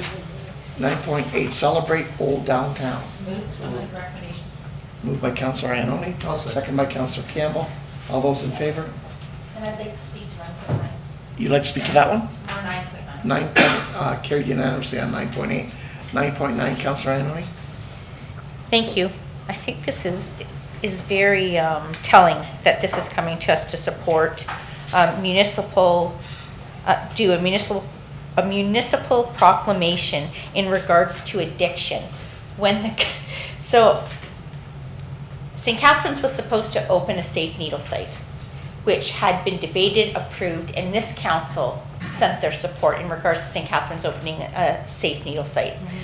This government, once it was elected, stopped that safe needle site opening. And the repercussions to those suffering from addiction and families of those suffering from addiction that had hoped beyond hope, that it was long past time, that there would be a safe needle injection site, so that they didn't have to worry that when their loved ones who cannot kick their addiction habit or are trying to use needles, they were not going to die of an opioid overdose when they use it. And it is very sad to understand. I went and sat with a parent support group of parents whose family members struggle with addiction, and the lives they're leading and the heartbreak they have that they cannot aid, help, or assist someone with addiction. As somebody who lost their sister to addiction, it's devastating. It is absolutely devastating. So I have a resolution I would like this council to pass. Whereas the City of Niagara Falls previously supported the opening and creation of safe injection sites, and whereas the opioid crisis is worldwide and every day people are dying, and whereas addiction is a complex, devastating condition and addiction services cannot meet the needs of the problem, which is the case in the Niagara region, and whereas the City of St. Catharines was set to open a much-needed safe injection site that has now been cancelled by this new Conservative government, leaving the lives of thousands of Niagara area residents that struggle with addiction and have lost their ability to have a safe injection site, which would have been the only one the Niagara region would have, are now more at risk, and therefore be it resolved that the City of Niagara Falls requests that the province put the lives of those struggling with addiction back as a priority and allow the St. Catharines Safe Injection Site to open as planned. And I so move that resolution. We have a resolution by Councillor Ioannoni, second by Councillor Thompson. Any comments? Councillor Morocco? One comment. Councillor Ioannoni, if you could just change, I know that we had met with the police, and the police are actually asking that if we refer to safe injection sites, if we could rename them and not name them safe injection sites. And I'm actually just scrambling through my notes because I wasn't prepared for this. Yeah, I was just using the terminology that the Conservative government used. Yeah. And I know in St. Catharines they were using a different terminology, but that's not how Doug Ford's government changed it. It was safe addiction sites are not permitted. And it has such a stereotype, and addiction has such a stereotype, kind of like breaking the stigma of mental health.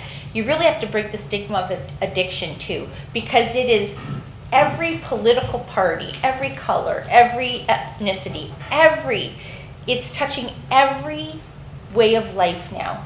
And making it harder for people who have addictions to have a safe injection site, I think is asinine and puts the community and those who are struggling with addiction more at risk. And that's why I use that terminology, because that was the terminology he used. Yeah, and we'll continue to use that because I'm sorry, I just couldn't pull that up in my files from the police asking about that, but I think that's very important. I think now that more than ever, we're finding more and more needles that end up all over the place, but it's just that safe environment, so I totally support that, yes. Yeah, and Mr. Acting Mayor, we met them through the Out of the Cold program. And it is heartbreaking. And that's all I can say. So we have a resolution by Councillor Ioannoni, second by Councillor Thompson. Any other comments? Mr. Clerk? Could we just get asked that a copy of that be submitted to the clerk's I office? tried to do it roughly here. No problem, thank you. All those in favor? Carried unanimously. So Councillor, there was still the other one, that request that September 16th, 2018. Oh, so moved. Be proclaimed as Recovery Day. Moved by Councillor Ioannoni, second by Councillor Thompson.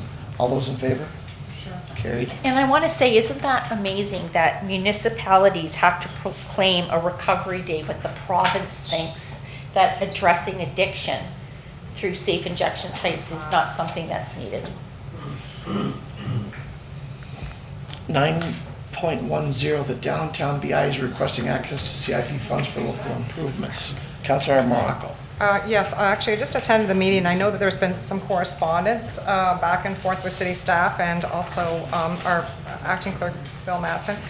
They're actually requesting I believe, $50,000 from the CIP fund to put aside so that they could actually look at improvements and also a legacy plan that they're looking. And I just want to get clarification because I know that Mr. Mattson has received the information, so I wanted to make sure that that was clear. What we're looking at is just to have council approve the request of $50,000 from the available CIP fund. So you're moving the recommendation? Yes. Moved by Councilor Morocco, I'll second that. second by Councilor Campbell. All those in favor? Carried unanimously. Resolutions? Move the resolutions? All of them? All of them? Yes. Councilor, moved by Councilor Thompson, second by Councilor Peter Angelo, move the resolutions. All those in favor? Carried unanimously. A ratification of in-camera reports. Mr. Clerk. Yes, council did meet earlier this evening in camera to discuss a few matters. We will ratify, first of all, report BDD 2018-004. This has to do with proposed conveyance of city-owned land within the Montrose Business Park. And that the recommendation was passed that council accept the offer from 1769806 Ontario Limited to purchase lands within the Montrose Business Park for a total price of $120,000, and that the mayor and clerk and the city solicitor be authorized to take whatever actions and sign whatever documents are required to complete this transaction.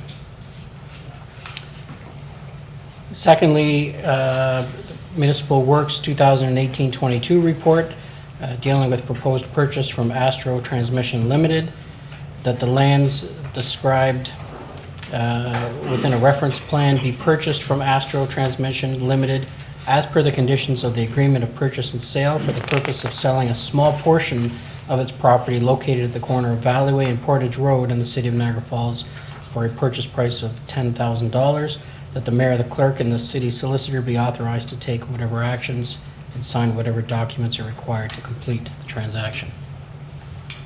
Councilor Peter Angelo, move the in-camera reports. Second by Councilor Thompson.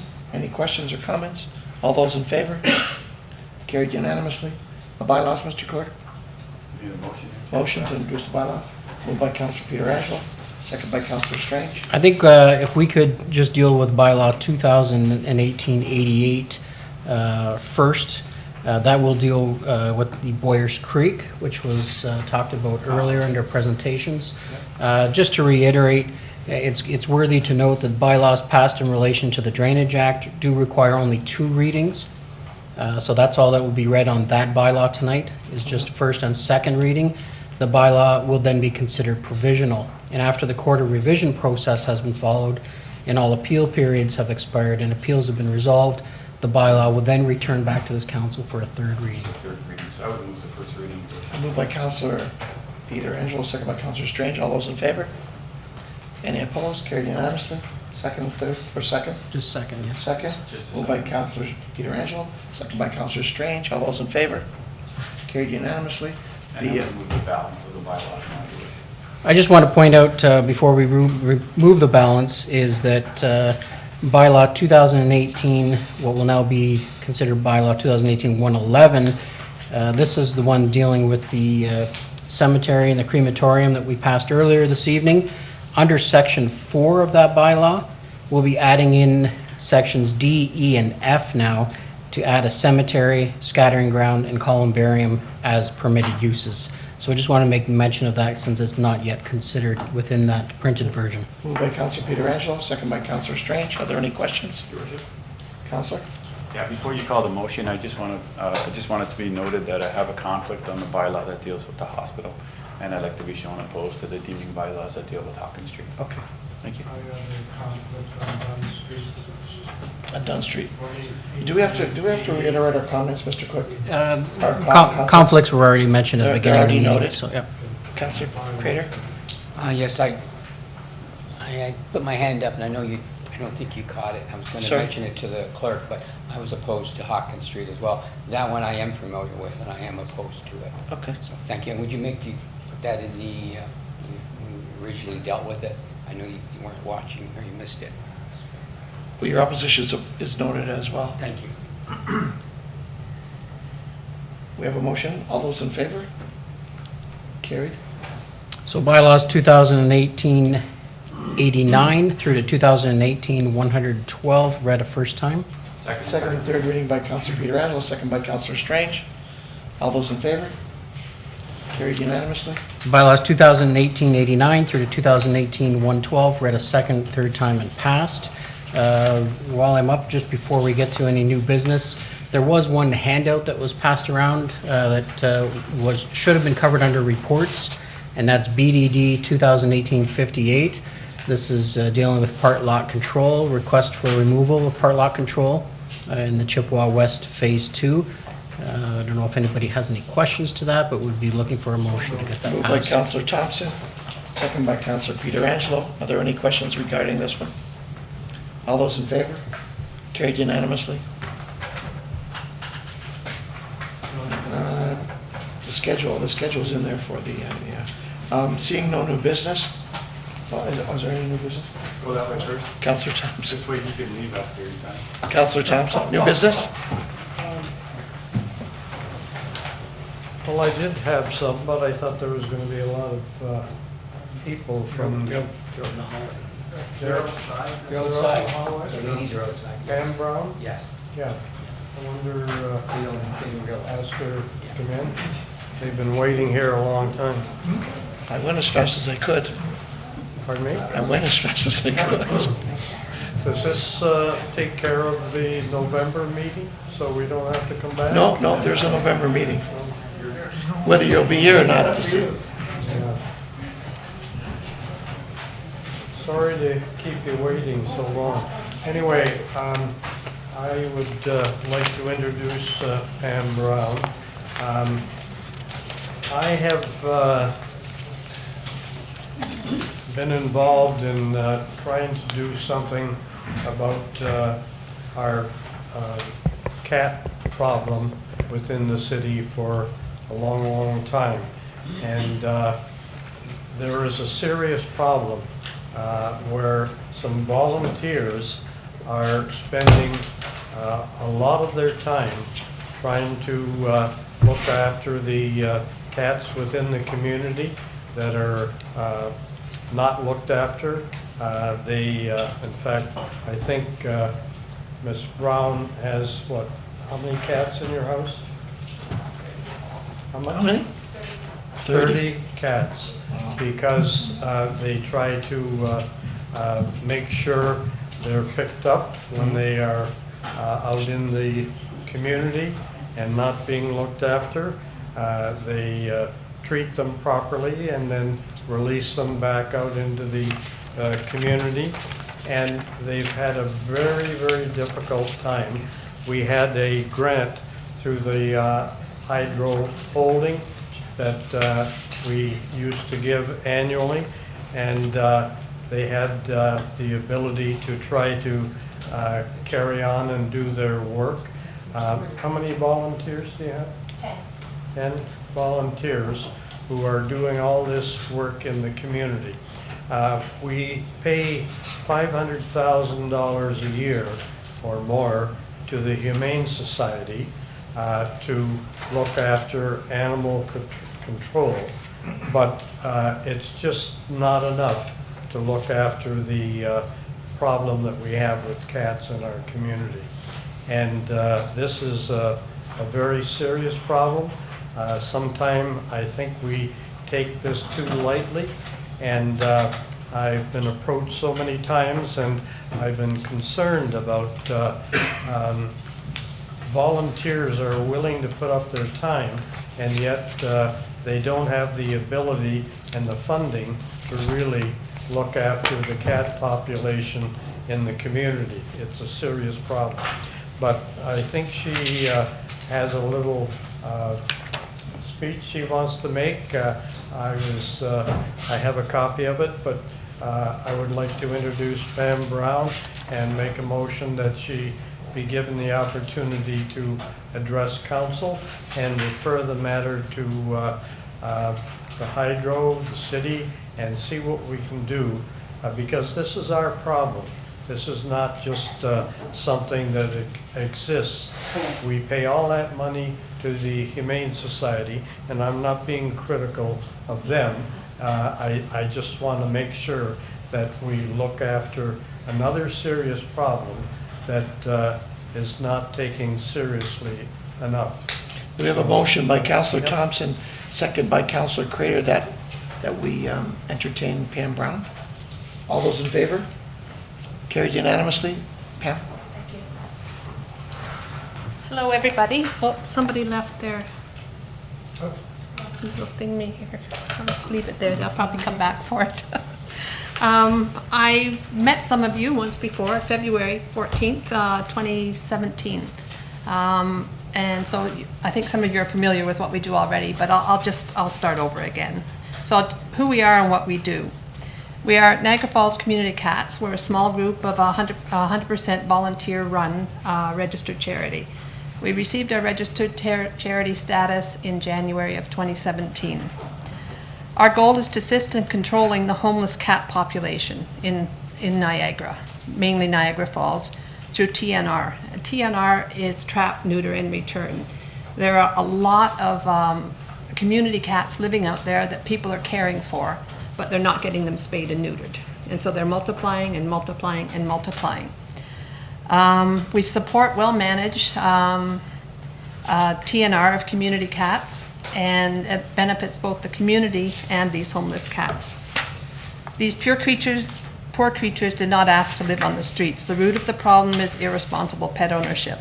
People adopt, often from free to good home on Kijiji ads, and A, never get their kittens spayed or neutered, B, allow their cats to roam and reproduce, and C, just plain abandonment of cats when they are no longer cute little kittens, or people move and just leave them behind. We hear time and time again that my neighbor moved away and they didn't take the cats with them. Sometimes people are moving to new homes where they're not allowed to have pets, and the easiest thing to do is to leave them behind. By spaying and neutering homeless cats, we stop the reproductive cycle of those cats, therefore reducing the number of homeless-born cats living on the street. These cats also receive a rabies vaccination at the time of their surgery. We also rescue young kittens who have been born on the streets and place them in foster care. When the kittens are very young, you can socialize them and we can get them into one of our adoption programs. When possible, we also find homes for abandoned tame adults, because a lot of these cats, they were abandoned, they're quite frightened and skittish outside, but once we trap them and we get them inside, we realize that they really are friendly and they have had a home in their life. We fill a gap, as Wayne said. The Humane Society does not run TNR programs, so there's nobody taking care of these homeless cats. The Humane Society will take in tame strays when space permits, but the ones that are on the borderline, nobody takes care of them, and nobody's getting them spayed and neutered.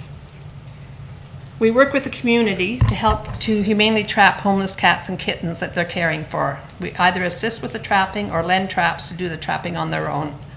Cats that are trapped are held in recovery space until their surgery appointment, and then are housed there while they recover prior to being released back into well-managed colonies, where caretakers will continue to feed and provide shelter for them.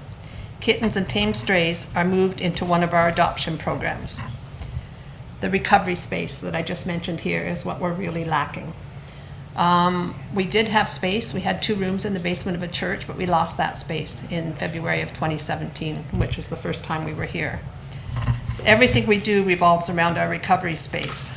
When we lost our donated recovery space in February 2017, we came here to City Council, who unanimously agreed to search for an available space within city-owned property. Suitable space has still not been found. We have also been searching for another suitable location on our own, but with no luck. We are looking for about 300 square feet of space with heat. I added air conditioning here. This has been an awful hot winter, a hot summer, and hot water. The basement of a commercial building might work, just a couple of rooms. The volunteers are ready to chip in so that we could afford maybe $300 a month inclusive, but that is money that could be spent on food, litter, vet bills, spay and neuter fees, etc. A donated space would go a long way in helping us to continue the work we do. Homeless cats will just keep multiplying if we do not continue this work, and we cannot continue this work without recovery space. Since February of 2017, the recovery space has been set up in the home of one of our volunteers. Well, you just outed me. It's my house. That space currently holds 30 rescued kittens and 4 rescued tame adults. We also have 25 kittens in various foster homes. And now that we're now having to turn down requests for help. As we get more known within the community, people are referring other people to us. And we just have no space. A lady came to me recently. She's about a situation on Kitchener Street and McDonald Street where there are a large number of homeless cats reproducing there. And we can't help her because we have no space. There's another one on Robinson Street. There's apparently 30 to 35 free roaming cats there, cats and kittens reproducing. And we can't help them. We have no space. So since our group formed in September 2015, we've taken over 500 cats and kittens into our program and found homes for about 250 kittens and 70 tame adults. Approximately 50% of these cats were female. Females can give birth to 3 litters of kittens a year with an average of 4 kittens per litter. And then when their kittens are 6 months old, they start reproducing. And then when they're 6 months old, they start reproducing. Assuming her litters are not fixed and breed themselves, mathematically, hundreds of thousands of kittens could result, contributing to the pet overpopulation problem. Even all of these kittens certainly don't survive. Even a fraction of this number is way too many. Our program has had a significant impact on preventing a staggering number of street-born kittens entering the world. We want to continue this work, but are struggling to do so without suitable recovery space. We are reaching out to the city and the community for help. Funding and expenses. In 2017, we spent over $11,000 on vet bills and approximately $14,000 on spay and neuter fees and vaccinations. Donations. We get donations. We have we have 2 pet value stores that we use as adoption outlets, and they run their own fundraising for us. We are fortunate to receive a $5,000 grant from Holdco last year, but that's not available to us this year. Our vet bills already this year exceed $10,000, and our spay and neuter fees in the first 6 months are approaching $5,000. Any grants or funding from the city would go a long way to helping us to continue these programs. When cats no longer have the ability to reproduce, they become better neighbors. Oh geez, I didn't print the last page. But what we're here for really is asking that the city help share the responsibility of dealing with this crisis cat situation in Niagara. And we're looking for space so that we can help more people and help more cats, and funding, because it's a very, very expensive venture. Councillor Thompson? Yes, I would suggest with the comments, this is a serious problem, that we refer to our staff, put it online, advertising for space. I appreciate that they're willing to donate $300 a month. I would start out by making a motion, we'll add 5,000 to that for this year, and see if we can come up with some permanent support, either through Holdco or something, through our staff, but to refer it and make sure we have contact with Mrs. Brown to make sure we look after the problem. It's our responsibility. It's a problem. It's the same as you would think that the Humane Society doesn't have the ability to do that. So I would make that a motion. Okay, we have a motion by Councillor Thompson that we immediately donate $5,000 and refer to staff to try and help find space. And get the hydro involved. Okay, we'll refer to Holco. Do we have a seconder for Councillor Thompson's motion? Sure, I'll second. Second by Councillor Peter Angelo. All those in favor? Carried unanimously. Thank you very much. Councillor Thompson, is that the end of your new business? No, I had another issue which is entirely impossible. You know, we're talking about the homeless.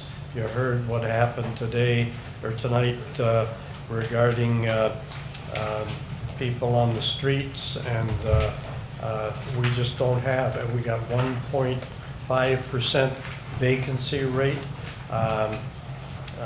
The problem with Airbnbs taking up probably 600 properties has escalated the rent, escalated the cost of housing, and escalated homelessness. And I had a couple of emails this week complaining about people in the commercial areas out there sleeping and living there on the streets. And what can you do about that? The police go out and they ask them to move. They move down and then they come back and the same spot. It's going on. It's a serious problem for housing. And I said I would bring it up and talk about it, but what is the solution? The solution is money to look after housing for people who can't afford it. And I don't have a solution to that at this time, but I just want everybody to be aware. They're in the high tourist areas, sleeping on the sidewalk, in front of hotels, in front of the casino.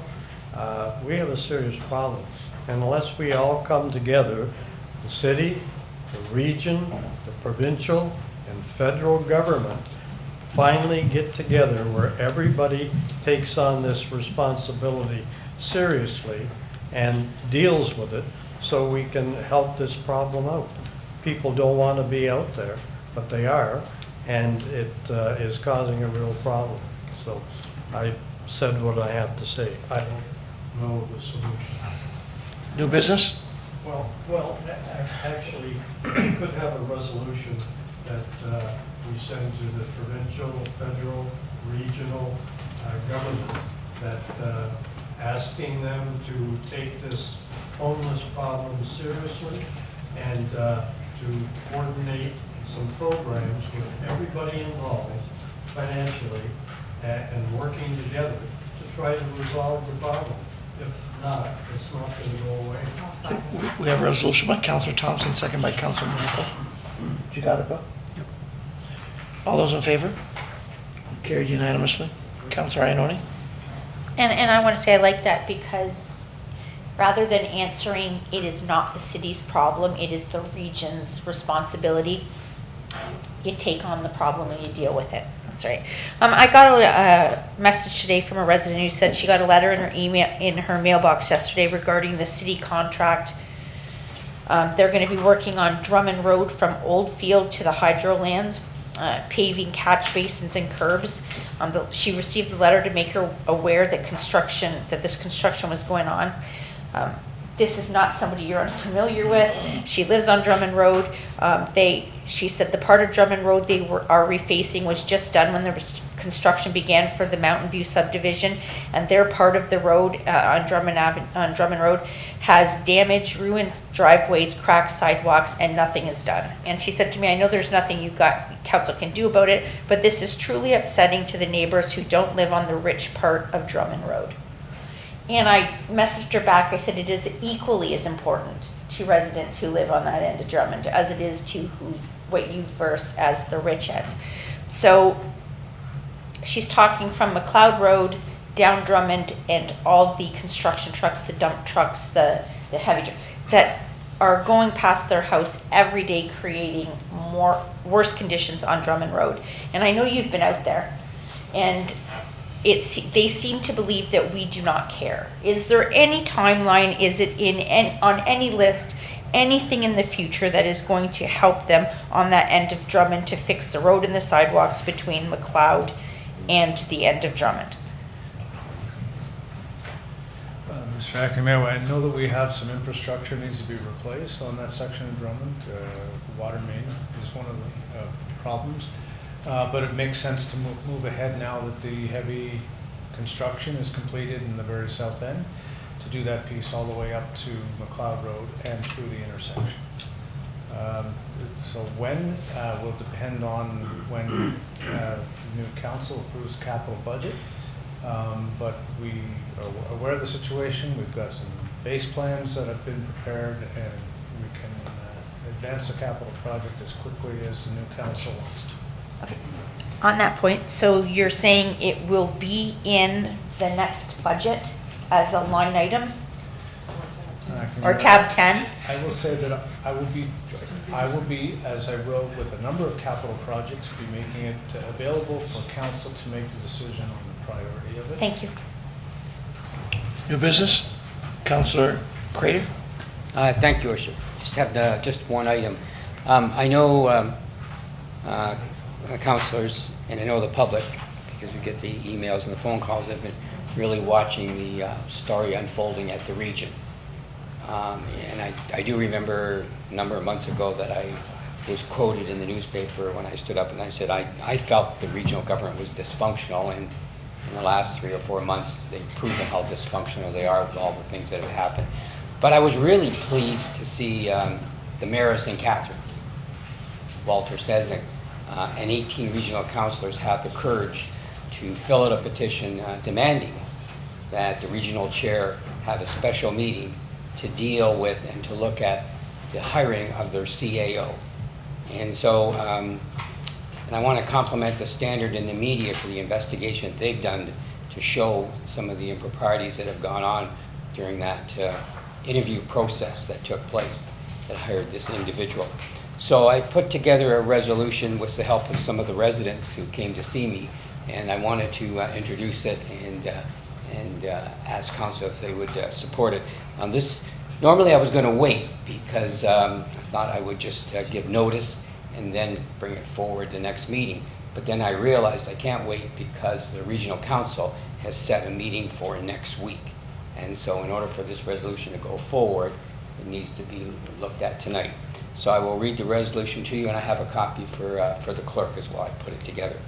Whereas Niagara Falls City Council unanimously passed a resolution on the 10th of April 2018 that council supports the regional review of the hiring process of the Chief Administration Officer, CAO, and that the results of the review be reported on within the term of council. And whereas since passing the resolution, the St. Catharines Standard has published a number of articles that call into question the CAO selection process.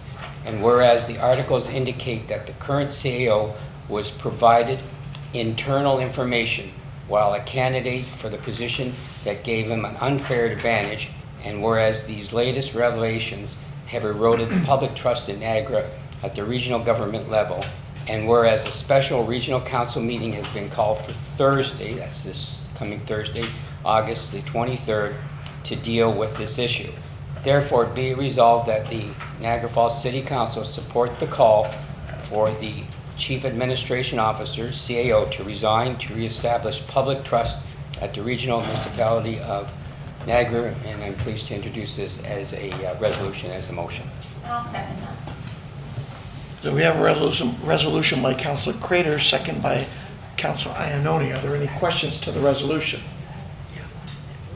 We're asking them to resign?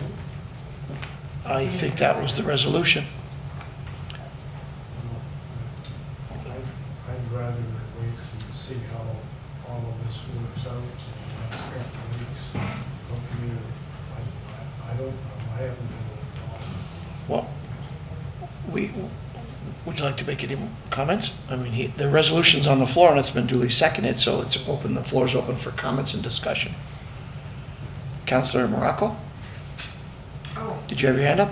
Yes, well, no, I just actually wanted to ask that he is actually, I'm sorry, Councillor Crater is actually asking for the regional CEO to resign from his position. Is that correct? I wanted to I make think sure. that was part of his resolution. Oh, okay. Yep,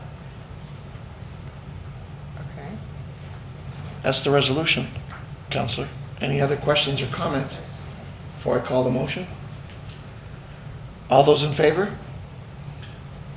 Opposed? 2 opposed, motion carries. Any other new business? That's it, thank you very much. I voted against it because I don't have any factual information. What? Doesn't matter. I understand. It passed. Yeah, it's passed. It passed. Council, new business? Yes, Counselor? sorry. 2 things. So I'll start off, first of all, sorry that under the 8.20, the Arts and Culture Wall of Fame, I just wanted to know that there was 3 that were added, that were indicted into that, and I just wanted to know if we could actually add 1 more, a 4th, I think, because they only allow 3. But why I'm asking for the 4th is because I don't know if you had an opportunity to go to the Water of Life. It was an international art exhibit that happened here at our museum. It was fabulous. It was a spectacular display. The gentleman is an international artist and photographer and film producer, and I just wanted to know that if we could maybe just add 1 more to the list to be added on, because I think that the momentum will be gone if we waited till next year, because this display now is going and he's actually now heading out, and I think it would be nice to say that he's actually also on our Niagara Falls, because it's a great opportunity to market and promote Niagara as he travels around the world. So anyway, I would just like to see. Make a motion? Yeah, make a motion to see. Moved by Councillor Morocco, second by Councillor Crater. Are there any questions to the motion? All those in favor? Carried. And 1 more. If I actually had requested an engineer's report back, or study back on the Rapids View property. So I'm just wondering if we could actually, if I could make a motion just to have an update on the engineer's report on Rapids View. Moved by Councillor Morocco, second by Councillor Thompson. All those in favor? Carried unanimously. New business? Councillor Campbell? Yes, thank you, Your Worship. It's unfortunate that this is our last meeting. I was hoping that I could get a report on the agenda with respect to the shelter for winter shelters that I was made a chair of.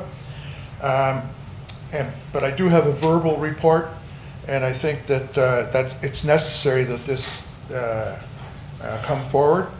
First of all, I want to thank Diane Monroe. She's been a gem in this entire process. She's gone out of her way to, she conducted a thorough survey that indicated that a permanent men's shelter was not warranted. That was one of the findings that was done, and she went out and touched base with all the organizations. But since then, the last meeting was July 20th, and I was not able to be there. But Diane Monroe, Angela Peoples was there, Alex, I believe you were there, and Kathy Cousins was there from the Niagara region. And there is need for a shelter to operate November to April that can provide funding assistance for this shelter.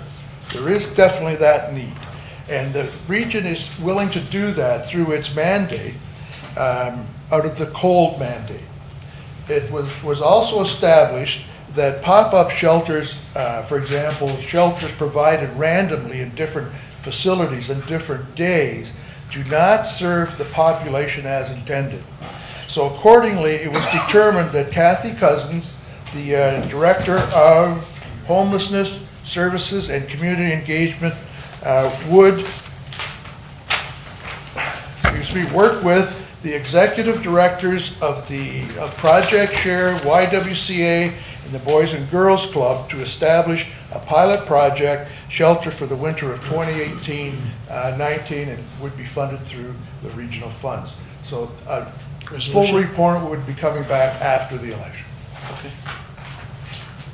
Thank you. Counselor? Do you have any new business, Counselor? Yeah, he can go. I have to go. Yeah. Well, Thanks, Your Worship. he's only got one. I only got one. So Okay. he's got one. First one, Your Worship, is Glengate Park. I brought in a petition back in June, and the motion that was made was that council accept the petition and that a neighborhood meeting be set up. We're close to the end of the summer, and I don't have a date. I've asked for a date. I don't have one yet, though, of when the neighborhood meeting would be. So, Who's perhaps gonna, I can leave that one with someone, and then someone will get back to me with a date. yeah, Mr. Todd, get back to him, have someone get back to him on that? I really hate to bring it up. I did send an email asking, but I didn't get a reply back. Okay. Next one, Your Worship, is a property on Brookdale. Everyone will remember as a motel that was allowing people to live there. Bit of a blight, I guess, in terms of the appearance of it and everything that was happening there. That property has been left out of the boundaries of the Lundy's Lane CIP. And right now. Brookdale? On Brookdale, yeah. And forever and a day, they've been part of. Brookfield. Sorry. Okay. Brookfield. Forever and a day, they've been part of the Lundy's Lane BIA. In fact, they're still part of the Lundy's Lane BIA. Yeah. So I'd like to make a motion that that property be Included? included in the boundaries of the Lundy's Lane CIP. Second by Counselor Thompson. All those in favor? Carried unanimously. Thanks, Your Worship. Next one is streetlights. I know they were brought up 2 meetings ago. And then again, in the last meeting, Mr. Holman sent out, I guess, a file from the city that showed all of the streetlights that are on the list that need to be installed. And part of my concern really is that a lot of the streetlights that have been identified are there because it's a safety concern. Yet the city is only attacking this at a rate of 6 or 7 new streetlights a year. And I guess my issue with it is that if we know that it's a safety concern from a risk management perspective, would we not want to spend a little bit of money and put those streetlights in? So there isn't a lot of streetlights that are on there. Councilor Craig? It does make the tab 10 list every year. There's really nothing political about it. It's more from a risk management perspective that I think we should just eliminate the backlog, and we should do it in this year's budget. It's part of tab 10 anyway, so I'd be happy to make that motion that the funds be applied. Included in for this year's budget. Exactly. Moved by Counselor Pietrangelo, second by Counselor Crater. And who wants to speak to Does it? that include Queen Street? Would that include Queen Whatever's Street on having the upgrades backlog. for the lights? Whatever is on the list, and I know that they're not specific to the rural area. They're all over the city, so whatever Mr. If it's Holman on and the his staff backlog. have identified Yeah. as a safety concern, those are the ones that are gonna be getting the For Queen streetlights. Street's definitely. There's quite a lot of them, I know there is, yeah. So mostly at intersections. Before we call the motion, we still have a couple questions. Sorry. No, I'm just No? gonna second it. Oh, yeah, we have your second, but all in favor of the motion? Carried unanimously. Counselor? Next one, Your Worship, and I only have one more after this, is an email that we received, and it's in regards to the junkyard that's over on Willowdale Road. I know we've received an email before from the same neighbor. Really don't want to get into, what's happened or what should have happened, but what's being called into question is the site alteration process. So all I'm really hoping for is that staff can basically outline to council what our site alteration process is and what we hope to achieve through it. I think what's being called into question is whether or not council should take that over or whether staff should have that. So I think just really an information report, or even if it's a memo, just letting council know this is what it is, and then council can make the decision later on. That's all I'm looking for. So I would make that a motion, yeah. Motion? That's the auto wreckers? Yeah, but it's more in terms of not the decision that was made but in regards to the whole site alteration process. So I think if council understands what the site alteration process is, then we can go forward from there. That's all. Yeah. Yeah. Moved Not by looking to Councilor make a Pietrangelo, decision. second by Councilor Thompson. Yes? Yeah. All those in favor? Yeah. Yeah, and it's not to make a decision, so Get that, information. that one's already done. All right, and my last one, your worship, or your worship, has to do with, has to do with the provincial growth plan. And I guess, I mean, Mr. Hurlovich or Mr. Todd can weigh in on this one if they want. I'm not sure that we're hitting the current targets that the province has set down in terms of their growth plan. And every time the province comes out with a new growth plan, municipalities have to adopt that as part of their official plan. I think right now the targets that we're looking to achieve are 53 people per hectare, which is a heck of a lot more dense than most of the areas in Niagara Falls. We also, another target that we have to achieve is 40% intensification. Intensification has to do with the areas that are already built up. I think what happens is we find ourselves in a bit of a pickle because we always have residents saying, well, that's too dense. And then on the other hand, we turn to our policies, which are handed down by the province, and we say, well, that's what's in the official plan, so we really have to support it. And that doesn't, I guess, sit well with everyone that we represent. So I guess my message really is to let the provincial government know that it's difficult to paint all municipalities with the same brush. By nature, some are more dense than others. Toronto, Oakville, Mississauga, Burlington, and I don't mean it in dense, but I mean, yeah, the politicians. But some are more dense than others, and then there's others that have more of a rural capacity to them. I can't imagine how Waynfleet or Port Colborne are actually going to hit any of these provincial targets. They're probably not hitting any of them. So I don't think we would get anywhere if Niagara Falls themselves went to the provincial government and asked them to look at the growth plan just for us. But maybe we would get somewhere if we had that conversation as a region, as representing 12 municipalities and then going to the province. Because if none of the municipalities in the region are actually hitting the provincial growth targets, then maybe it's time that we get some latitude towards these targets so that we don't always have to tell the residents, well, those are the new policies that are in place and we really can't do anything about it.